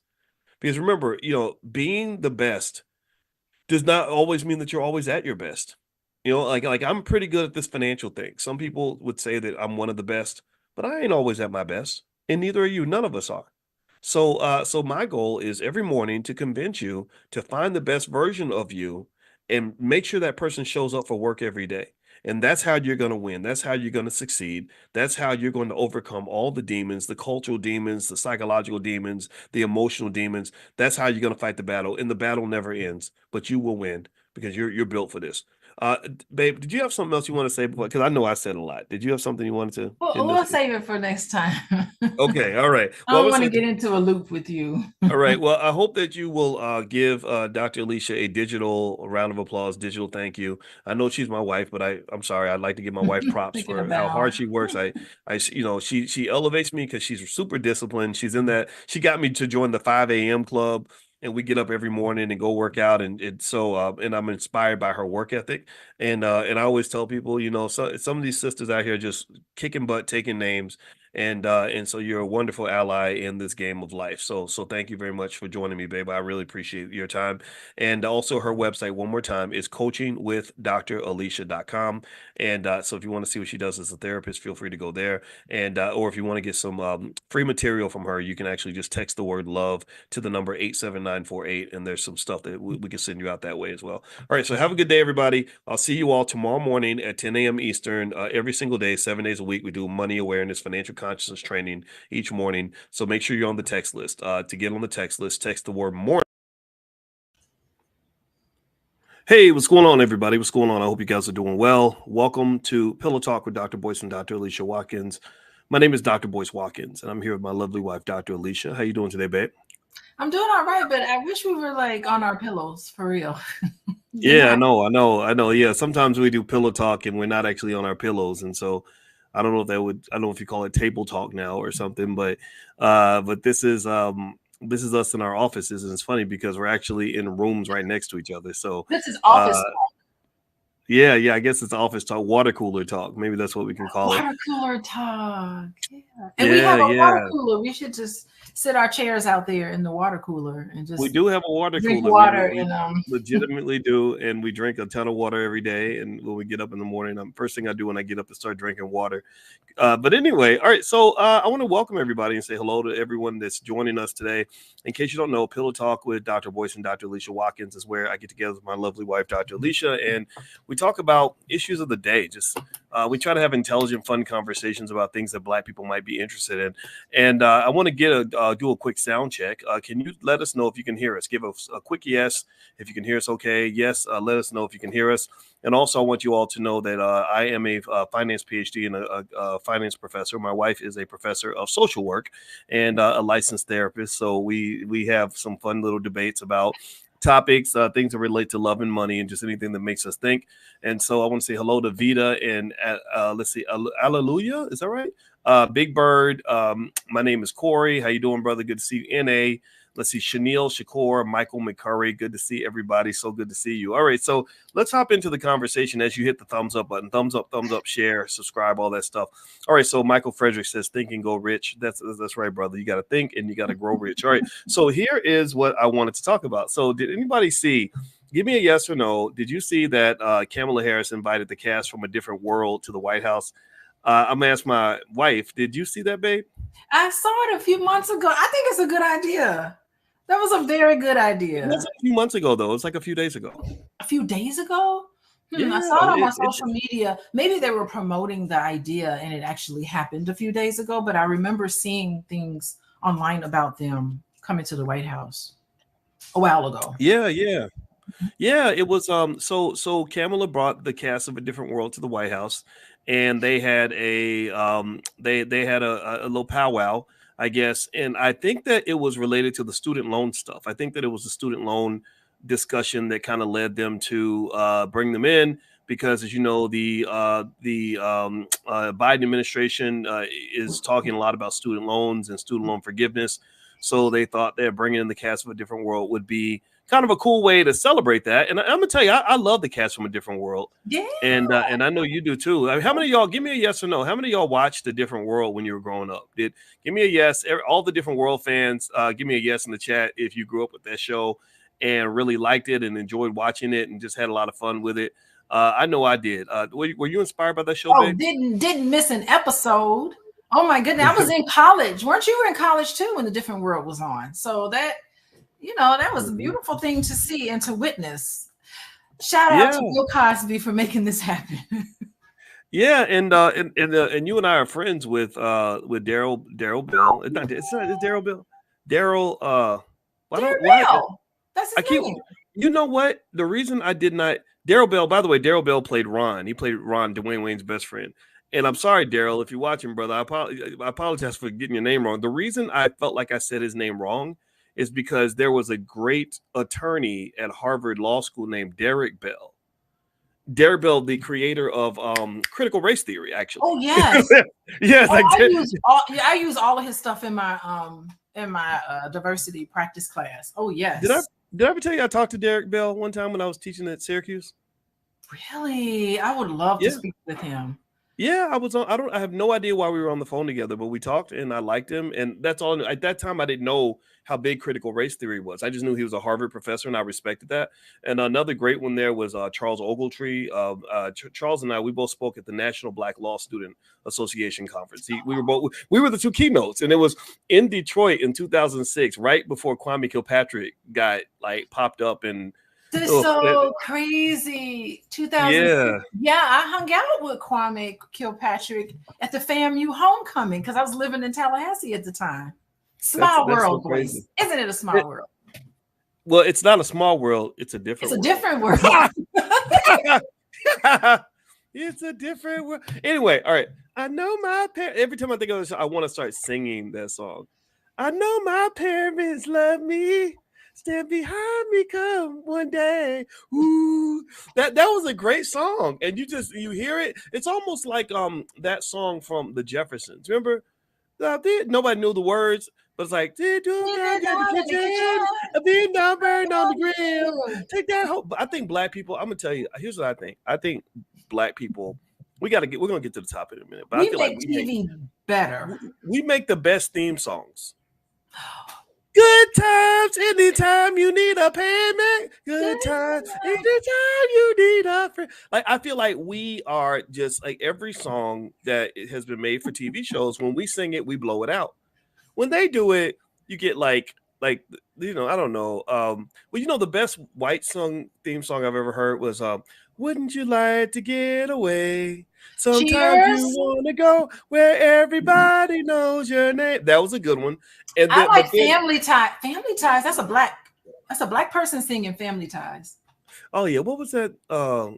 You got to help me know the words now. What, Family Ties? Yes. It was something about family, and it made you feel really good. And then the only other song, and then I promise we're going to get back to the topic. Okay. And the only other song that I thought was cool was Frasier when he was sounding like a black man. Baby, I hear the music calling, toast salads and scrambled eggs. Anyway, and so the Golden Girls, you can't forget the Golden Girls. Thank Okay, you there for we go. being a friend. That's okay. So they do have a few good songs. All right. I think we're the best ones. But anyway, so let's get back to all right. So Different World, they visit Kamala Harris in the White House. And it was interesting because I was really curious to see how people felt about this visit, because you know how the Democrats do. They tend to show up and get extra black when it's election season, and they sort of disappear when for the other 3.6 years. But the last few months they pop up and they start doing all this black stuff. And I think black people kind of know what's going on. They kind of hip to the game. So I went to Kamala's page, and so Kamala has the video, and it's really let me turn this off. Because if I play the theme song, they'll give me a strike on YouTube. But anyway, so the interesting thing was a lot of the comments were very negative. People were not they were just generally not very supportive of what happened here. Like, not because they don't love the cast of Different World. I think they seem to feel manipulated. Oh, the timing of it all. I mean, they got to pull out all the stops now. This is some serious stuff. Yeah, almost like one of those things where it's like, okay, here you go, doing what you do in every election, where you get extra black, and then after the election's over, we don't hear from you again. Ignore them. Yeah. Yeah, and I'm looking for the comments. I actually lost the freaking page. I had it up on my phone, queued up, and I want to read some of the comments. And once I find it, I'll read them. But on generally Instagram, right? Yeah. So what basically happened was, so Kamala had them all in, and it was pretty beautiful in the sense that you love the cast, you love the show, they deserve to be invited. They all seem to be very, very nice people, and people were very supportive of the cast. But I think that they felt that Kamala was sort of using this HBCU thing to pander to the black vote. And Kamala actually went to an HBCU, and people still almost act like she's faking it, right? Because she married Dougie. Dougie's not a black man, and also Kamala, unfortunately, the Democrats have a reputation of really pandering to the black community right before election season. What do you think about that, babe? Oh yeah, I mean, come on, Different World cast have been unemployed. Well, some of them have been employed, but a lot of them have been unemployed for many, many years. And now that it's a couple of months here before pretty soon we got the DNC convention, and then we have the election coming up. And I think this whole thing with Trump is scaring people because he has a lot of attention. And so they're pulling out all the stops. And I'm sure it's a strategy meeting. They're sitting around at this table trying to get black people on board. And we have snuffed it out. And I want to hear the comments. Bring the comments up, Boyce. Yeah. Well, what's interesting is I'm looking at the page, and basically what she did was they just bought the cast in and kind of did their thing. And then a lot of the comments were very much basically accusing them of pandering to the black community and kind of saying, oh, you want to be black now, that kind of thing. And really kind of accusing them of manipulating Black people emotionally, which I think that we are really we're really vulnerable to a lot of emotional manipulation. I think that the show Different World, it's interesting that we're so emotionally attached to things that don't even belong to us. A Different World, even the show, the brands, the characters, all those trademarks and copyrights connected to that show belong to, I think, Warner Brothers. And so the idea that we sort of look at that show and we say, okay, that's a Black show, or that's our show, that right there kind of speaks to this odd idea that maybe perhaps we have to really rethink what ownership really means. Like, how do you really claim something that isn't actually yours? It's like if I date you or marry you and I think that your body is my body and I own you, that's not a healthy way to think about it, I guess. And I almost feel like it's the same way when it comes to television. What do you think? Yeah, I mean, when we were talking to Daryl Bell, the first question out of our mouth was what? Where's the Different World reboot? What's going on with the reboot? No, they're going to do a reboot of Good Times where they're living in the projects.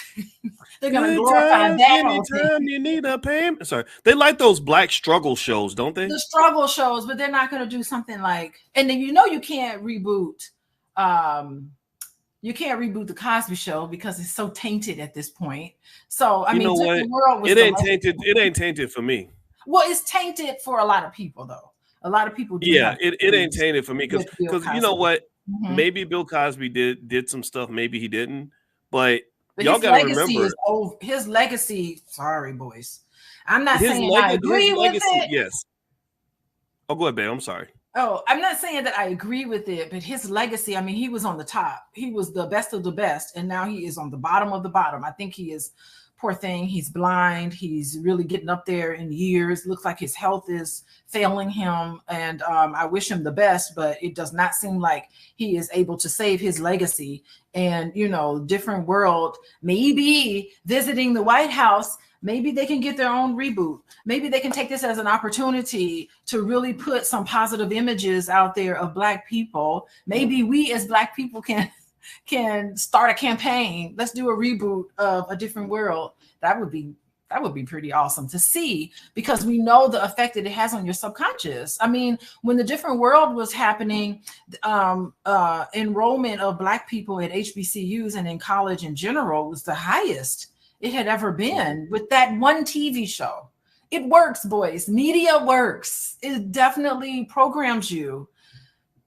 Well, what's interesting is that the comments that I saw relative to Kamala, sort of showing off the cast of A Different World to get votes, there were people in there that went out of their way to say, by the way, we should thank Dr. Cosby and Dr. Alvin Poussaint for creating the show. And Dr. Comer. More than one person said that. More than one person stepped into the comments, and most of the comments were very negative toward the use of this imagery. It's like okay, you want to use Cosby's creation to get these votes, but then at the same time, you've kind of taken this guy that maybe he earned some of this. I'm not going to excuse his his alleged behavior, but you're going to sort of say we don't want anything to do with him, but we're going to take what he created and use that. And I personally think that's a little bit disingenuous. I think it's I think that you can still enjoy the Cosby Show. In fact, let me ask everybody, give me a yes or no. How many of you still watch the Cosby Show and enjoy watching it? Like, if you saw it on TV right now, how many of you would give me a yes if you would watch it and enjoy it?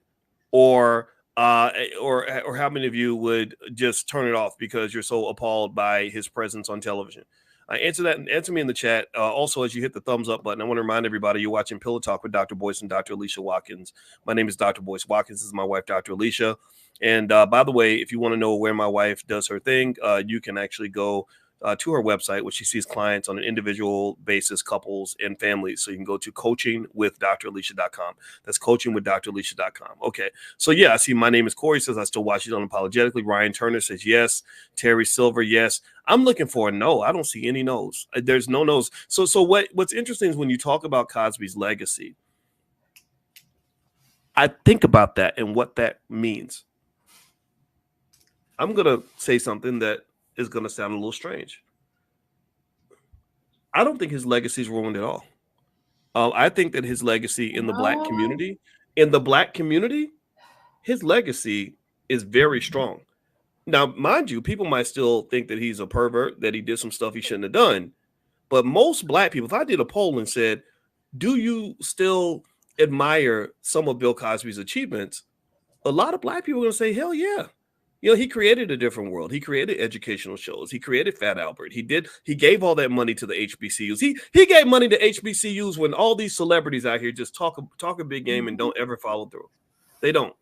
And so I'm not saying that this means Cosby's a good guy. I'm not saying that at all. I'm saying that it sounds to me like just like any other person that we consider to be a hero or a legend, just like every slave master who raped slaves for a living, or just like every racist that's been in the White House, maybe his legacy's just mixed. Maybe that's what it may. Again, maybe among white people now, his legacy's gone. But I personally think that's a fragile legacy to begin with. I think that if you are a Black man and you have a good reputation amongst melanin deficient people in America, you're always at risk. You're always in danger. You're one bad Rolling Stone, New York Times article away from having everything you work for destroyed in front of you. So I personally think, based on what I just saw in the chat, to the people that matter to me, y'all matter to me. They don't matter to me, but the people that matter to me still love Cosby. They love Different World. They see nuance. What do you think about that? Okay, so I got two things to say. Number one, I think everybody out here needs to sit down with your family right now, starting today, and start watching every single episode of The Cosby Show, starting from episode 1 all the way to the final episode. And then when you're done, go on to The Different World and start watching that together as a family, because it is priceless piece of art.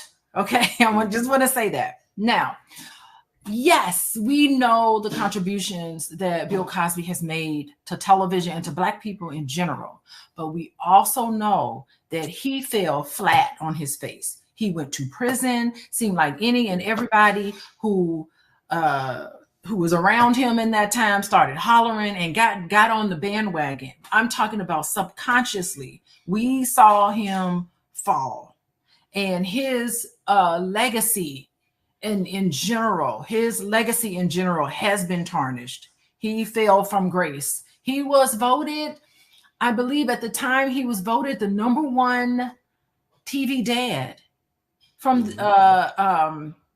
what was it called? TV Guide voted him. That means he beat out all the other white fathers that we saw on TV. He beat all of them out. He was the #1 TV dad. He cut across everything. And I think with Bill Cosby, I think he knew the impact of his work. He knew the impact of The Cosby Show, and he was a little upset with what happened after The Cosby Show. Because remember, The Cosby Show was like a seminal piece where we can say, look, Black people can name their children Theodore. What was his middle name? Theodore. I mean, come on. That's so, it's a little elitist in a way, right? To have a doctor and a lawyer and to show all of that.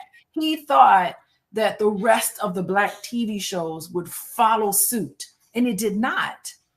You know, what happened after The Cosby Show met its success, the subsequent shows behind it was, you know, back on a little bit of buffoonery again. And I think Cosby became very upset with what Black people were doing.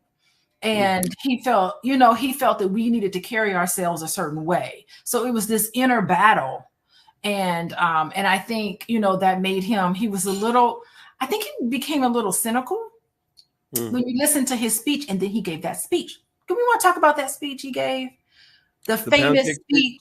What's it called? The pound cake speech? Come on. Yeah. The pound cake speech. Remember the 90s? That was very speech he gave.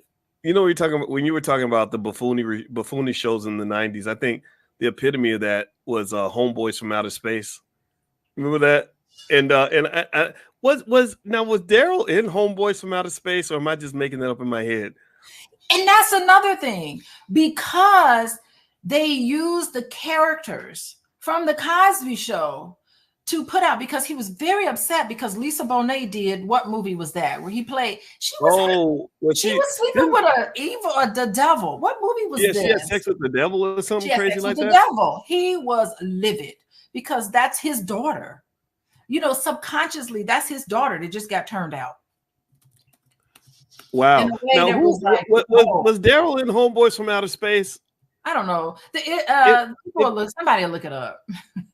Yeah, I'm gonna look it up. But yeah, so you are right. Now, yeah, Daryl was in that. Yeah, with Flex. Isn't that funny that Flex Alexander and Daryl Bell, mind you, you know that Flex and Shanice are friends of ours, right? Flex hit me up on Instagram back before they took down my Instagram. I had a page. I knew I would get. I kid you not, in my inbox I would get messages from.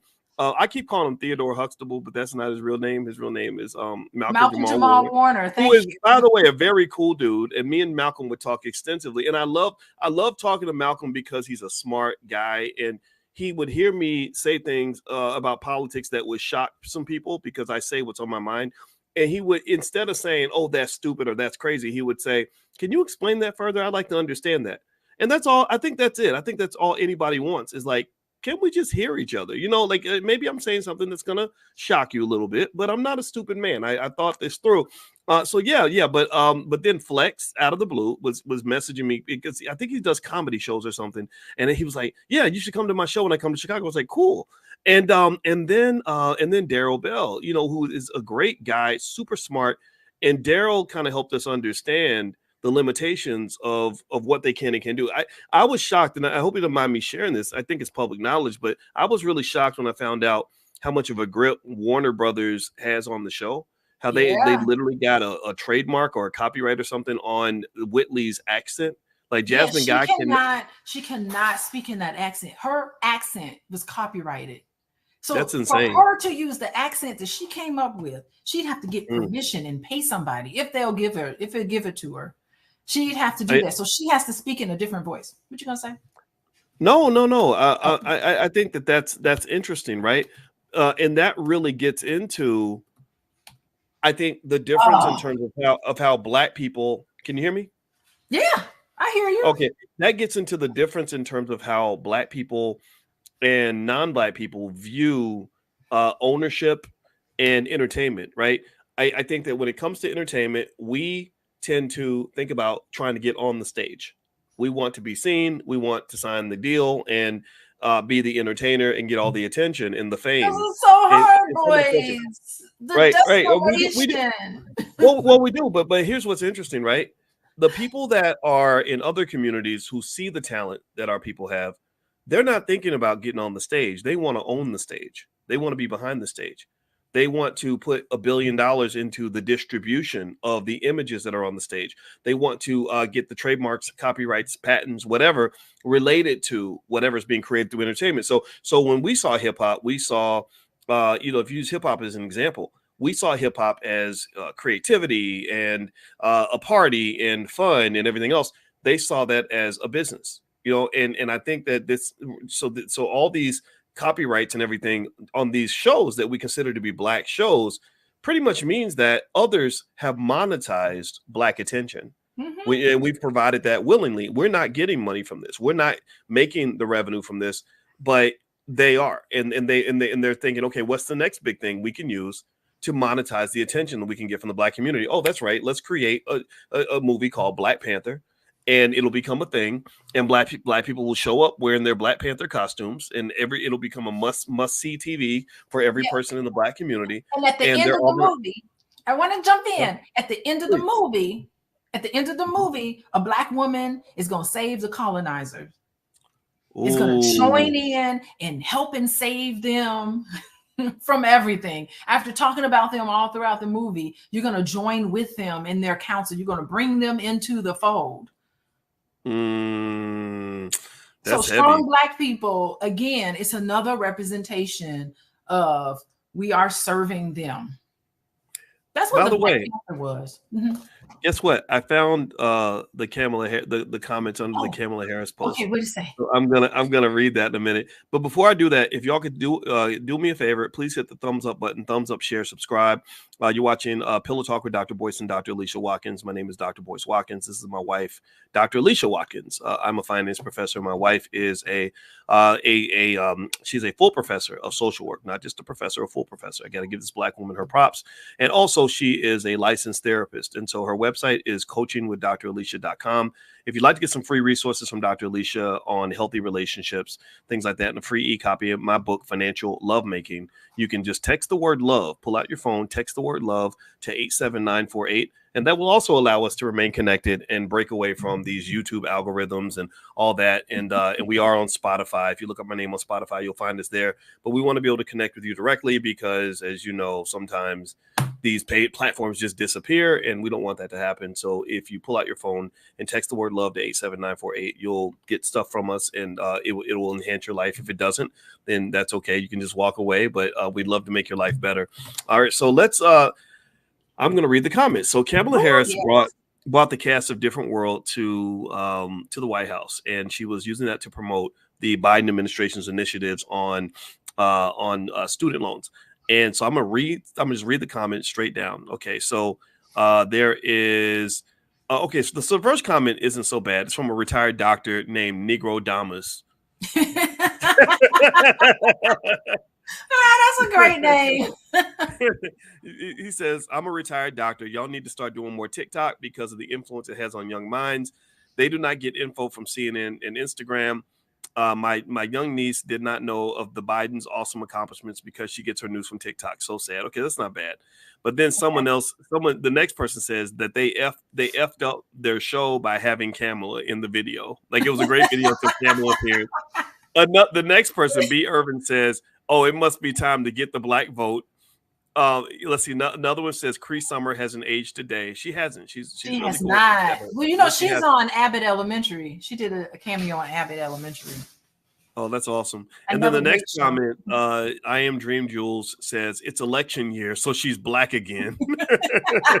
So, you know, Kamala, they didn't call her Chameleonaire because Kamala Chameleonaire, she tends to like sort of change races like depending on where she's at. So sometimes she's Indian, sometimes she's black, sometimes she's a white woman. That's pretty impressive. But you know, there's a whole thing. You know, there's a whole thing on TikTok about they've been monitoring her silk press. They said she get her silk presses done, and all she do is get silk press and laugh. And I was like, you know what? If I was ever vice president, that's what I would do.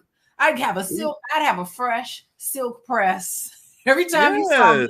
I'd be laughing and giggling because it is nothing. It's just wonderful being the vice president. It's not much on you when you're the vice president. I don't know about that. All you do is just hold up whatever the president says.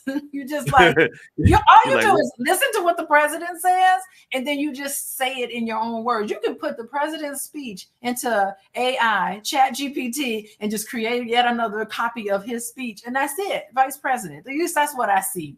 So what he said. I don't hate it. Okay, so here's another one. Someone says the VP ain't FBA. FBA stands for Foundational Black American, which is interesting because they rarely put a black person in that high of an office who is just standard African American descendant of slavery. They have to show allegiance. They have to show allegiance to them. Yeah, or maybe you have the white spouse. The white spouse is another allegiance to them. Yeah, I think the white spouse is another signal that you are a little bit safer. And in addition to that, if one of your parents is from another country, like Ketanji Brown Jackson had the white spouse, also her family's not African American. So really, I think it is important, you know, when we're looking at so-called black faces in high places, I think that it is okay to make a distinction between those who are African American and those who are just black. What do you think? You know what just occurred to me? What? Isn't that what we saw in the Black Panther? Because it really wasn't African Americans that helped the white people out. It was the other black folks that helped them out. It was the people in Wakanda, where the African Americans were kind of just like playing basketball and doing treacherous things. Because remember, Killmonger, is that his name? Killmonger? I can't get Killmonger. You know how I feel. Killmonger represented African Americans. And his role, he was so demonized in his role. He wasn't helping out. So that's what we are. We're part of the Killmonger group. And I think that the other group, the Wakanda group, who eventually came in with their accents, because I let you know that they're not here. Those were the people that helped out. So that's what we're seeing. We're seeing selected black faces just so that we can have an avenue to cultivate their agenda, to further their own agenda. It ain't just all Black people. It's this select group of Black people who are furthering their cause, and they're not African Americans. Well, the way I kind of look at that too, what I kind of see with Killmonger versus the Black Panther kind of thing, and you are 100% right about that, is that there is, I think there's this belief that African Americans are these flawed, damaged people, and that the best thing, in the tradition of racist white paternalism, the best thing they can do for us is to teach us how to be a little more civilized and how to put the past behind us, right? So, and what's interesting is that even this week I saw Nick Cannon, who was humiliated pretty badly, unfortunately, by the people that kind of run Hollywood.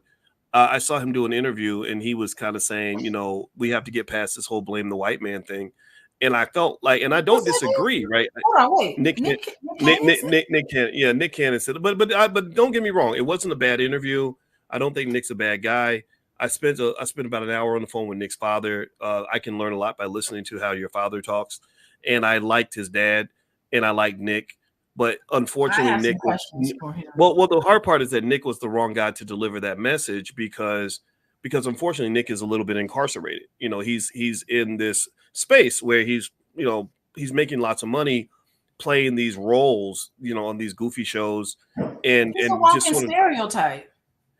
Yeah, but then on top of that, though, it's like he was humiliated. Like they really, when he did that interview with Professor Griff, where they got into this conversation about who the original Jews are, which is apparently, that's just a conversation you're not allowed to have if you're from Hollywood. You're not even allowed to ask the question.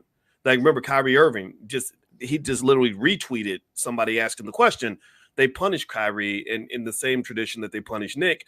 And it's kind of like sort of saying, like, look, you need to remember who's boss. So Nick submitted to that. Nick apologized repeatedly over and over again. He's got child support payments. Well, he does. He's got child support payments. That's real talk right there. That's so true. I mean, I guess a lot of people would apologize to pay their child support. He's got to survive. He's got to survive in this world. Nick's gonna have to work till he's 112 because he got about 8. Never stop. Ain't never gonna stop. That man got a big family. Anyway, though, but the thing was that I felt like Nick was not the right guy to deliver that particular message about what African Americans need to do, because he's speaking from a position of what appears to be some type of servitude or something where he has to be committed to something. And so anyway, so going back though, let's go back to the whole Killmonger thing.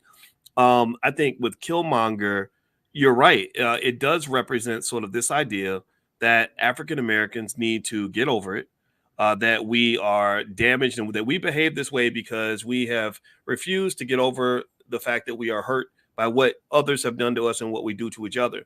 And so the idea that Killmonger was presented as the bad guy and that the Africans were presented as the good guys, and the so-called good guys end up saving the white guy. Loyalty. Yeah. I think that there's a real message in that.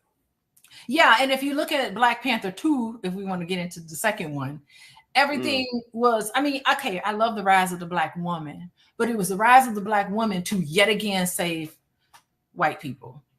And that's always been our job, is to be in this servitude role. Come on. Boy, remember the end of the Harriet Tubman movie? Oh God. Shoot the man. Well, why wouldn't she shoot him at the end? I was like, where Harriet. Think about this. In the Harriet Tubman movie, the only person Harriet actually killed, and remember, Harriet was known for carrying the shotgun and taking people out. The only person Harriet killed was a Black man. She shot her. I mean, she had her gun at the white guy, and then instead of shooting, she made this stupid speech about it ain't right to enslave somebody. Right. Like, you ain't supposed to enslave people. That's the dumbest. Who are these writers? This is the dumbest. I could not, as an actress, I'd be done. I'm like, this has got to change. Never make it. Well, the Harriet Tubman movie was just interesting because you could see where the writers of this film created characters specifically to pursue their agenda, right? There were two characters that we know were fictional, that we know did not exist, and that was the gay man. well, there we go. I forgot about The this. So gay that makes it agenda. three. It's an That makes agenda. it three. Hold Right. on. So there was there was the is- gay guy, and remember though. Hold on, but then there was the woman where Harry Tubman had a scene that was like a woman to woman kind of Yep. intimate scene, Yep. and then there was the big angry dark black man who ends up killing the black woman. And I said, this is so crazy. Come on. They literally in the middle of this film that's supposed to be kind of historically accurate. They create black characters that fit their agendas, and they make the black man the most evil person in the movie when you've got slave masters sitting on the other side who don't even get punished for what they did. Now, one slave master died in that whole film. You trying to tell me, come on, not one slave master. And this ain't no hate for LGBT, for the LGBT group. This is their month. And I applaud that, because I think that that's a good thing that they have their month, by the way, Boyce. Of course. I just want to say that. But there is an agenda there. And that was the agenda. It's to feminize black men. That's all right. Well, go ahead. All right. Well, everybody, you're watching Pillow Talk with Dr. Boyce and Dr. Alicia Watkins. My name is Dr. Boyce Watkins. This is my lovely wife, Dr. Alicia. And if y'all could please hit the thumbs up button, thumbs up, share, subscribe. Also, this podcast is on Spotify. So if you go to Spotify, you look up my name, Boyce Watkins, you can find us there. Also, Dr. Alicia, she sees clients on an individual basis, on a family basis. She sees couples as well. So if you're interested, you can go to coachingwithdralicia.com. That's coachingwithdralicia.com. And she has workbooks on things like financial anxiety, stuff like that. I have a new book out called The 10 Commandments of Black Economic Power. It's a bestseller on Amazon. So if you'd like to take a look at any of those books, feel free to go to drboycebooks.com. And if you go to drboycebooks.com, you can use the code word book club, all one word, and get 30% off anything in the store. So feel free to go in there and fulfill your educational needs. I believe deeply, and I think my wife agrees, that we should educate ourselves and each other. I don't necessarily know if the system is doing its job. So anyway, so we were talking about Kamala Harris bringing in the cast of A Different World to the White House, and she got really hammered by this. And I'm going to keep reading. I'm going to read more of the comments, baby. You want to hear some more of the comments that people made? I do. Yeah, because you know the internet's hilarious, and and they pretty much funny ones. Yeah, they pretty much went off on her. Okay, so here's some more. Someone said, "You're like the special character that comes on 2 times a year on a TV show." Yeah, so a cameo. You just make a cameo appearance. We don't really. We're not really interested in it. Just a cameo appearance. Okay. Yeah, so I guess they're saying Kamala only pops up a couple times a year. And then let's see, there's another comment here that says the pandering is sickening. The next comment from Paris Unique Cakes says, "Girl, you've been hiding. Now you pop out with this. You put too much effort into this when you should have been trying to put out this effort into the United States. Great. This isn't good enough. You still don't have my vote." Another comment is the next one is this supposed to be black voter outreach? No policy, just entertainment and nostalgia. So it sounds to me like there are people who are sort of, they sort of see the black community, in my view, almost like a community full of children that want to be entertained, right? And so instead of giving them actual policy or giving them something that we can really sink our teeth into, a conversation about reparations, things like that, it's like, no, let's bring the cast of A Different World and connect them, co-brand them with Kamala, and then make everyone feel like this is important. And I'm gonna tell you that in the comments, it's almost like a revolt. And I'm literally reading straight down the comments. Another one says, "Child," this is comment after comment. It's not like there's good comments in the middle of the bad. Like all of them were pretty bad. The next one says, "Child, ain't nobody seen her in 4 years. Did she pop back out with that HBCU shit? Nah, I'm good." And the next one says, "Pandering and planning all of what not to do for black people." The next comment says, oh, let's see. The next comment is, "It's so weird how Kamala, remember she's black only during election years." Let's see. Another one says, "Let's give Mr. Cosby his flowers for creating this." And I'm gonna tell you, I think that was a pretty heavy comment. Now, Cosby, we talked about him earlier. How did you feel the night? Remember, you know what's funny? This is where I tell you well, you know, let me just say this. I don't think that Cosby's whole reputation is gone. I think that there are pockets of society. See, what happens is we don't think that we matter. You know, we don't think that our opinion matters. Like, and I think our opinion is the only opinion that matters in certain situations. So I'm gonna tell you, you know, when I asked earlier, I said, how many of you still have, you know, some sort of favorable opinion or respect for Cosby?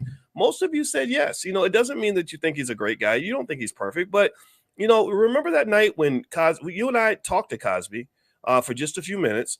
I guess he wanted to reach out and thank us because I don't know what he was thanking me for, because I didn't defend him. I just said he deserved a fair trial. I think that he was kind of railroaded a little bit because they literally broke the law to incarcerate him. So anyway, we were on the phone, and our mothers got so excited. They were like when he called, like my mama and your mama both asked to be on three-way when they he was called. giggling like little teenagers. I was like, They it's really were. see my mama during that time. They really were. Your mama was excited. My mama was excited, and they didn't give a damn. Like, they just kind of, I think that women of that generation, like the old school women, and shout out to you know, Felicia Rashad as well. You know, I think the old school women, they kind of see the nuance of it. They don't forgive the men when they misbehave, but they do kind of say, you know, we know what the real deal is. Like, we know what was going on in Hollywood. We know about, you know, some of the stuff that they won't talk about in the media, where maybe it's not as clear cut as people want to make it out to be. We know why y'all was all kicking it in the Playboy Mansion, right? Instead of making it like, you know, the black man was there because for a reason. right. Like, the black man's there because he wants to be a predator. The white woman she was on her way to the grocery store, and the black man kidnapped her and took her to the Playboy Mansion. No, y'all was all up in there because y'all were doing some dirty stuff, right? And I think it doesn't mean Cosby back then. Right. It doesn't mean that anybody thinks Cosby is innocent or that he didn't do some things he should be ashamed of. It just means, like, come on now, y'all trying to isolate him as the only person. It's like he was the only person that did dirt in the 60s, and we know that that's not true. You know, like, remember the driver? I want you to talk about this because I've talked too much. But remember that time? I want you to describe to everybody, babe. That night, you and I were in Los Angeles, and we rode. We had a driver who drove for Hugh Hefner for a bunch of years. His name was David. He was a white guy. And he gave us his opinion of what all the things he saw. He said, I didn't just know Hugh very well. I knew Bill Cosby very well. And he knew the women that were in the documentaries. What did he say? Go ahead, please. He said, I've seen things and heard of things that would make Bill Cosby look like a saint. He said it's mild in comparison to what was happening in the Playboy Mansion back then. And everybody knew it. Everybody knew what was going on. When you went to the Playboy Mansion, this was going down. Like, everybody knew what it was about, which is exactly what our mom said. Our mom said, why would you be there? Everybody understands what it was. Why were you there? So it's not like it was a mystery. You just kind of fell into this situation. It's like they were capitalizing off of this situation. They saw him kind of fall down, and then everybody got on a bandwagon so that they can get that money. They were looking for that paycheck. Yeah, and this is terrible because there are real cases of assault against women that we do need to acknowledge, because the Me Too movement in a lot of different ways is shed light on actual situations where women were taken advantage of. So I don't want to, I definitely don't want to sound as if women are just out for money. But I think in that scenario, it was kind of overdone. But I will tell you this, during that time when Bill Cosby was on trial, I was teaching a class to white suburban women about race issues. And all of them said, oh, this is nothing but racism. Every single one of them. There wasn't it could be skewed a little bit because these are like different type of white people. But even they were thinking, isn't this amazing? You know, that they would actually bring down Bill Cosby and everybody else is not going down with him. All the other people that were doing it, it's nothing but racism. And I didn't say anything. I just stood in the middle of the classroom and they all talked about how the Me Too movement was weaponized against Black men. Well, so let's think about it like this. I'm going to say something, and I'm going to question my own statement because it just came to mind, and I'm throwing it out there for us to process this because I want to encourage all of us to just be thinkers. I think it's possible that there's a big overlap in terms of who Hugh Hefner was, who Jeffrey Epstein was, who Bill Cosby is, and who Diddy is. Like, I think Diddy, Cosby, Epstein, and Hefner all had a lot in common. I think Diddy, Cosby, Epstein, and Hefner could have all partied together. Maybe they did. Maybe they did. It's possible. Ain't no party like a Diddy party. Right. So you saw. So Yeah. Epstein got it. He got. He paid the price for his behavior. And really, I think that there's even something deeper and more sinister going on. Right. Not to feed. And I see. Yeah, the name Weinstein. Maybe that's another name to throw in there as well. And here you're talking about men who were all invited into the most privileged circles.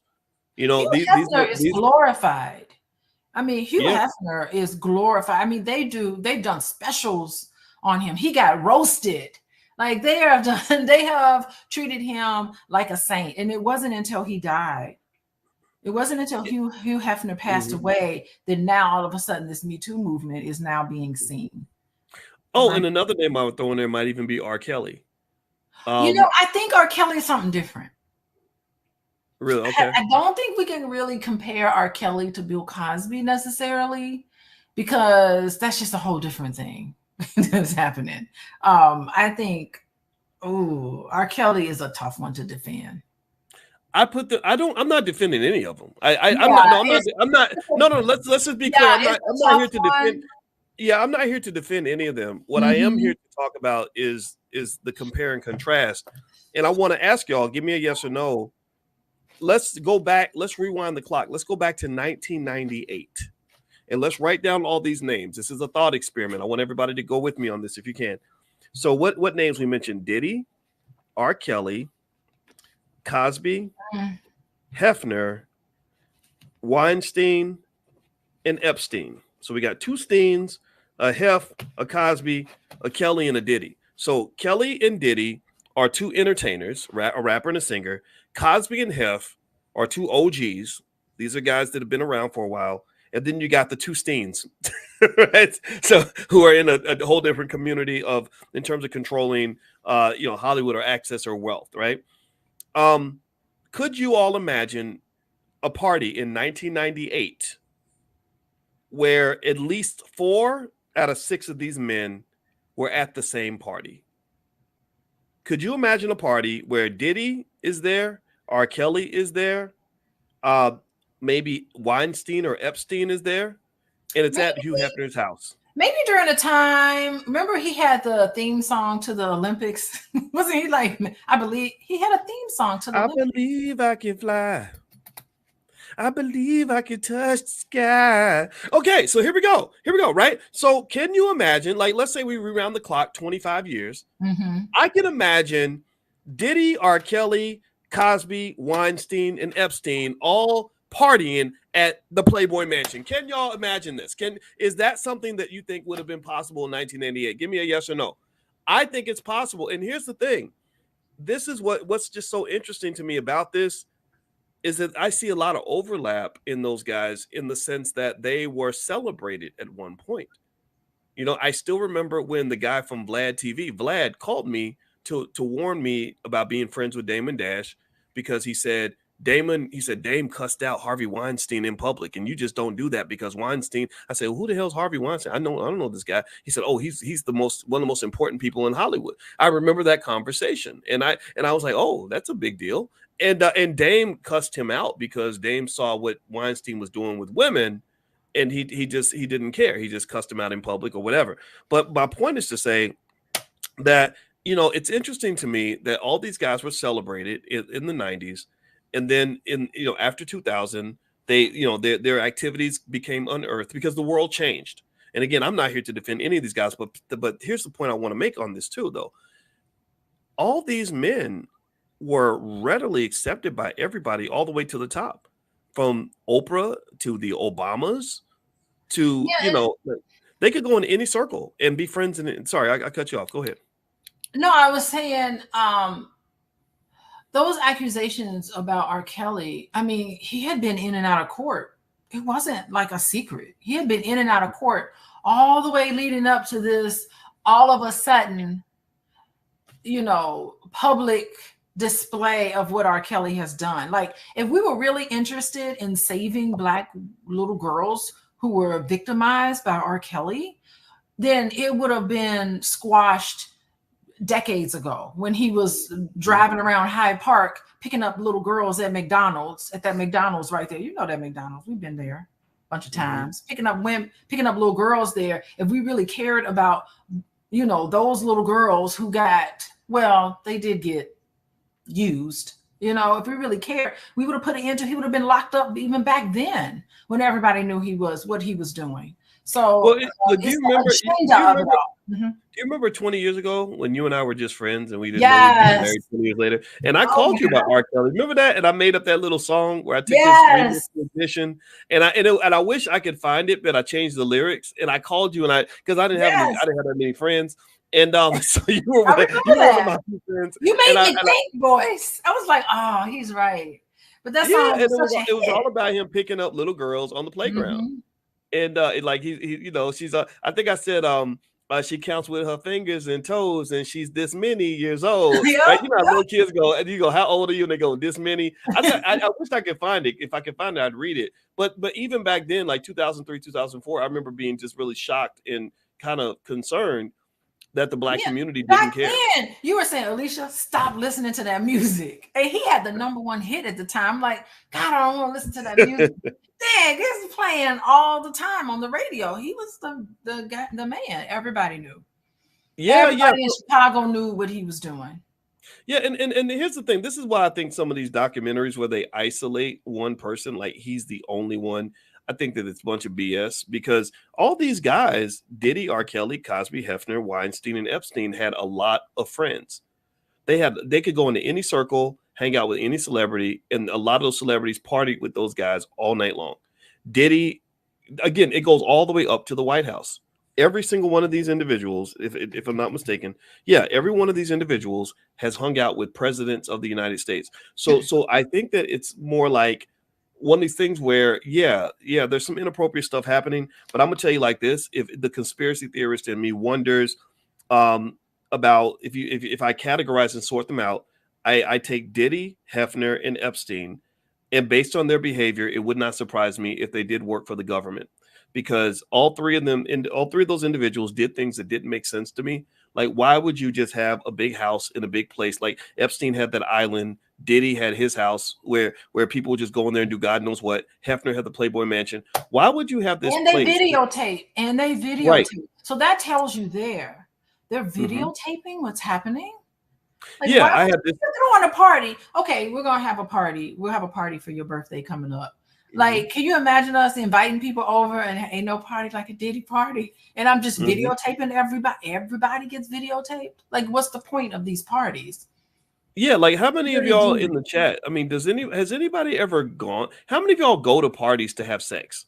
That's what's weird. I don't get me. I know that stuff's out there, and you got the swinger culture and the sex parties and all. Yeah, that's real, and I'm not judging. But most of y'all don't go to a party expecting to just be sleeping with somebody in one of the bedrooms. Like, you go to a party and maybe you hang out, you have drinks, you talk, and then you go home and you sleep with your boyfriend, girlfriend, or wife. You don't, so the idea of that you're even having a sex party is foreign for most normal people. So the fact that Diddy, Hef, and Epstein created a special space, pay attention now, a special space where they said, we want you to just let go. Just come in and just like Wonka Land, like a Disneyland for grown-ups, where you just come in here and do whatever you want. And then they got cameras set up. Oh, if that ain't a setup, I don't know what is. Let me tell you something. There's a price for fame. And this system that puts you on top, it will chew you up and it will spit you out. And that's what happened to the Black men who forget who and what they are and where they come from. And the fact that this system that doesn't need them anymore, they're done, they're useless at this point, and they're spitting them out. and it's rinse and repeat. It's rinse and repeat, boys. You know it is. I'm gonna tell you something. I think I figured the formula out. Now I sent you a text today. Didn't I send you a text message today, boys? What did I? Don't be ignoring my text. I don't remember which. I sent you a text message, and I'm gonna tell you something. I think Cat Williams is on to something. Oh Cat Lord, Williams not Cat is Williams on. again. Huh? I said no, not Cat Williams again. Cat Williams is on to something when he talked about how they marry these black men off to these oh Lord. I think he said light-skinned, funny-faced women or something. Light-skinned, funny-faced women. And who is Eddie Murphy now dating? Some light-skinned, funny-faced woman. Well, she's not light-skinned, she's Australian. Well, whatever. That's what they do. And I mean, just these weird photos. There's a bunch. I've been sending them to you boys. And I'm like, what the heck? Maybe. I don't know about that. But let me just say this. I wouldn't be surprised. Hold on. Wait a minute. What? I'm making predictions. Out of all the 6 men, what's your prediction? That's my prediction. That's my prediction. That's the I don't know. That's to let you know. I don't get it. What is the prediction? You're not predicting anything. My prediction is we now know who the next people on the rise are going to be. Who? It's going to be one of these black men who are dating these women who are dating these women. Eddie Murphy's a legend already. I don't understand what you're referencing. You're not making sense to me, babe. I'm saying, listen with your ears, boys. These black men. Okay, so we just laid out the formula. How you're brought into the system. It's a ritual. You're brought into this system. Cat Williams talked about it in January. He started the new year talking about this. It's a ritual where these black men are getting married off to these white women or these high yellow. You know how he mentioned, what did he say, Boyce? You had it. You just said it. He said light-skinned, funny-faced women that don't talk too much. Yes. And that's what you see. And I gotta go. But anyway, that's what you see, and that's what we're seeing now. I think that that's the new formula now. That's how we can now tell who the next people on the rise are gonna be. That's how we can identify them, because their whole life, Eddie Murphy's never dated a white woman his whole life. I mean, you don't really see him that much. And then all of a sudden, there's a rash of these black men who are just dating these that are. I chalk it up to the fact that California guys don't like black women. That's what I think. I think it's most of the black women I know in California, they pretty much say that the black men avoid them, right? And that's and I would just say, but just going back, I don't know about what you refer, like you and Cat Williams can talk about that one, but I'll just say this. I think that when you talk about Diddy, R. Kelly, Cosby, Hefner, Weinstein, and Epstein, you're talking about 6 guys who were invited into every circle, and they probably tainted a lot of people who are desperately working to make sure they're not affiliated with their relationship with these people. All these people, like I remember hearing stories about how R. Kelly would have Michael Jordan over to his house to play basketball. We know Diddy had everybody around. Cosby knew everybody. And so I think that this idea of kind of isolating people and saying these are the bad guys, everybody else is good, I don't think that that's accurate. I think that there are a lot of so-called bad guys, if you want to call it that. And I think that nuance is called for. So my summary on that would be that if you're going to talk about a different world, then you got to give some credit to Cosby. You can still hold him accountable for anything that you think he did wrong, but the man had a brilliant career. He did a lot of great things for the world, and I think he's going to have a great legacy in the black community. And I'm sick and tired of white people deciding, what the legacies of black people are going to be. Cosby went out into that world and they lifted him up, and the same people that lift you up can tear you down. But I don't think he did a lot for black people too. So here's my theory. I'm going to lay out my theory here. Okay. I could be stretching it. Just as successful black women have to attach themselves to white men to get their good nigga sticker, for the lack of a better term, so do black men. Black men, it's not good. You're not going to see the rise of a black man and a black woman together in their system. That's what I'm saying. You're not going to get the rise. You're not going to get the rise. And I don't know how Denzel Washington has been able to. I think Denzel Washington, I don't know how he's been able to escape it. He's been pretty squeaky clean so far. But you're not, for the most part, this is my theory, and we can test out this theory. You're not going to see the rise of a Black individual unless they're hitched on to somebody who's white. That's my theory.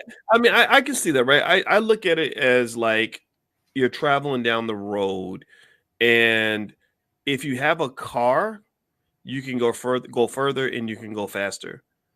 But it's still possible to travel without a car. You just have to walk a lot further, right? Like you do have a lot of really prominent Black couples. LeBron and his wife, have done quite well. Samuel Jackson has a Black wife. There are lots of Black couples that get certain opportunities, but I do agree with you at the same time that when you send these signals, like you say, look, hey, my wife is white, or hey, I'm not really Black, I'm African Black, right? These little subtle differences that does open doors that you would not have if you are a pure African American couple. Like Ketanji Brown Jackson would not be on the Supreme Court if she were an African American woman with an African American husband, because I think white America knows just how much they owe us. And they know that if you are intelligent, conscious, and Black, like James Baldwin said, you have to be full of rage. If you are African American and you are not angry about what they've taken from you, what they've done to you, he says basically something's wrong with you, right? And so I really think that that's part of the reason why we're pushed out, because I think that there is an expectation we're going to have some anger. And truth is that we're supposed to be. When things like that are done to you, you're supposed to be mad about it. So shout out to the angry Black people. I think that you have it right. Babe, I'll let you get the last word. Any final thoughts?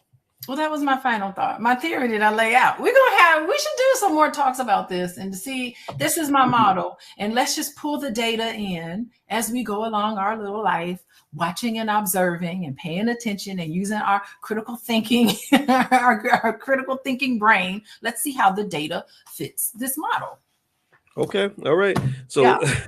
So we can have a show, Conspiracy Theories with Dr. Boyce and Dr. Alicia. How about that? All right. So I want to say thank you very much, babe, for hanging out with me. You can follow Alicia on Instagram at Coaching with Dr. Alicia. And her website also is coachingwithdralicia.com. So if you're looking for a good therapist, she can help you. I don't know how much space she has on her calendar. You're pretty busy, I know. But you guys can go check it out. She also has classes and workbooks and things like that. We're all about healing and making yourself healthy and having healthy relationships, and also about Black people loving each other. That's what we believe in. That's what we like to do. And also, if you want to get free resources from Dr. Alicia, you can text the word love to 87948. Text love to 87948. We believe deeply in the strength of the Black family as a key and critical element for Black success and prosperity. So we don't hate anybody. I don't hate white folks. I have nothing against any other group, but I just love myself and love my people, love my family, and love my woman. And I ain't nothing wrong with that. And I ain't never going to apologize. So they just be waiting for the apology. By the way, so tomorrow morning, don't forget, we also do economic awareness training where we help you to elevate economically. So if you are into economic elevation and you want to join us tomorrow morning, the class is totally free. We've trained millions of people on how to get your economics right. You know, my PhD's in finance. Just pull out your phone, text the word morning to 87948, and I will send you an invitation to join us tomorrow morning at 10 a.m. We do this every morning at 10 a.m. Eastern. So text the word morning to 87948. Or if you live in another country and you can't do the text thing, just go to drboyceelevate.com. That's drboyceelevate.com. And G Love says, shout out to Constance Carter. Yes, that is another person that we love. So thank you all for hanging out with us. We'll be back again soon. Make sure you subscribe and thumbs up and all that stuff so you'll be connected. And we'll let you guys know when we do another one of these talks. So take care. Love you. And thanks again, babe. Hey, hey, what's going on, guys? Sorry, I was the first. You know how it is when you first start talking and you don't clear your throat properly. So I just sounded like a complete idiot just now. But anyway, I hope you guys are doing well. Good to see you, and I hope you guys are having a wonderful day. I want to say welcome to drboycetv.com, the home for intelligent Black people. My name is Dr. Boyce Watkins, and I see a lot of you are in here already. Miss Bird and RPC. I see you and Rosa from Modesto, California. Shout out the city you're from. Also, if you have a business, shout out the name of your business. Constance says glory to glory. Well, glory to you as well. Good to see everybody. All right, so today what I'm going to talk to you all about is a study that shows, surprisingly to some of you, that couples who actually merge their finances show a lot more satisfaction in their relationships. And I'm not only going to tell you what the results are, but exactly why this happens. And then also, if you stick around to the end of the video, I'll give you some stocks that I'm investing in that I just bought right now that look like they're going to be pretty good investments. And so do me a favor, hit that thumbs up button, thumbs up, share, subscribe right now. Make sure you subscribe to this channel, because this is the Black Love and Relationship channel that I actually have with my wife, Dr. Alicia Watkins. In case you don't know, my wife is, to me, she is as beautiful as the day is long, and she is a licensed therapist and a full professor of social work. And she works with me to basically help to heal the community when it comes to the way we look at money and our relationships and everything else. She has helped us to establish in the Black Business School the first ever Black financial therapy department. How cool is that? There is no Black financial therapy department anywhere on the planet.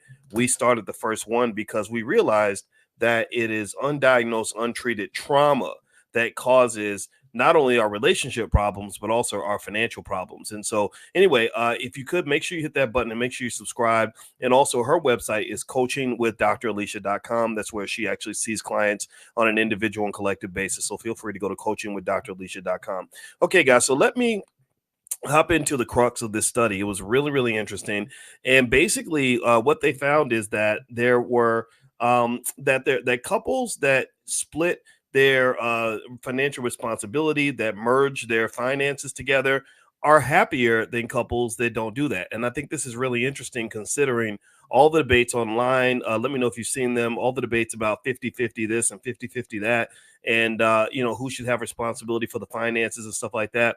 Well, the studies pretty much show that when couples merge their money together and they work together as a team, they're not only better off financially, but they're actually happier. In fact, basically, or one of the major reasons that they're happier is that something about merging your money together increases your trust and commitment. It says here that merging finances can signify trust and commitment between partners. It often requires open communication about income, debts, spending habits, etc., which can strengthen the relationship. Surprise, surprise. How many of y'all are not surprised at all that trust, commitment, and communication are not important in relationships? How many of you kind of expected that? Let me know. Give me a yes if you kind of expected that trust, commitment, and communication might play a part in a healthy relationship. Well, this is not a surprise. I will put this in the no duh category. And apparently, when you're merging your finances, you both have skin in the game. You're both being transparent with each other, and that apparently seems to go a long way. Now, there actually wrote a book about love and money years ago called Financial Lovemaking, and you guys can have it for free. If you want a hard copy, it's available at drboycebooks.com. But if you want the free copy, just go to boyceandalicia.com, boyceandalicia.com, and you can get a free e-copy of this book. And one of the things that I talk about in this book, and I wrote this when I was on the faculty of Syracuse University, and one of the things that I cover in this book is the concept of getting financially naked with your partner. I talk about the fact that there are so many people that get financial STDs from their partners, and these are STDs you can't get rid of. These are STDs that have flare-ups for the rest of your life, and in many cases, it's because we did not take the time to really try to understand what we were getting into. A lot of times, think about this. Think about how many times people will sleep together, have kids together, even get married, and don't even know each other's credit score. Don't even know each other's credit score. Now, I'm not shaming you if you're in this category. I would say just join the club, because a lot of people make that mistake. A lot of people make that mistake. A lot of people don't know. They don't even know how much their partner owes in student loans. They don't know. Some people don't even know how much their partner makes for a living. They don't know how much money they saved. They don't know if they own any assets. They don't know if they have any pending lawsuits. They don't know what their financial future looks like. And I don't know about y'all, but I kind of really think that just from a financial consciousness standpoint, we should probably take a moment and ask ourselves, is that a good idea? Yes or no? What do y'all think? Do you think that's a good idea to tether your life to a person, to financially tether yourself to someone when you have no clue what they're into, how they're making their money, if they're making enough money, or what their financial future looks like? What do y'all think? Do you think that's smart or not so smart? I would say that it's not so smart. And Jody Ann, that's a great point. She says a lot of men don't want to share this information. Oh, I'm gonna say, I hate to say it, but it almost sounds like that might not be the man for you. I know that. See, back in the day, there used to be. You know what? Check this out. So one day, I was up at 2 o'clock in the morning, and I was scrolling through Instagram like a lot of us do, and I saw this beautiful, beautiful black woman that was singing a song and she was singing in like the 1940s. And I don't know the song. Some of y'all may know the song. I didn't know the lady. I didn't know the song. But the first words of the song were like, "Look at me, look at me." And she said something like, "I'm as happy as a bird in a tree," or something like that. Tell me who that is. Tell me who that singer is, because I know she's famous. I just didn't know who she was. Please help me fill the gap in my ignorance on this. Anyway, I was so intrigued with this beautiful black woman singing this amazing song in the 1940s that I looked her up. I don't remember her name, but I looked her up. And so I went on this little 3 a.m. internet quest to find out about this woman and find out who is this lady. She sings beautifully and she's such a pretty lady, and it's the 1940s. I wonder what her life was like. I wonder what her journey was like. So you know what I did? I do this a lot. I went and I read her whole Wikipedia page. I read about her whole life from the time she was born, what her parents were like, how she got discovered. She got discovered in the Apollo, like a lot of great singers do.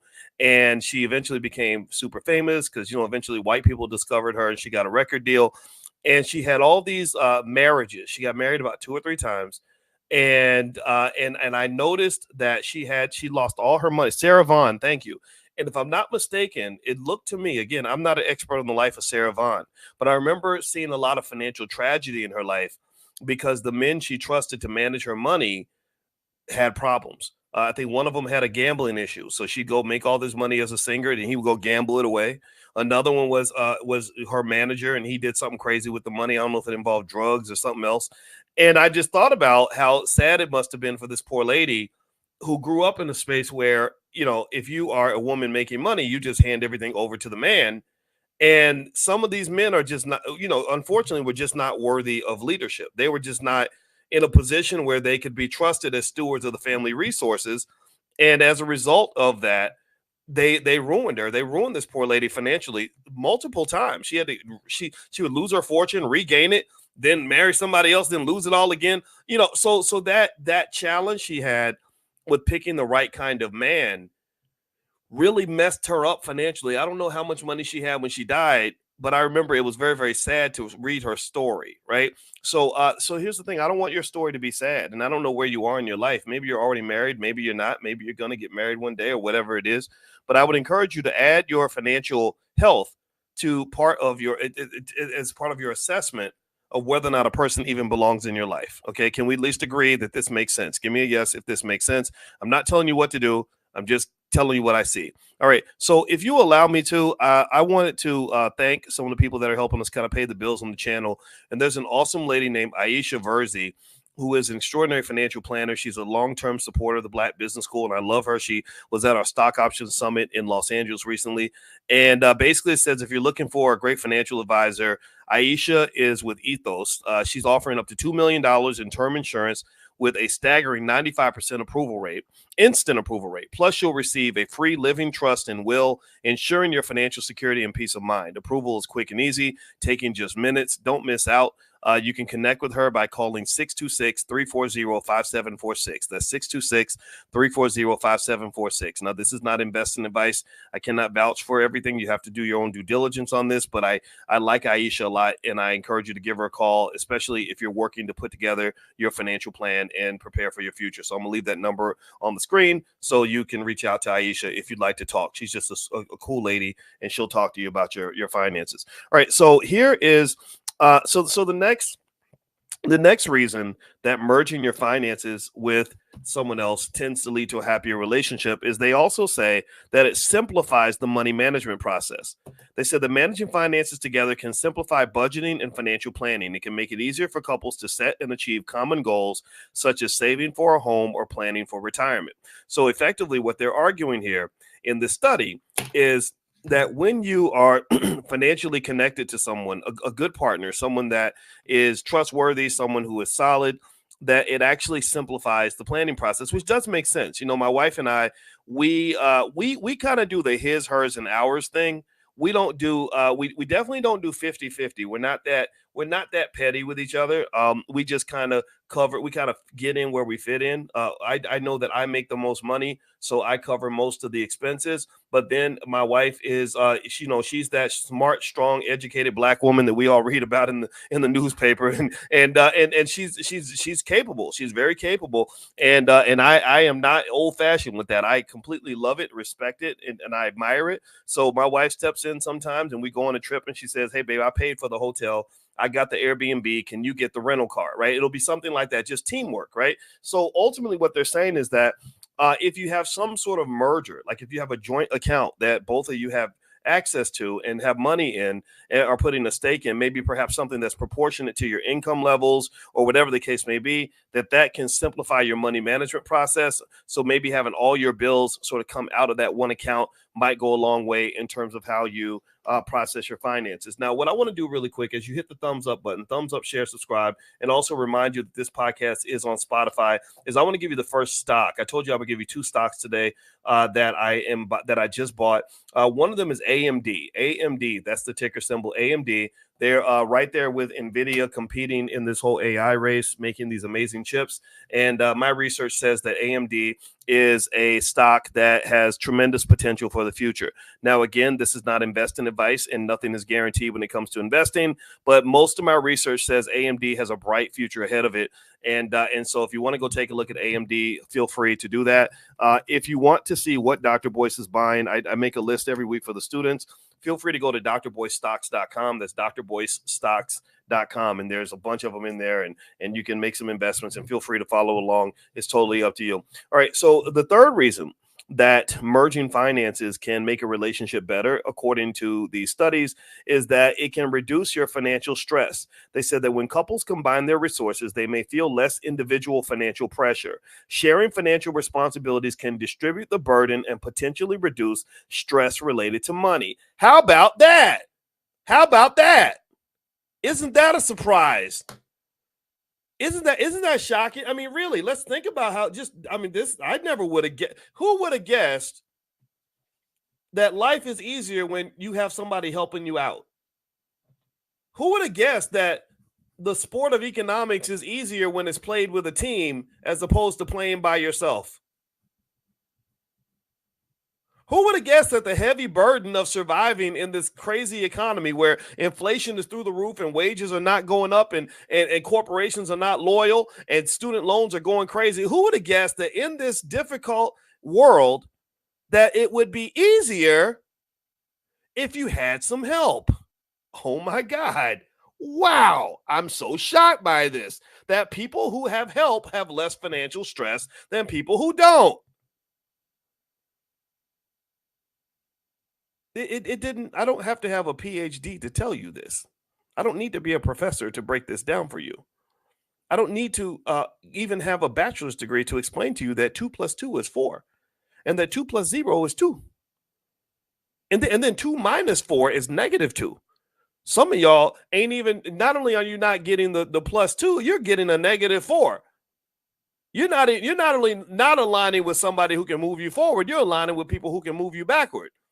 I don't know what it is. Maybe she's cute, or maybe his sex is good, or maybe he's really romantic, or maybe she just makes you feel good. She smiles and you just melt with that smile, and you're willing to pay her bills for the rest of your life. I'm not judging that. I think that's fine. But I just want you to understand that 2 + 2 is still always going to be 4. The math is always going to keep mathing, even when you fall in love.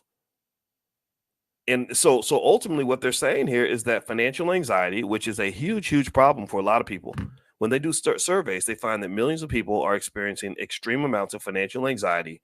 They said people who have a teammate have less financial anxiety than people who don't. And so if you're able to make that decision, and it doesn't have to just be romantic. I'm just even when you talk about the company you keep, the circles you roll in, whatever it is. Having good teammates makes a massive difference when it comes to your financial outcomes. All right, let's keep going here. And by the way, my wife who's a therapist, she actually did a whole workbook on financial stress and anxiety where you can kind of work through all that stuff like that.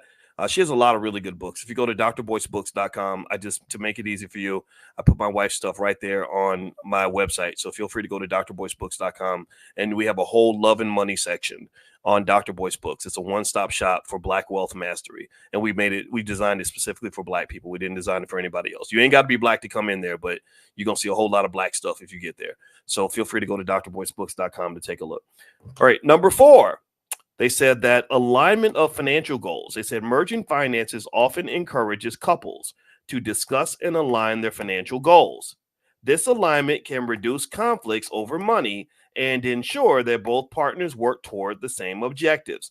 So what they're saying here is that when you merge finances, it encourages you to discuss communication, there's that word again, and align your financial goals. That means that we are in the same car. I'm not trying to drive north while you're driving south. I'm not trying to go east while you're going west. We're both going the same direction. And also, we have the same objectives. I think that's really important, because if you have the same objective, then you can conquer the objective as a team. If I'm trying to do one thing and you're trying to do another thing, then we're doing two things. So perhaps when you're having these conversations before you align yourself with another human being, it might be important to understand not just what they're capable of achieving, but what their priorities are, how they view money, what they're doing with the money that they have. A lot of times I've seen men try to impress women by spending lots of money, and that's not impressive. If you're spending lots of money, that shouldn't impress anybody. That actually should show them that you're a financial fool. If you're spending lots of money to impress people, or if you are a person, so the fool is not just the person spending all the money. The fool is also the person who's impressed by the fact that you're spending all the money. There's nothing impressive about giving away all the resources. That's not impressive to me.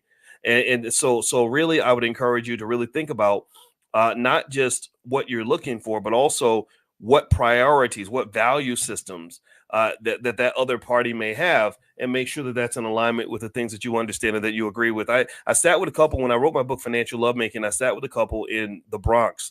And the wife was a bus driver in the New York City transit system. She'd been doing that for 30 years. The husband also was a worker for the city, and he was actually in hip hop in the early days. He in the 1970s and 80s, he was friends with people like DJ Kool Herc, Grandmaster Flash, KRS-One. I mean, he was right there in the epicenter of the beginning of hip hop. Like when they did those hip hop history books, they would put his flyers in the books because he would have these parties, these rap parties and DJ parties that people would come to. And he always had a regret. And his biggest regret was that he never, ever pursued his interest in becoming a hip hop artist or become a businessman in that whole hip hop party space. He feels like he kind of missed out when Russell Simmons and all those guys kind of took off and did great things. He felt like he should have been a part of that. Well, anyway, he chose love over career, and he married his beautiful wife, and they had beautiful children, but he always had this regret that he never participated in the early stages of hip hop. So what he did, here's what happened. This was really crazy. So the couple had this credit card that was maxed out to like $10,000 or $12,000. And the wife and the husband had worked together really hard to pay down this credit card. It took them a couple of years to pay it down to zero. Well, the husband, without asking the wife's permission, without even talking to his wife, takes the credit card and maxes out the credit card to basically host some kind of a party, some sort of a hip hop party that he thought was going to make a whole bunch of money. Well, unfortunately, the party didn't make any money and they lost all this money. So I'm sitting there with this couple as they're trying to decide what to do. I mean, there's lots of tears and she's devastated and she's thinking about divorce and everything else. And I remember feeling very sad for everyone. I felt very sad for the wife, obviously, because she had worked so hard to help pay down this credit card and to have her husband go behind her back and max out the card again. But then I felt very bad for the husband, too, because he was this man that was sort of living with these broken dreams that he sacrificed in order to become a husband and a father. And so these little dynamics can pop up in relationships where maybe someone has this dream that they never got a chance to pursue, or a dream that they're willing to sacrifice everything for, and the other party isn't interested. And it just becomes torture for everybody. It really becomes torture for everybody. I remember when I was trying to become an entrepreneur. And I remember how I used to have to spend every penny I had to get my dream off the ground. If I made $8,000 that month, I might spend $7,895 to pursue whatever I was trying to pursue. And I don't really know how my wife would have felt about that. And so if I'd gotten married at that time, I would have probably needed to choose a wife who, number one, had a big risk tolerance, right? Someone who was able to really go in the fire with me and not get scared. A lot of people can't handle that. A lot of people can't stand the rain. There are sunny days, everybody loves them, but tell me, baby, can you stand the rain? A lot of people don't want to hear that their husband spent 99% of the family's income pursuing some sort of a pipe dream.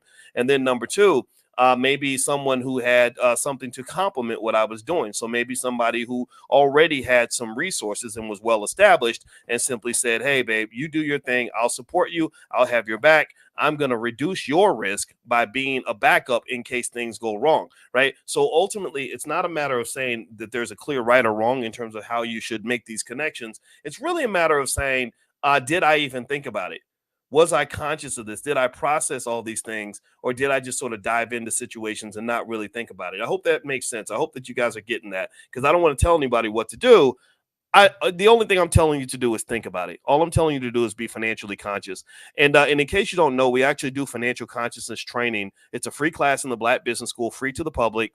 You can join us every morning. If you text the word morning to the number 87948, text morning to 87948, and I will invite you to our Money in the Morning financial consciousness training.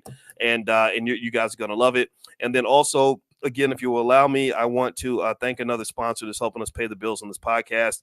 And this company is Root Force Publications. And basically, the African, it's an African-American writers platform. Let's see, Raheem Cox. He's a mental health genius, according to what I'm seeing here. His website is rootforcepublications.com. He has a lot of creative offerings. You can check out his podcast, Cold Sauce, for groundbreaking mental health discussions, and Hot Feed for the top 10 news briefings, perfect for when you're on the move. Plus, Raheem offers unique consignment opportunities for his books and DVDs, ideal for students and vendors starting out. Don't miss the chance to support and learn more at Root Force Publications. So that's rootforcepublications.com. So if you could take a second and just go peek out that Black-owned business. I don't know a ton about these companies in terms of exactly what they do, but I do know they're supporting the Black Business School. So I hope you'll go take a look and let me know what you think about their platform. So rootforcepublications.com. All right. So here's another couple of reasons why. I'm gonna give you a couple more reasons why merging finances tends to lead to happier couples. And then I'm going to give you that second stock that I mentioned. The stock I mentioned earlier was AMD. Somebody type AMD in the chat. That's the stock that I mentioned that I actually just bought. And so I believe the stock is going to do well in the next 3 to 5 years. These are long-term investments, but this is not investing advice. Number 5 is increased relationship equality. They said joint finances can foster a sense of equality in relationships. It can help balance any power dynamics that might exist when one partner earns more money than the other. Now, that's an interesting thing because financial abuse is very, very real. There are people who will make more money than you and hold it over your head and make you feel like crap. There are people who will use the money that they have to literally beat you upside the head, make you feel terrible every chance they get. There are women who might make more money than the man and completely humiliate, dehumanize, emasculate that man every day of the week. There are men who make more money than women who will literally say, if you leave me, there's nowhere you can go. And that's why you got to stay, because I have all the money. Now, if you love your son and you love your daughter, you will not subject them to any of this nonsense. I believe strongly that young girls need to be taught about money, because I think all young girls should have options. I also think that young Black men should have options, and older Black men. I just think Black men are happier when we have options, and we're depressed when we don't. And so ultimately, when you talk about things like financial abuse in relationships, a lot of times it typically starts with one person having a whole lot more money than the other. It's one person thinking that I'm bringing more to the table than you. What are you bringing to the table? You ain't bringing nothing to the table. And those are weird conversations, right? I would say also remember that there are things you can bring to the table other than just money, of course, right? If someone's giving birth to your kids, that's quite a bit to bring to the table. Money cannot buy the birth of your child. Money cannot buy human life. Money cannot buy those little humans that came out of her body. So I kind of believe that that's sacred, but maybe people think I'm old fashioned, or they think I'm simping when I say that, but I don't care.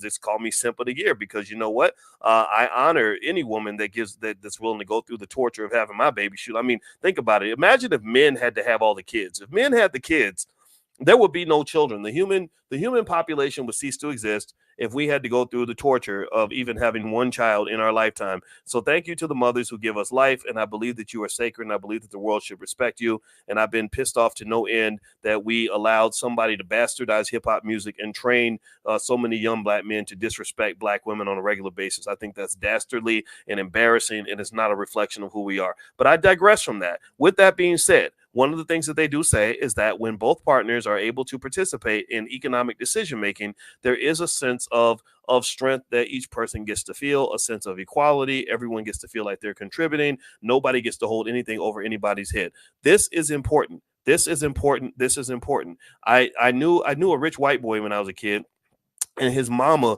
tried to kill herself. And I was like, why'd your mama try to kill herself? And you know how white people, anybody ever have white friends and you go to their house and their parents will talk to you like you're an adult? Has anybody ever had like they would talk to you about stuff that black parents don't talk about in front of the kids? Anybody ever had that experience? Like I learned so much from my white friends. Like I would go to their house and their parents would, like, their mom would be talking about the divorce, like he cheated and blah, blah, blah, like stuff that I didn't expect to hear as a 13-year-old. I don't know if anybody else ever had that experience, but if you really want to have an interesting experience as a kid, get some like white friends and go to their house. It was just different. It was different. So anyway, so I went to my friend's house, and she and his mother had basically tried to kill herself, literally. And I was like, what happened? And the mom basically told me everything that happened. She was divorced. She said, my husband, when I was in college, he was going to be a dentist and make all this money. So I quit school because he was going to make all the money. And so that's what happened. She quit school. He becomes a dentist. They're living this wonderful life, right? Everything's happily ever after so far until she hits about 40. And so she's not in the workforce. She's living this nice suburban housewife life. And they've got, expensive cars and boats and everything else. And then he decides he wants to trade in his 40 for 220s. And so he basically starts having this affair with his secretary, who is half the age of his wife. And his wife can't leave because she has no money and no marketable skills. She can't go back into the workforce. How often have you seen that? So she was completely financially dependent on this man. And so he leaves. He takes off with his 24-year-old. And the wife is there with the two kids, sitting up in, some expensive private school where the tuition's like $15,000, $20,000 a year. And she can't afford that. She can't afford to maintain the lifestyle that she had become accustomed to, because this dude decided that he wasn't going to keep his commitment to his family. And as a result, she ends up trying to take her own life. And I never forgot that story. I never forgot that. And I remember thinking, gosh, I think this is why women need to have their own money. And I came to this conclusion when I was like 13 or 14 years old. And I'm not saying that, you should go through life saying, I don't need no man. I don't think that that's healthy either. But at the same time, some of these guys are bastards. And some of these women are bastards. Let's just be honest. You got bastards there. Don't marry a bastard. Right? How about that? How about that for a pack? Let's just not date the bastards.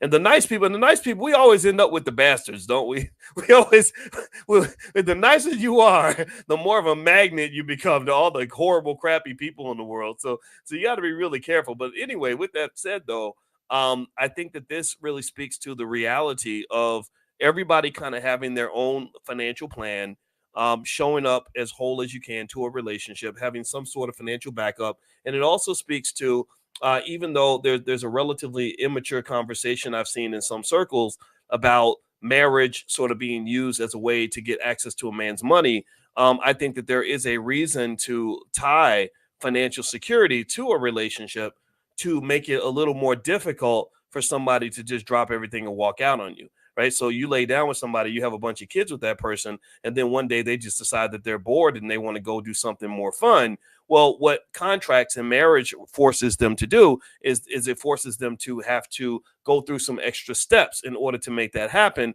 And some of those steps have a financial cost tied to them, which does create a little bit of security. If you don't have that security, then really bad things can happen. I told you all that story about the guy who was in his 50s and he started dating this little 32-year-old thing. And a little young girl about the same age as his daughter. And the little 32-year-old thing fell in love with this older man. And you know, I think older guys, you know, we got our own little swag, you know, we got a little bit of extra money and we're smart, we got some wisdom. And so sometimes young girls, you know, that young girls like that. And so anyway, he starts dating this young girl, and I think he really loved her, but his daughter hated her. His daughter couldn't stand this girl because they were about the same age. And so one day, he despite the fact that he believed age wasn't nothing but a number, the universe sometimes has a way of correcting you and reminding you that, you know, you really are 54 years old. You thought in your head, you might have thought you were 24, but no, you're really 54. So we about to give you a stroke. So that's what happened. We about to give you some high blood pressure and a stroke, which takes out a lot of black men in their 50s, right? So he has a stroke because of his high blood pressure, and he goes into a coma. And so during the time that he's in this coma, this poor 32-year-old girl is trying to figure out, how am I going to pay the bills now that this man who is my sole provider, who told me that marriage ain't nothing but a piece of paper, age ain't nothing but a number. Now all these things are starting to matter. Now age is more than a number, and marriage is more than a piece of paper, because she has no legal rights whatsoever. None, nada. So what she does is she then goes and basically breaks into his phone so she can get access to his bank account. She takes the phone. This is a true story, by the way. This is a real. I told you all this story during financial consciousness training, but so forgive me if you've heard this before. I just think the story was very powerful and it's very real. It happened like 6 months ago, like, to a friend of mine. This is not something I read about. This is something I know about. So she puts the phone to his face, breaks into his bank account, right? So and gets the money out. Now, technically, you could say she wasn't doing anything wrong, kind of, or at least in her mind, maybe she felt like, well, you know, he would be paying, if he was conscious, he'd be paying the bills. I'm just doing what he would do if he were conscious. Well, unfortunately, the law doesn't see things that way. So a few weeks later, he dies. He dies from his stroke after being in this coma. And then once he dies, everything, all bets are off. All connections and agreements you made, every promise that was made, every commitment he made to you is completely irrelevant, non-existent. In the court of law, it's as if it doesn't happen. As if it never happened. It's as if you are a complete stranger in his life and you have no connection to him whatsoever, because now the law is stepping in and looking at what's real versus what's not real. Your loyalty to this man was very real to you, but it wasn't real to the state. The state didn't give a damn how much of a ride or die you were, how many times you cooked his food, how much you loved this man, what you did for him. They didn't care.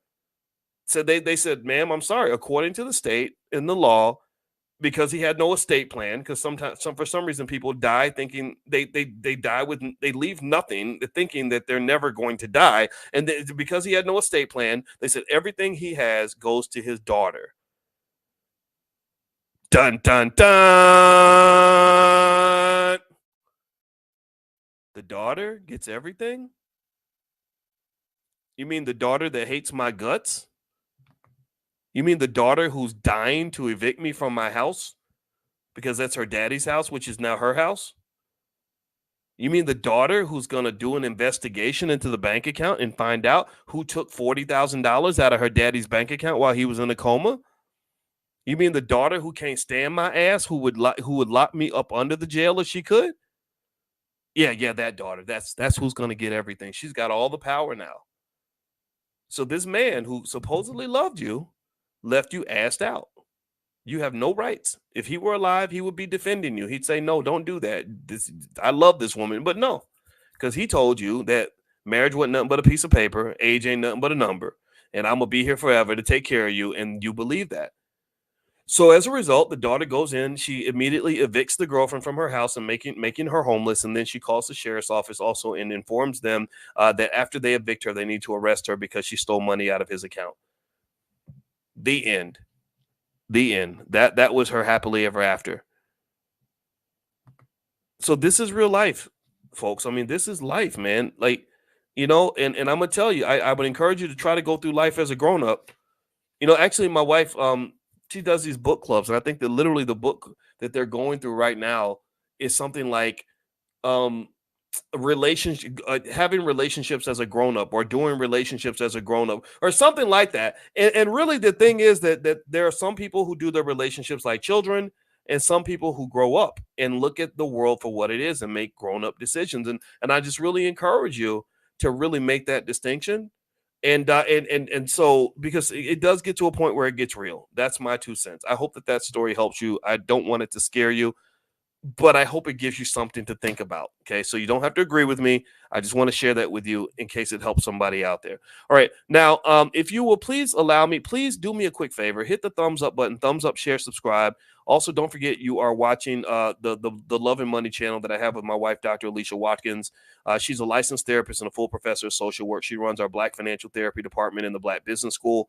And if you want to learn more about what she does, you can go to coachingwithdralicia.com. That's coachingwithdralicia.com. Or if you'd like a copy of my books or her books, you can go to drboycebooks.com. I also have financial flashcards and workbooks for children, things like that can help you, especially with summer coming. A lot of you have kids and you want to get your kids ahead. We have flashcard bundles and stuff like that. So just go to drboycebooks.com, and there's anything you want to do in terms of Black wealth, we got you. We are the Black wealth experts of the planet in the Black Business School. We'd love to help you out. All right. So let me do this last little point here. And then what I'm going to do is give you that second stock. Remember the stock earlier was AMD. And I'll mention the second one in a second, but I want to mention the sixth reason why merging finances helps couples to have a more fulfilling relationship. And the sixth thing that they mentioned here is that when you merge your finances, you're better at handling financial emergencies. They said with combined finances, couples might be better prepared to handle unexpected financial challenges, providing a sense of security and support. And so one of the things that occurs when you have another person helping you financially is you have something in finance we call diversification. And natural diversification basically means you don't have all your eggs in one basket. Diversification means that you have a plan B. Diversification means that it's not falling all on you. Now, so here's where you're in a risky situation. If you're, say, a single mom who has one stream of income and no savings and no assets, no investments, and no side hustles, you're kind of in a vulnerable situation, because if something happens to you, then everybody's in trouble. The whole house falls down, right? So maybe processing that and saying, gosh, I wonder what that looks like to provide some backups and some plan Bs. Right? So one good consciousness exercise you could try is to meditate and imagine if you died right now. Sit on the porch one day and just imagine, like, okay, I died right now. What would that look like? What would tomorrow look like? Would everybody be able to get what they needed? What would happen at the funeral? Who's going to pay for that? Who's going to pay? Who's going to make sure these kids get fed? Who's going to make sure the mortgage gets paid? Who gets the house? Who gets the car?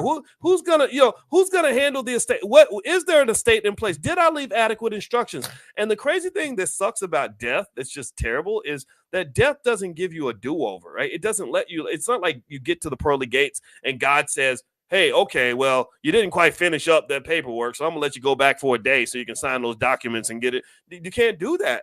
Your chance is now. Your opportunity is now. And so I would encourage you to really understand the power of now, and just understand that also when you have good teammates around you, it can help you deal with financial emergencies a little bit better. And in fact, it doesn't have to just be a romantic relationship. There are more and more families where people are just getting together. Like-minded people are just getting together and say, let's hold each other down. Literally, there are groups of single moms that get together and say, let's all just buy a house together, and we're all going to be financially responsible. We're going to run this like a corporation, and we're all going to pool our money together and buy us a big, gigantic house and raise our kids together and live our lives together. That's doable. Like, that's a model. Or two people who are not even married, maybe two people that don't even want to date each other. I've seen that happen, right? So I think being creative in this economy is really essential to survival. I think also being creative can open a pathway to prosperity that may not have existed for people that live their lives inside a box. I don't think you want to live your life inside a box. I think you want to live your life free. I think you want to live your life with a broad perspective. And I think you want to live your life in a way where you solve the problem in whatever way you need to solve it. And I would encourage you, don't let nobody judge you or tell you how you're supposed to do it. You take in all the information, process the life that you want to live, and then figure out how to make that stuff work. The answers are out there, but don't follow everybody else, because a lot of these people out here are drowning. They're drowning in bad relationships. They're drowning in bad financial situations. They're drowning in lots of stress. They're drowning because Mr. Charlie at the job got his foot on their neck. They're drowning because nobody prepared them for the future, and the future is now. They're drowning. Some of them are drowning and don't even know why they're drowning. They don't even have enough consciousness to know what's happening around them. They're watching shade room videos and in constant pain and stress and don't even know why. They don't even know what's happening. It's just happening. They just know something bad's happening, but they don't even know what it is. So be more conscious than that. I encourage you to really sit and think about that. Look at your life. Think about it. Figure out how to get where you want to be. Okay. That's all I got to say. I'm going to give you guys this stock. Okay, so the stock that I like, the other stock I just bought, again, this is not investing advice. Give me a yes if you understand that, because sometimes I share stuff and then people think that I'm telling the black community what to do. I ain't telling nobody what to do. I'm telling you what I'm about to do. It's just like I want you to go take care of your family. I'm just taking care of mine. So let me know if you understand. This is not investing advice. This is just me sharing some information that I found in my research. There's a company called Sonova, N-O-V-A. The ticker symbol is N-O-V-A. It looks to me like an asset that has tremendous potential over the next 3 to 5 years. Now, I invest in thousands of stocks, but Sonova Energy, it's only $4.81 a share. And I like the company. It looks like it has potential. So what I'm going to do is I'm going to dollar cost average my way into Sonova and see what the universe brings me. But this, based on my research, this stock appears to have plenty of upside. There's going to be an energy crisis in the future because there is a massive energy demand that is occurring because of AI. Artificial intelligence is sucking up electricity and all kinds of power around the world. And I believe Sonova Energy is one of the companies that can possibly benefit from this energy situation, if you will. All right. And also, if you allow me to, as you hit the thumbs up button, and make sure you subscribe to this channel. This is the channel I have with my wife. This is our Love and Money channel. And also, if you'd like a free copy of my book, Financial Lovemaking, as a gift, just go to boyceandalicia.com. That's boyceandalicia.com. Or you can also text the word love to 87948. And if you text love to 87948, we'll send you some stuff on love and money. My wife is an expert on relationships. I'm an expert on money. And so we have something called the Love and Money Lab, where we bring together real science that actually works, that will help you to have a better love life and a better financial life, and to blend those two together. Your love life should accelerate your financial life, not take away from it. And also your financial life should accelerate your love life, not take away from it. But if you don't manage those two accurately and carefully, they can crash into each other and cause lots of chaos, which is why you look on the internet and you see so many people saying, I won't go on a date with anybody because these women expect me to spend $150 and I don't have $150 because I want to take her to Cheesecake Factory and she thinks that makes me cheap. So ultimately these issues are solved by science. And my wife is an expert on this science. So if you want to hear from two professors who love each other, who have some ideas that may help you, feel free to text the word love to 87948. All right. So I'm going to get on out of here, guys. Thank you guys for listening. I hope that this discussion was beneficial to you. I'm going to be in Philadelphia for the Get Money Fest with Jay Ortiz. I love the fact that Jay Ortiz was a hip hop artist out there. He works heavily in hip hop and fashion and everything else. I'm happy to see that these young people in Philly are trying to become financially intelligent. So I decided to join them along with Madam President and Tierra KJ Williams and the Pish Posh Girl and a lot of great people out there. And it's going to be May 18th. And actually, I think they're letting everybody in for free. So if you're into art, fashion, music, and finances, then the Get Money Fest might be your thing. If you text the word money to 87948, I'll send you some information to join, or also you can join us tomorrow morning for Money in the Morning. All right, guys. So have a great day. God bless you. Thank you so much for listening. And I will check back in with you a little bit later. And I hope this conversation was helpful to you. I'll see you soon. Take care. Peace.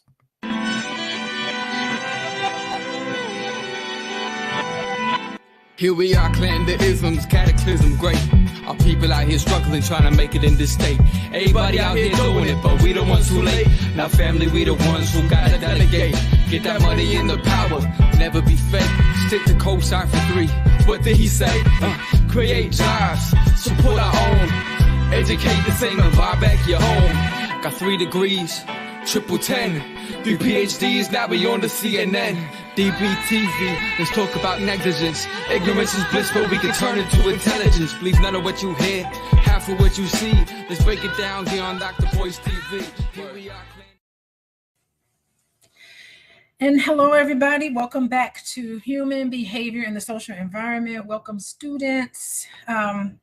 Today is the last lecture, and we're talking about very late adulthood and everything related to what happens at the end stage of life. What happens in that part of your life that we all know we have to face, that many times all of us know that we have loved ones who face this, and one day, of course, we will have to face it as well.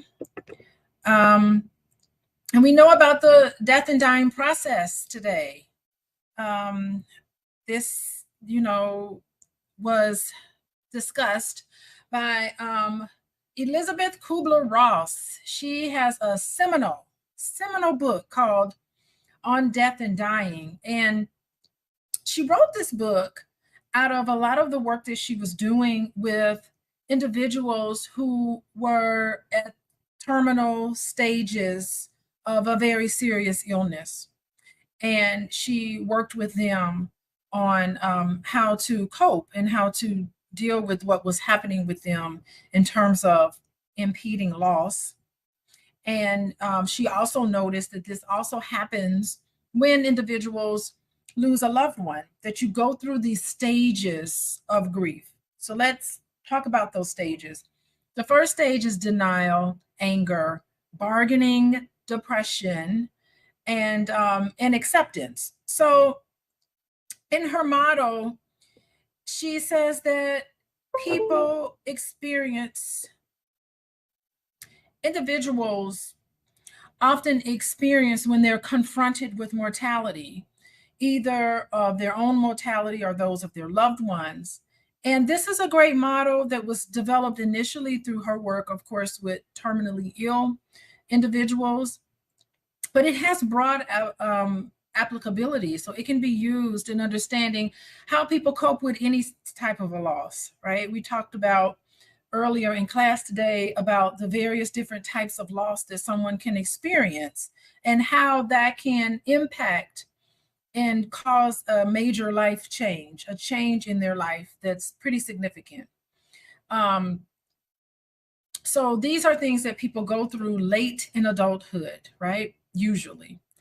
And denial. So Kubler-Ross mentions denial. That is sort of the initial defense mechanism that happens right at the onset of a loss.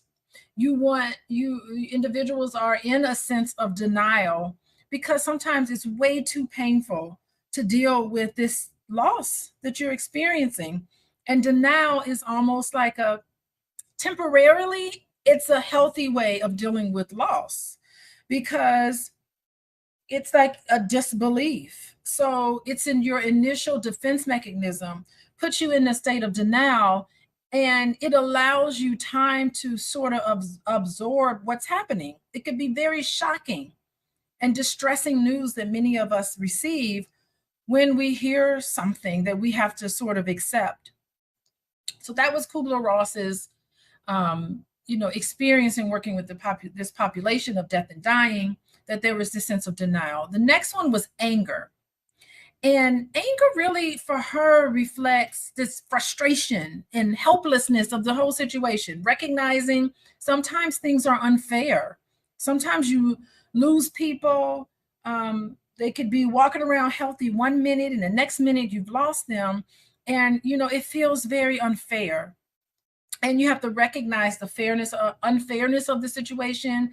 And, we'll talk later on about how sometimes anger that you have about the situation sometimes can be placed on other people. So that also happens with a lot of individuals, that this anger is hard and it's part of frustration.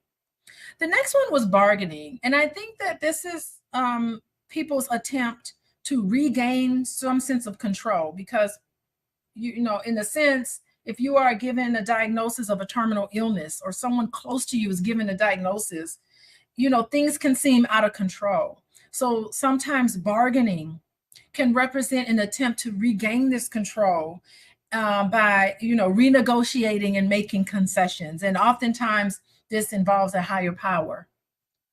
You know, if only this could happen, I would love for these things to happen. This bargaining process. There's a deep sense of sadness and depression that's normal when you've lost someone. Normal. You can, this depression sort of acknowledges the loss and its effects. So it can lead to sadness. And sometimes the depression is a time for reflection. You start to be sad. You start to really think about things and sort things out in your head. It's a time for you to reflect. And I think finally, acceptance is what happens when it's sort of a peaceful acknowledgement that this is the reality of things. And I think it helps with this acceptance to move forward. Kubler-Ross's model, I think, really talks about the importance of emotional well-being and the need for support systems and navigating complexities of life in this emotional landscape of aging and end of life. So Ira Brock comes around and he builds on what Kubler-Ross speaks about, but he emphasizes 4 tasks for those individuals who are nearing death.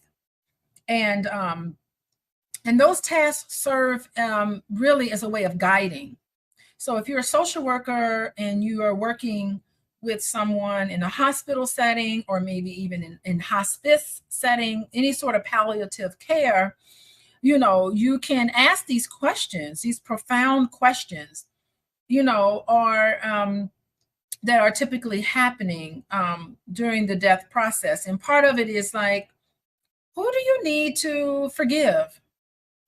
Who important to you do you wish to receive forgiveness from? So it's the reconciliation. It's reaching out to people and saying your last goodbyes to someone, tightening up, buttoning up the end, the missing pieces, lingering resentments of guilt. And that's included in what he's saying, you know, saying goodbye is also like expressing gratitude and acknowledging for things that you that you appreciate about the other person. I think also saying I love you, it's to the people who are important to you. It's recognizing and affirming the deep bonds between these individuals. And this helps in the dying process. You feel that things, nothing is left unsaid. And it's a treat. I really do think that it is a treat to be in the position where you can say your final goodbyes to somebody, because so many of us aren't able to say goodbye because sometimes you lose somebody and it's sudden and you don't have a chance to, to get those moments back that are important. Okay. Saying goodbye is, it's important in the context of impeding death, but I think that I like this Ira Baya. I kind of feel like, why should we do this when we're on the brink of passing? Why should we take these last moments before someone passes to have these conversations? I kind of feel like we need to have these conversations before we're sick, before we pass on. You need to have these important conversations instead of in the context of impeding death. We should have these conversations with people in everyday life. Oh, I think. Saying goodbye.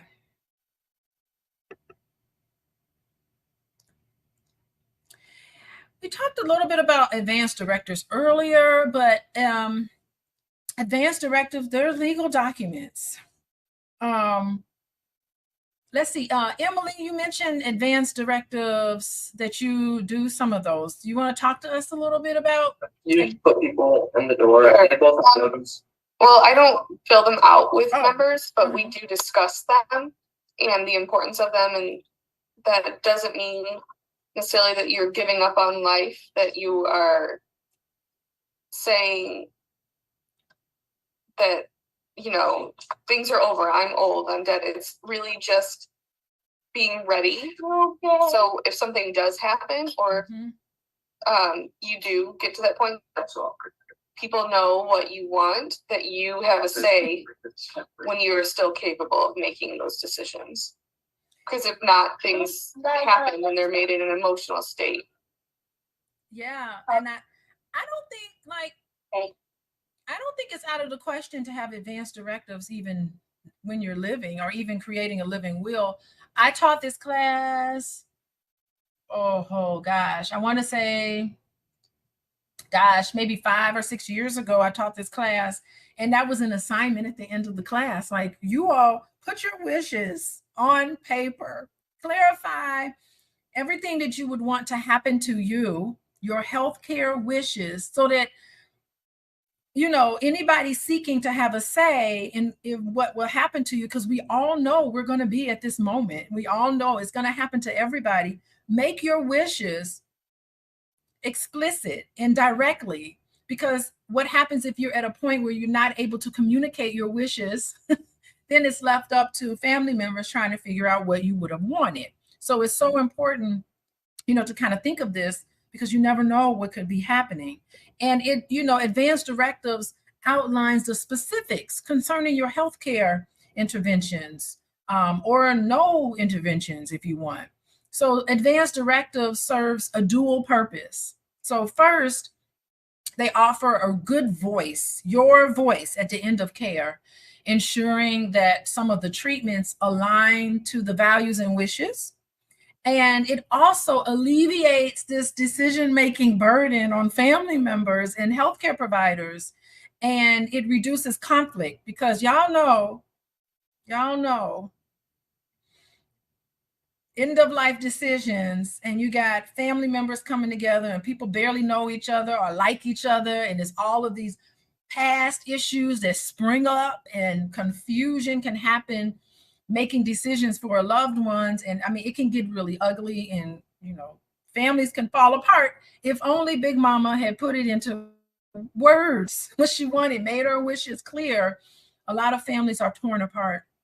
And I think that this is clearly one way of creating some harmony, because it's hard enough, you know, terminal illnesses and comfort care. You know, advanced directives clearly clarify someone's preferences. And you want to promote autonomy as social workers. At the end of life decisions, you want people to be in control of what happens to them. And this is a real practical approach to managing end of life care decisions. And I think it helps deal with, think about Kubler-Ross, and think about the stages of Death and Dying by Ira Byock. You know, it's important to round out and to not complicate the grieving process by getting people psychologically and emotionally ready for end of life decisions. So it just helps, because you need to face mortality with dignity and with intention. So the passage of the Patient Self-Determination Act in 1990, all this really says is that in healthcare, personal autonomy and informed consent in medical decisions. There's a law that requires healthcare providers to inform patients of their rights to make advanced directives in state law. This is legal documentation, and is central to the concept of advanced directives. And part of it is a living will. This is a written document where people can specify the kinds of medical treatment they want and they wish to be withheld. Like, what happens if you're incapacitated? What happens if you're brain dead? Do you want me to keep you alive? You know, what happens? Under what circumstances can we pull the plug, right? You outline these things. Remember, you're doing this not for you necessarily. Part of it is for you, but also part of it is for the caregivers who come along and got to try to figure out what's going on. So you outline these things carefully. A living will helps to ensure that medical care aligns with what the patient wants, and situations where they're not able to communicate and make decisions on their own. A durable power of attorney for healthcare. I do a lot of those in my practice. And, you know, this says, I'm not making decisions in my health. I'm going to designate someone else, an appointed person, somebody you trust, a family member, a friend, somebody you trust, who has the authority to speak for you and make decisions for you and adhere to what you want. So this has to be somebody very close to you who you know and trust will, in case you become incapacitated, this is the person that's going to make decisions for you. I love this. Y'all look at this. Gina, thank you for this comment. You tell people you love them now. Life is too short. I have advanced directives completed. Yes, Gina, you are making things so much easier for your family. And irrevocable trust. Yes, 66 years old. I am 60 years old and a nursing practitioner. So she knows firsthand what's going on. I'm in great health now, but you've seen so many people who do not have the proper documentation. She's an administrator. She deals with this every day. She probably is jumping up and down because you all need to know that these things need to be in place. And so many people are scared to talk about death. And that's what stops them from wanting to even have something like this in place. But you really need to have these things in place. And it's a sad situation when things are kind of crazy. And even having a trust, you don't want your possessions to go through probate court and you have to pay all those fees and everything. You just want to be able to know that you can die peacefully and understand that your family is taken care of in the way that you want them to be taken care of. Thank you, Gina, for that comment. That was great. Okay. Care for people who are dying. Yeah, palliative care, it's like a big umbrella. It's a beacon of giving support within the healthcare continuum. There's a continuum of care.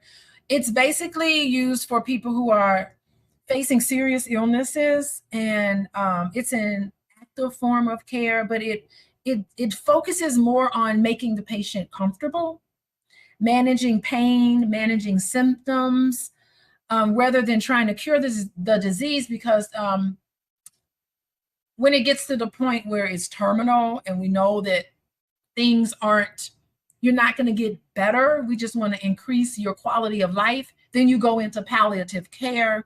And that's a team of people who work with you to try to make sure that you're comfortable.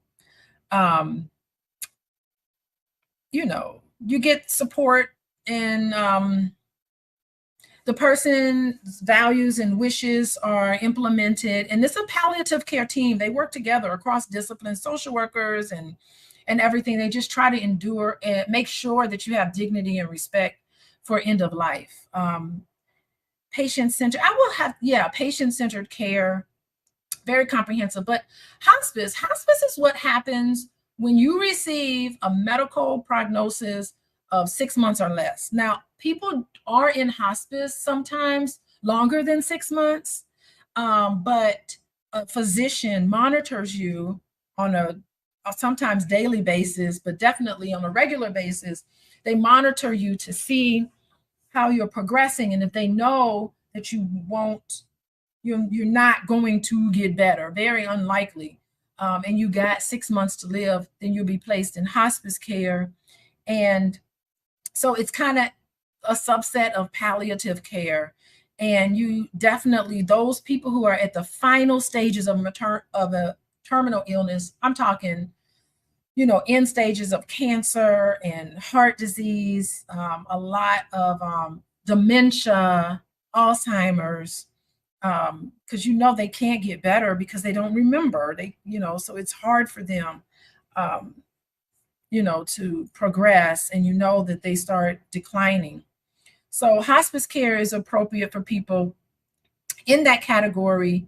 And you're just no longer going to pursue treatment. We're not interested in curing the illness at this point. You shift your focus to a comprehensive symptom management. You are received emotional support, spiritual care. That we have I work for a hospice, have a contract with a hospice company, and we have a pastor who comes and he gives spiritual care and emotional support, tailored to the unique needs of the patient. And you want people to face the end of life with dignity. And I wish more people of color would use this option. I just think it's underused in a lot of different ways. So I wish it was, I wish there was more knowledge and acceptance and use in our community for hospice care.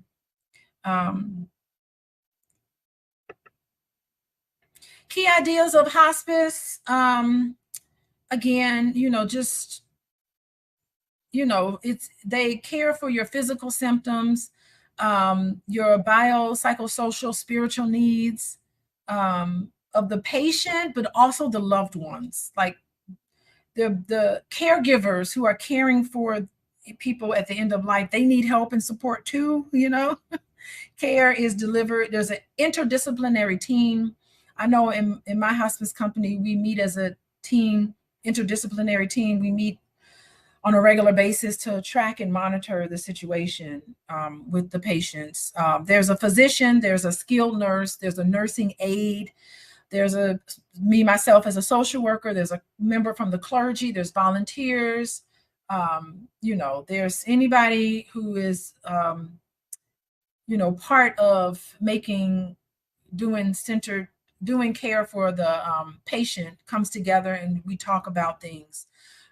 What's happening, to make sure that we're providing comfort. And also, hospice services also provide bereavement.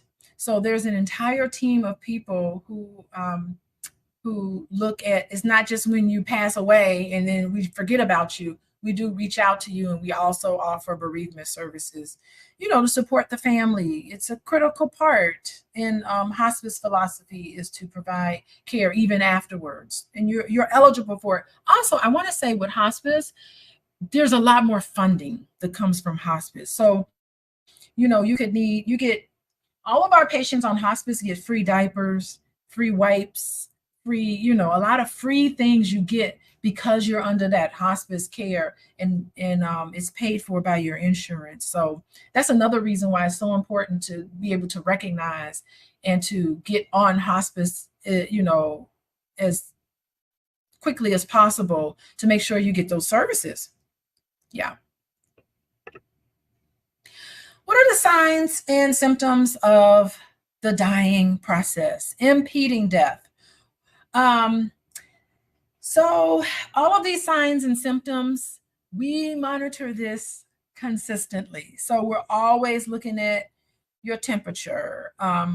We always look to see if the person is cold to the touch. Sometimes the color of your skin changes when you're at the end because blood doesn't circulate as well. Sleep, we do a lot to monitor sleep. So social workers and nurses, we're always asking about how long did they sleep. And typically when you're coming to the end of life, you sleep more. So sometimes it would be like 14 hours. They're sleeping 12 to 14 hours a day. That lets us know that the person is in the process of dying. And the process of dying. Sometimes the secretions in the mouth, y'all know about the gurgling, the death rattle. Part of that is because there's secretions in the mouth that are released. And when you're at the end of life, it's hard to swallow. So you just have like fluid in your mouth. And so you make that gurgling. They call it a death rattle. That's kind of what it's called. We know it's coming soon. Incontinence, of course, muscles in the body just relax. You're in the dying stages and you have no control over the bladder, and your bowels could be lost. That's normal, very normal in that unusual situation. A lot of restlessness and confusion. Yeah, lots of confusion. So patients really do experience this agitation and restlessness. And we do give, like the doctor, if the doctor hears about this kind of restlessness and agitation, the doctor can prescribe like Risperdal or something to the patient so that they can relax and calm down, so they're not look so anxious and confused. What else? Oh, you're not going to want to eat. People who are in the stages of dying won't want to eat or drink anything. They have a difficult time swallowing.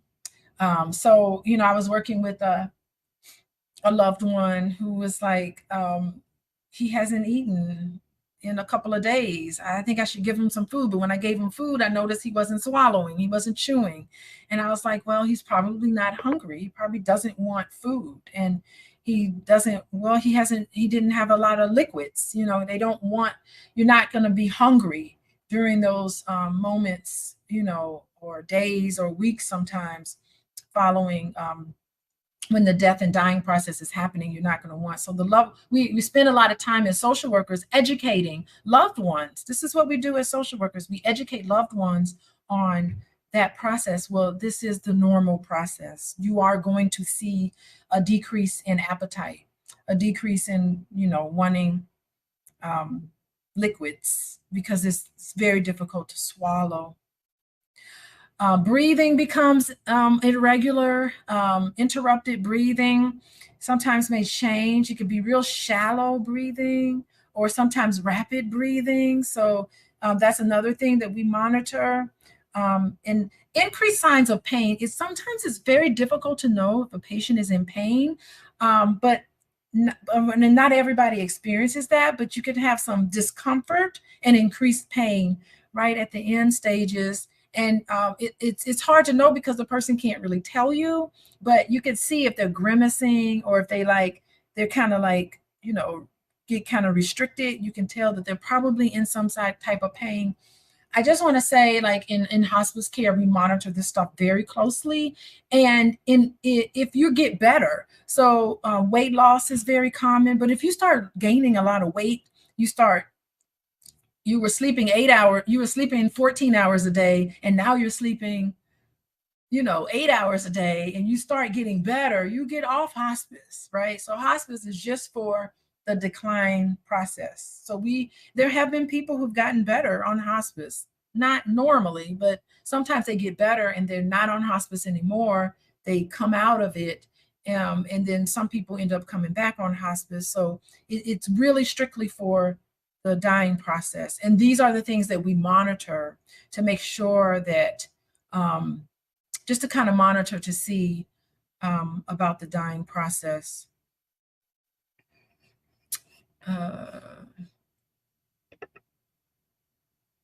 Yeah, signs that death has occurred.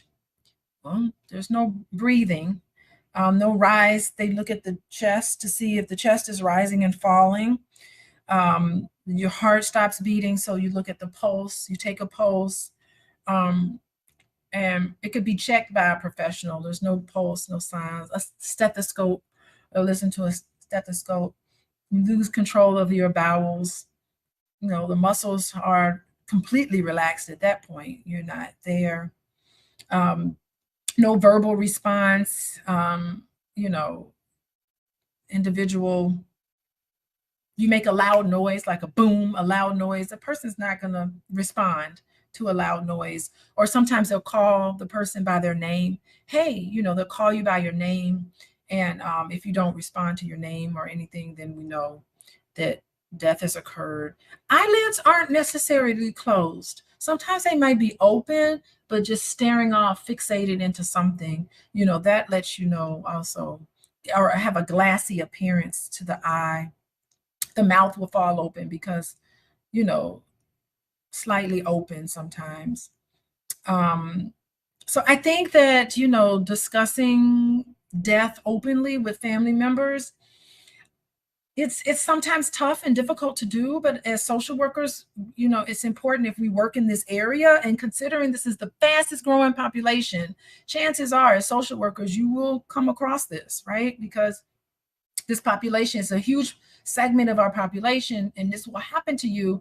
But, being comfortable yourself by talking to family members, because what happens is that you educate them on what's normal about the death and dying process, and then you could see it kind of alleviates some of their anxieties, because they don't deal with this all the time, and the fear of the unknown is possible. So you want to make sure that the person who's transitioning is comforted. You want to make sure that their family is informed and supported.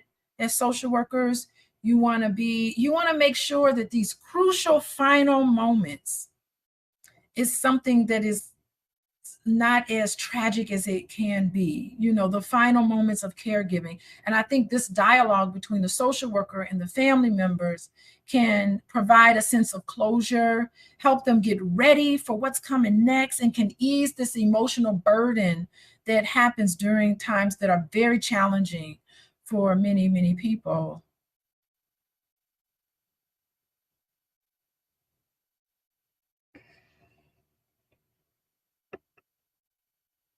There are stages of grief.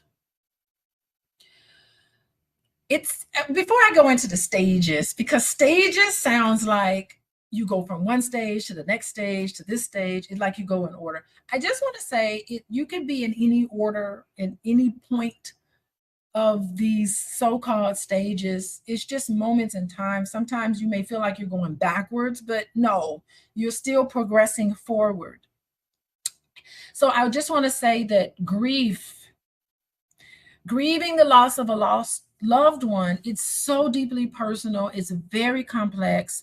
It's characterized a lot of times by these emotions, of those left behind experience. And so I think even with that in mind, we can still go through these stages, because it can let you know that, okay, this is normal. It's a natural response to loss that everybody experiences. This cuts through culture. Everybody experiences this, right? So typical stages of grief is this disbelief, denial. It's like, feelings of, I can't believe this is happening. It's challenging sometimes to accept the reality of a loss of a loved one. And this stage is usually shock, denial. Individuals may feel numb. They might find themselves experiencing decreased, wanting the person who's passed on to come back. You yearn for that person, especially if they're really close to you. You yearn for them. And so there's this disbelief that serves as, again, emotional defense mechanism that allows you to gradually absorb and accept the loss. And you do it at your own pace. Everybody has their own pace.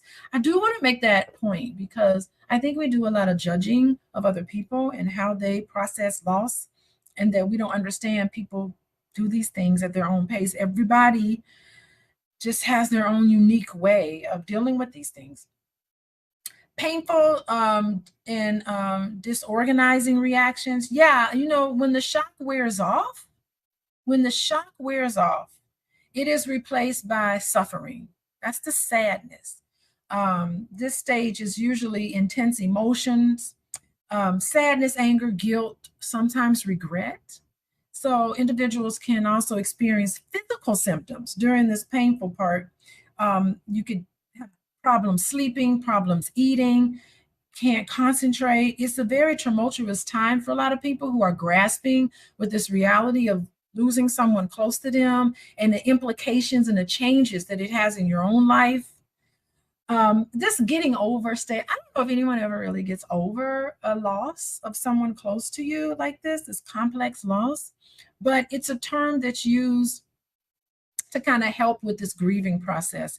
I think instead of saying getting over, we probably should say you need to adjust. You need to reorganize your life in a way that feels better. So in this stage, people, you have to find a way to connect with the person that you've lost, and also learn to live in the world without your loved one. And if sometimes you want to disconnect with the world, go into yourself so that you can process everything and gain some insights. And then slowly you can start engaging yourself in social activities, and you will find a resurgence of energy, and you can start planning for your own future at that point. But initially, you have to start kind of like setting yourself up again. And it is important to grieve, to allow yourself this grieving, and to know that grief can resurge even after you feel like it's over. You say, oh, I've made a significant process, I'm over that. Sometimes you can be triggered. I know a lot of clients that I work with, they're like, okay, the anniversary of this person who died, who was close to me, the anniversary is coming up. And sometimes that can trigger the grief process again. You have memories of them, certain smells or sounds or music or movies, memories get triggered. And sometimes you can start all over again. You can be in disbelief and go through the pain and all of that again. And that's normal. It is okay. We as social workers need to educate people of this, but you need to know that these things are okay. Eric. So Eric Lindemann came along and he gives his own version of this, right? Shock and disbelief. He, his model talks about the mourning process. He says that shock and belief, of course, is normal.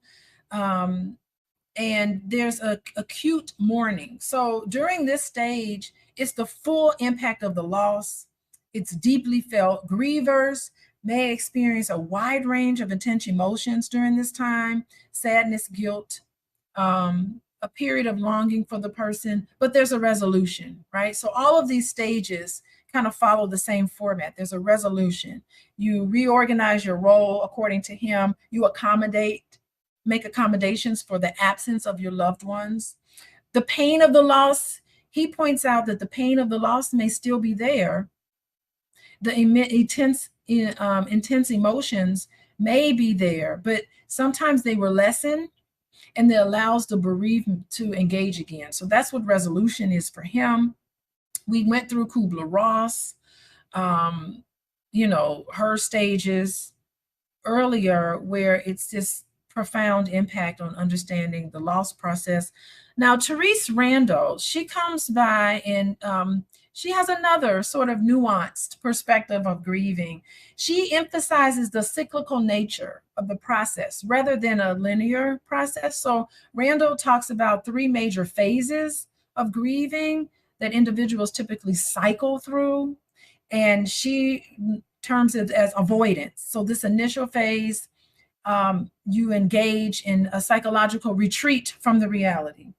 It mirrors denial, of course, and it allows people the process of letting it all soak in at their own pace in a way where they can handle the emotion, because you want to avoid. Actually, avoidance is really great. You don't want to live in avoidance. You don't want to live in denial, but being in denial and avoidance and isolation, all of that, that's so normal, and you have to allow yourself that.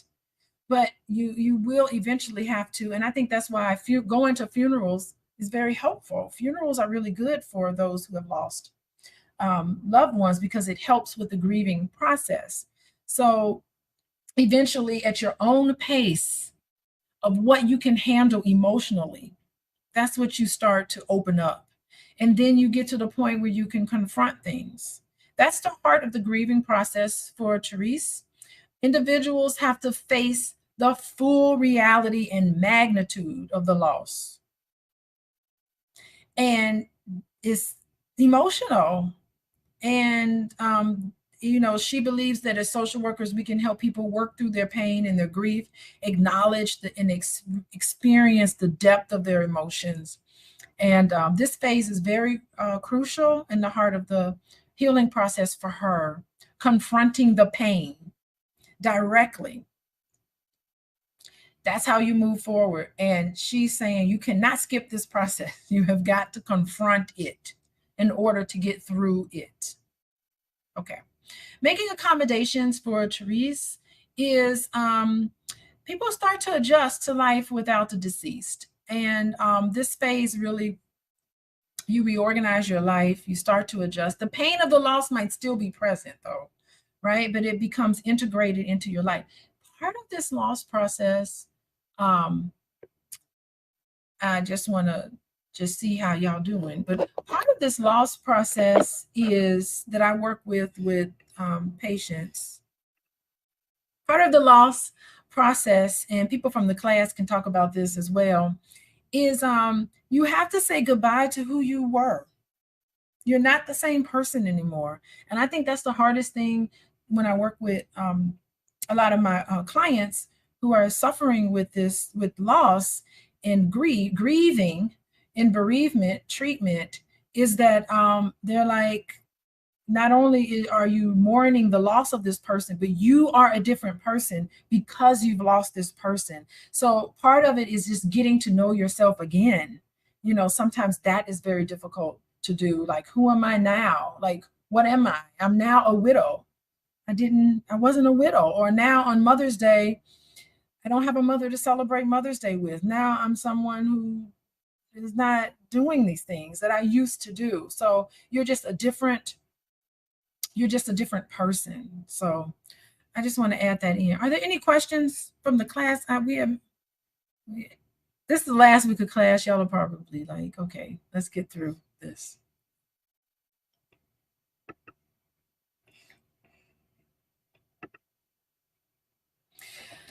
We can go on to the task of mourning. William Worden, he comes along and he says, okay, he worked in grief counseling. And so he's saying, okay, we got to go to an action-oriented framework. And he talks about tasks of mourning. And he believes that effective mourning requires the bereaved person to actively engage in tasks that will facilitate healing. And many of the tasks, he says, help to confront their grief, but take deliberate steps toward adjusting and accepting. So some of those tasks is just accepting the reality of the loss. This involves acknowledging intellectually and emotionally the loss that's occurred, and realizing that this person will never come back again in that form. I don't know. I think you can have connections with people on the other side. Maybe that's just me. What do y'all think? Y'all think you can connect with people on the other side? People from the class. Journey. What do you think about that? Yeah, I do think you can connect with people from the other side. I was actually just telling a client of mine this Wednesday. Her son passed away maybe a year or so ago, and she just found out some news about her son. And conveniently that day, she had seen a Facebook post. Like, a friend had shared a Facebook post about him, and I was like, that's too big of a coincidence for you to not say that's him looking out for you, that it popped up on that day. That's amazing. That's an amazing story. Great illustration. I think all of us have stories. I got a ton of stories like that, where I'm like, okay, I know this person is connecting with me from the other side. Thank you for sharing. That was great share. Yeah. So yes, you have to deal with the fact that that person is not coming back in that form, but there's other ways to connect with someone. So you do need to deal with that. But he's like, I don't think Worden believes in woo-woo stuff. But anyway,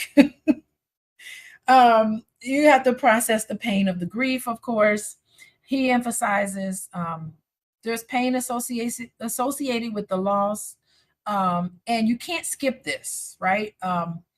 He encourages people to experience the grief fully. No more avoiding, no more suppressing your emotions. And we talked about this last week. What do these men do when they lose their wives? The first thing they do is go marry somebody, go get married right away. We talked about who's going to make them a sandwich. Men are more likely to deeply mourn the loss of their spouse, more so than women do, but they're faster to remarry because, they're not listening to Worden. Worden is saying you have to work through it. You have to deal with it head on, finding new ways to adjust and live in the life with the person. So that's what he talks about. connecting with somebody. Let's see what else.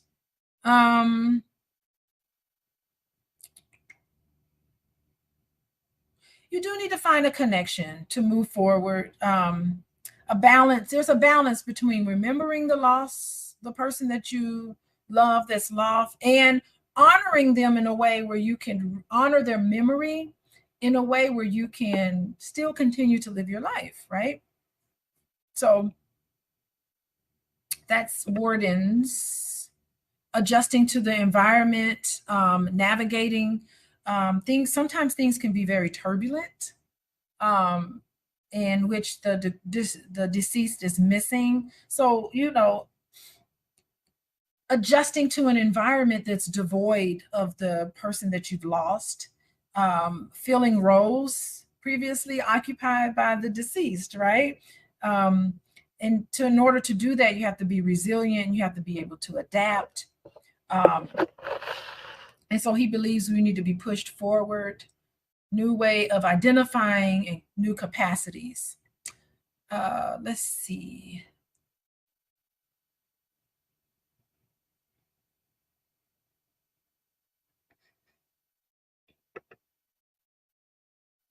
Coping with loss. So the process of coping with loss transcend the initial stages of grief, right? It's venturing, you know, a little deeper into how you evaluate and look at your own personal reactions to bereavement. I think that the nature of loss significantly influences the coping strategies, right? Adapted by the grieving individual. So what's your go-to when you're coping with something stressful in general? Chances are, you know, these things can happen. I can't tell you about how many people I know personally and how this has happened for a lot of people. They just say, you know what, that first year I lost, or first 2 or 3 years of that loss of a loved one was so devastating that I just sat on the couch and ate for a whole year and gained all this weight. You know, that was their way of coping with what was happening, you know, and your loss and dealing with your loss. So many people have so many different ways of coping with loss. So it is, you know, looking at that, because a lot of it is shaped by a person and environment encounter. You know, what is the support system there, the physical surroundings, what are societal norms about mourning? You know, they all play a critical role in the grieving process.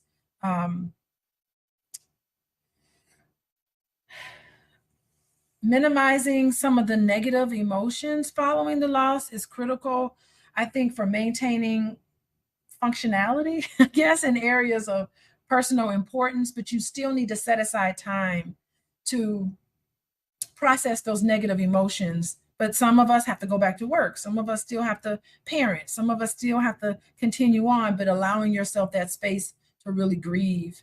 I know in my doctoral program, there was a cohort member of mine. She had lost her grandmother during the PhD program. She had gone to the funeral and come back, but it wasn't until the semester was over and she was so inundated with all of the areas in her life, personal areas that she had to get through. She was so inundated by what she was doing from day to day. She never had a chance to grieve. And she's like, oh my, she called me on the phone. She's like, girl, you know, my grandma died a couple of months ago, but now that the semester's over and I'm left, I turned my assignments in and I'm left with everything. Now all of a sudden I can't stop crying. She just started like allowed herself in that moment to really grieve, but she couldn't do it right then because she was trying to get through the semester and it was a lot on her. And PhD programs don't be caring about your grandmama.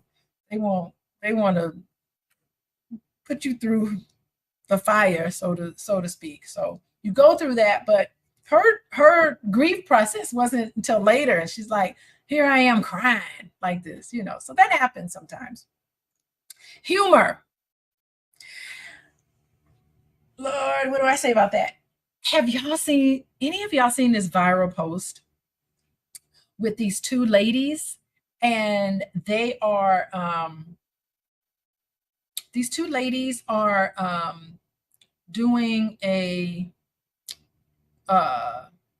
video, and they had lost their sisters. They did a video, they had lost their mother, and they did a video, it went viral, on all of the things that's happened since their mom died. So they were doing a hypothetical video to their mother, and they're saying, hey mom, this is your two daughters.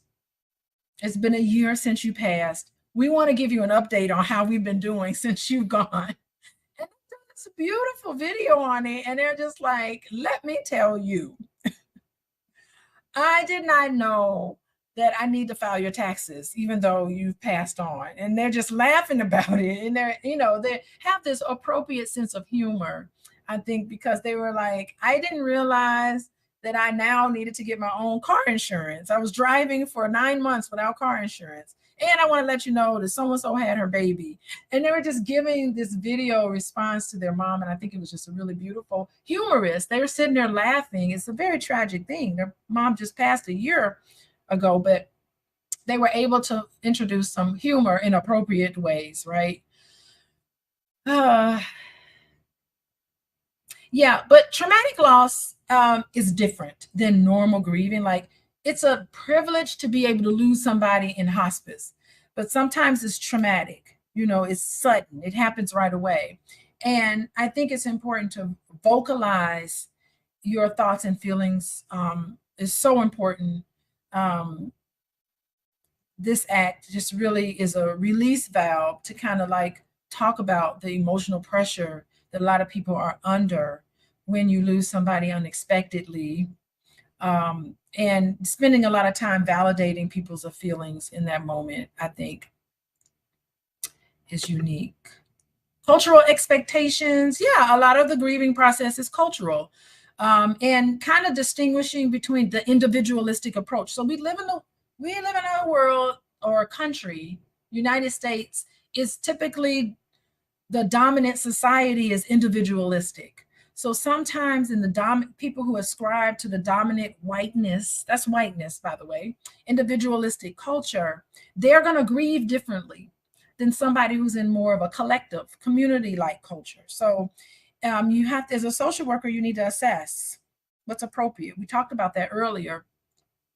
What's appropriate? So if we talked earlier about the second generation Irish Catholic individual, you know, they're going to want to prioritize individualism. So they may want to cope with the death and dying process on their own, sometimes just navigating their own sorrows on their own. Where a more communal, collective community, they believe in doing acts of mourning that's shared among family members and community members. And so you have to be respectful of that. And, you know, I think we need to keep this in mind because, and y'all can tell me what you think. I see so many families fall apart. I think I must remove this. Well, and I can open this up to the class. I see so many, I don't know what y'all think in the chat and people who are watching. I see so many families fall apart after Big Mama dies or the head patriarch in the family. As soon as they pass on, things just can get very chaotic. People can be very judgmental to others because they're not grieving, they're not acting and doing things in the way that another person thinks is appropriate. And I think that let this be an opportunity to have grace and compassion for the fact that people are really struggling and everyone has their own unique ways. Yeah, some of it is cultural and some of it is personality and some of it is the dynamics of the relationship. And I think that we need to think seriously about how we judge other people for behaving and for acting in ways that's not adhering to what you think they should behave and act. And I think that it's, you know, it can be emotionally driven, this whole process, and feelings and thoughts and everything can escalate. I don't know. Anybody from the class want to comment on that? the grieving process and how people sometimes don't want to. I feel like our family, like my extended family, has experienced a total, well, essentially fall apart because of loss. But I think part of it has been misdirected anger at the people who've lost. They needed somebody to blame, so then they just start picking at other people about nothing. And then sometimes it's about money and possession. Like it's just a bunch of feelings that they didn't know how to deal with their feelings before, and now they've been given these giant, big feelings that they have no clue how to deal with. Yeah, and it can break people. I mean, like, I'm never speaking. Even in my own family, my mom with her brother, she's like, I ain't speaking to that man ever again, you know. And she's just, I mean, it's deep seated. Some of the stuff is very deep seated, and yeah, it's a very real thing. So it's important to make your wishes very clear, especially when it comes to finances and money and what to do with the things. The clearer you make things are, the nicer family members sometimes can be, but sometimes it's just like people get real snappy and snippy, and they're just not, they're irritable, they're not in a good mood, they have these expectations, and you know, you work with people to help them to come around. Anybody else comment on that? Anybody in the chat want to comment? We got people tuned in. Diversity of expression of grief. Allow it to happen. Give yourself grace.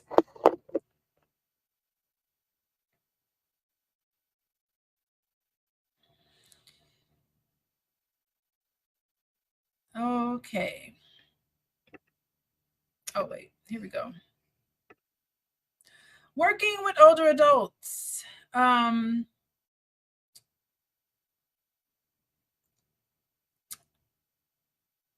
Yeah, you got to somehow take into consideration the existing person's life story. So when you're working with older adults, that should be taken into consideration.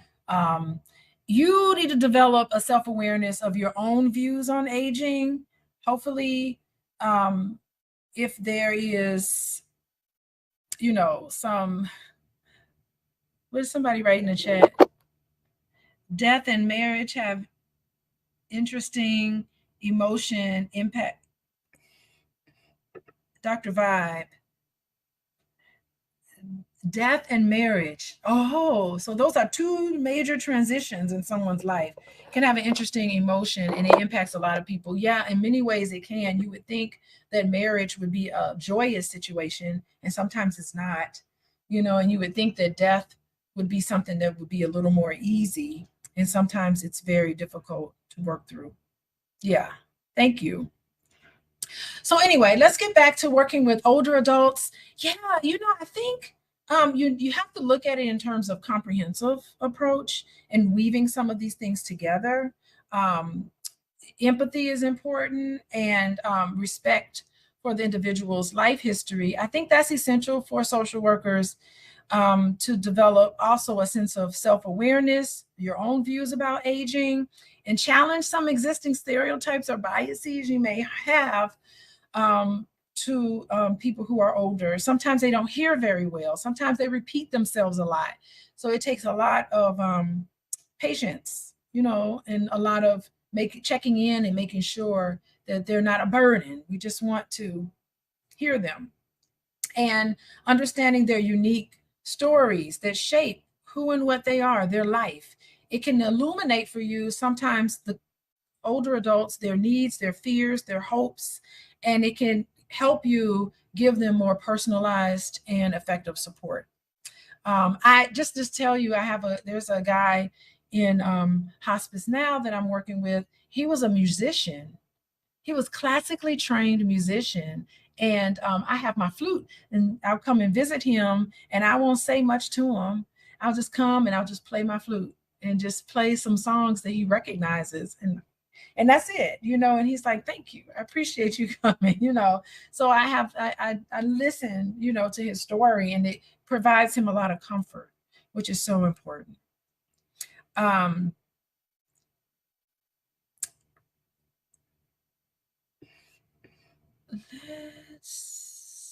Let me see what the next. Okay, so when working with older adults, and getting their story and working with them, I think it's also important to understand the retirement process. What was retirement like for you? Sometimes people were pushed out of the working environment into retirement. Sometimes people were, they left on their own, and sometimes, they were pushed out. So the retirement process, getting a picture of that would be really nice, because that is a significant transition. And because a lot of individuals, our identity is tied to what we do, our daily routines, our social networks sometimes is so closely related to some of the things that you do for a living, right? And so sometimes when retirement happens, that's another sense of loss, right? You can help older adults find new resources for fulfilling their lives and purpose. Assessing some of the networks, natural networks. Another thing to keep in mind is sometimes being in institutions, right? So how to put another significant transition is when older adults need to be moved. I know, Emily, your grandmother doesn't want to be moved, but she may at one point need to move from Ohio, right? So social workers are involved in that transition. Sometimes they transition to an assisted living, from an assisted living to a nursing home. They're in their own home, and then sometimes they do need to go into more long-term care. And it's a very complex task, and Emily, rightfully so, you need to be sensitive to the emotional and psychological impacts of those transitions that is coming down the pipeline for your grandma, right? So this understanding, you can match this up with practical knowledge and letting them know their options, levels of care that's provided in a way where they can still maintain their dignity of life, of course. Let's see what else. As a social worker, you're working with older adults, engaging them holistically, right? Considering their past, their future, present, respecting their rights for autonomy and dignity throughout the whole process. You also need to assess formal and informal support systems, and helping them make their decisions. Empowerment. I mean, empowerment is a big one. Empowerment helps them foster a sense of autonomy and respect. So that's the big key thing with working with older adults. Spirituality, it often plays a very fundamental role in the lives of older adults. Spirituality assessments can really reveal some resources of comfort for older adults. Definitely when I came in and I played those hymns for the gentleman, I was playing religious hymns. He loves that kind of stuff, right? Incorporating that.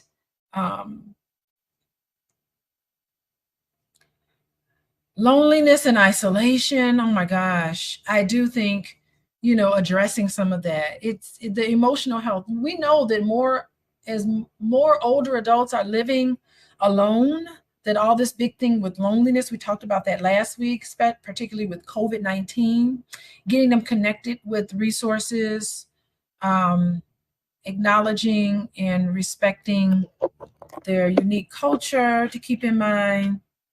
Your client is the best teacher. They can tell you what they need. You have to be able to listen and hear it.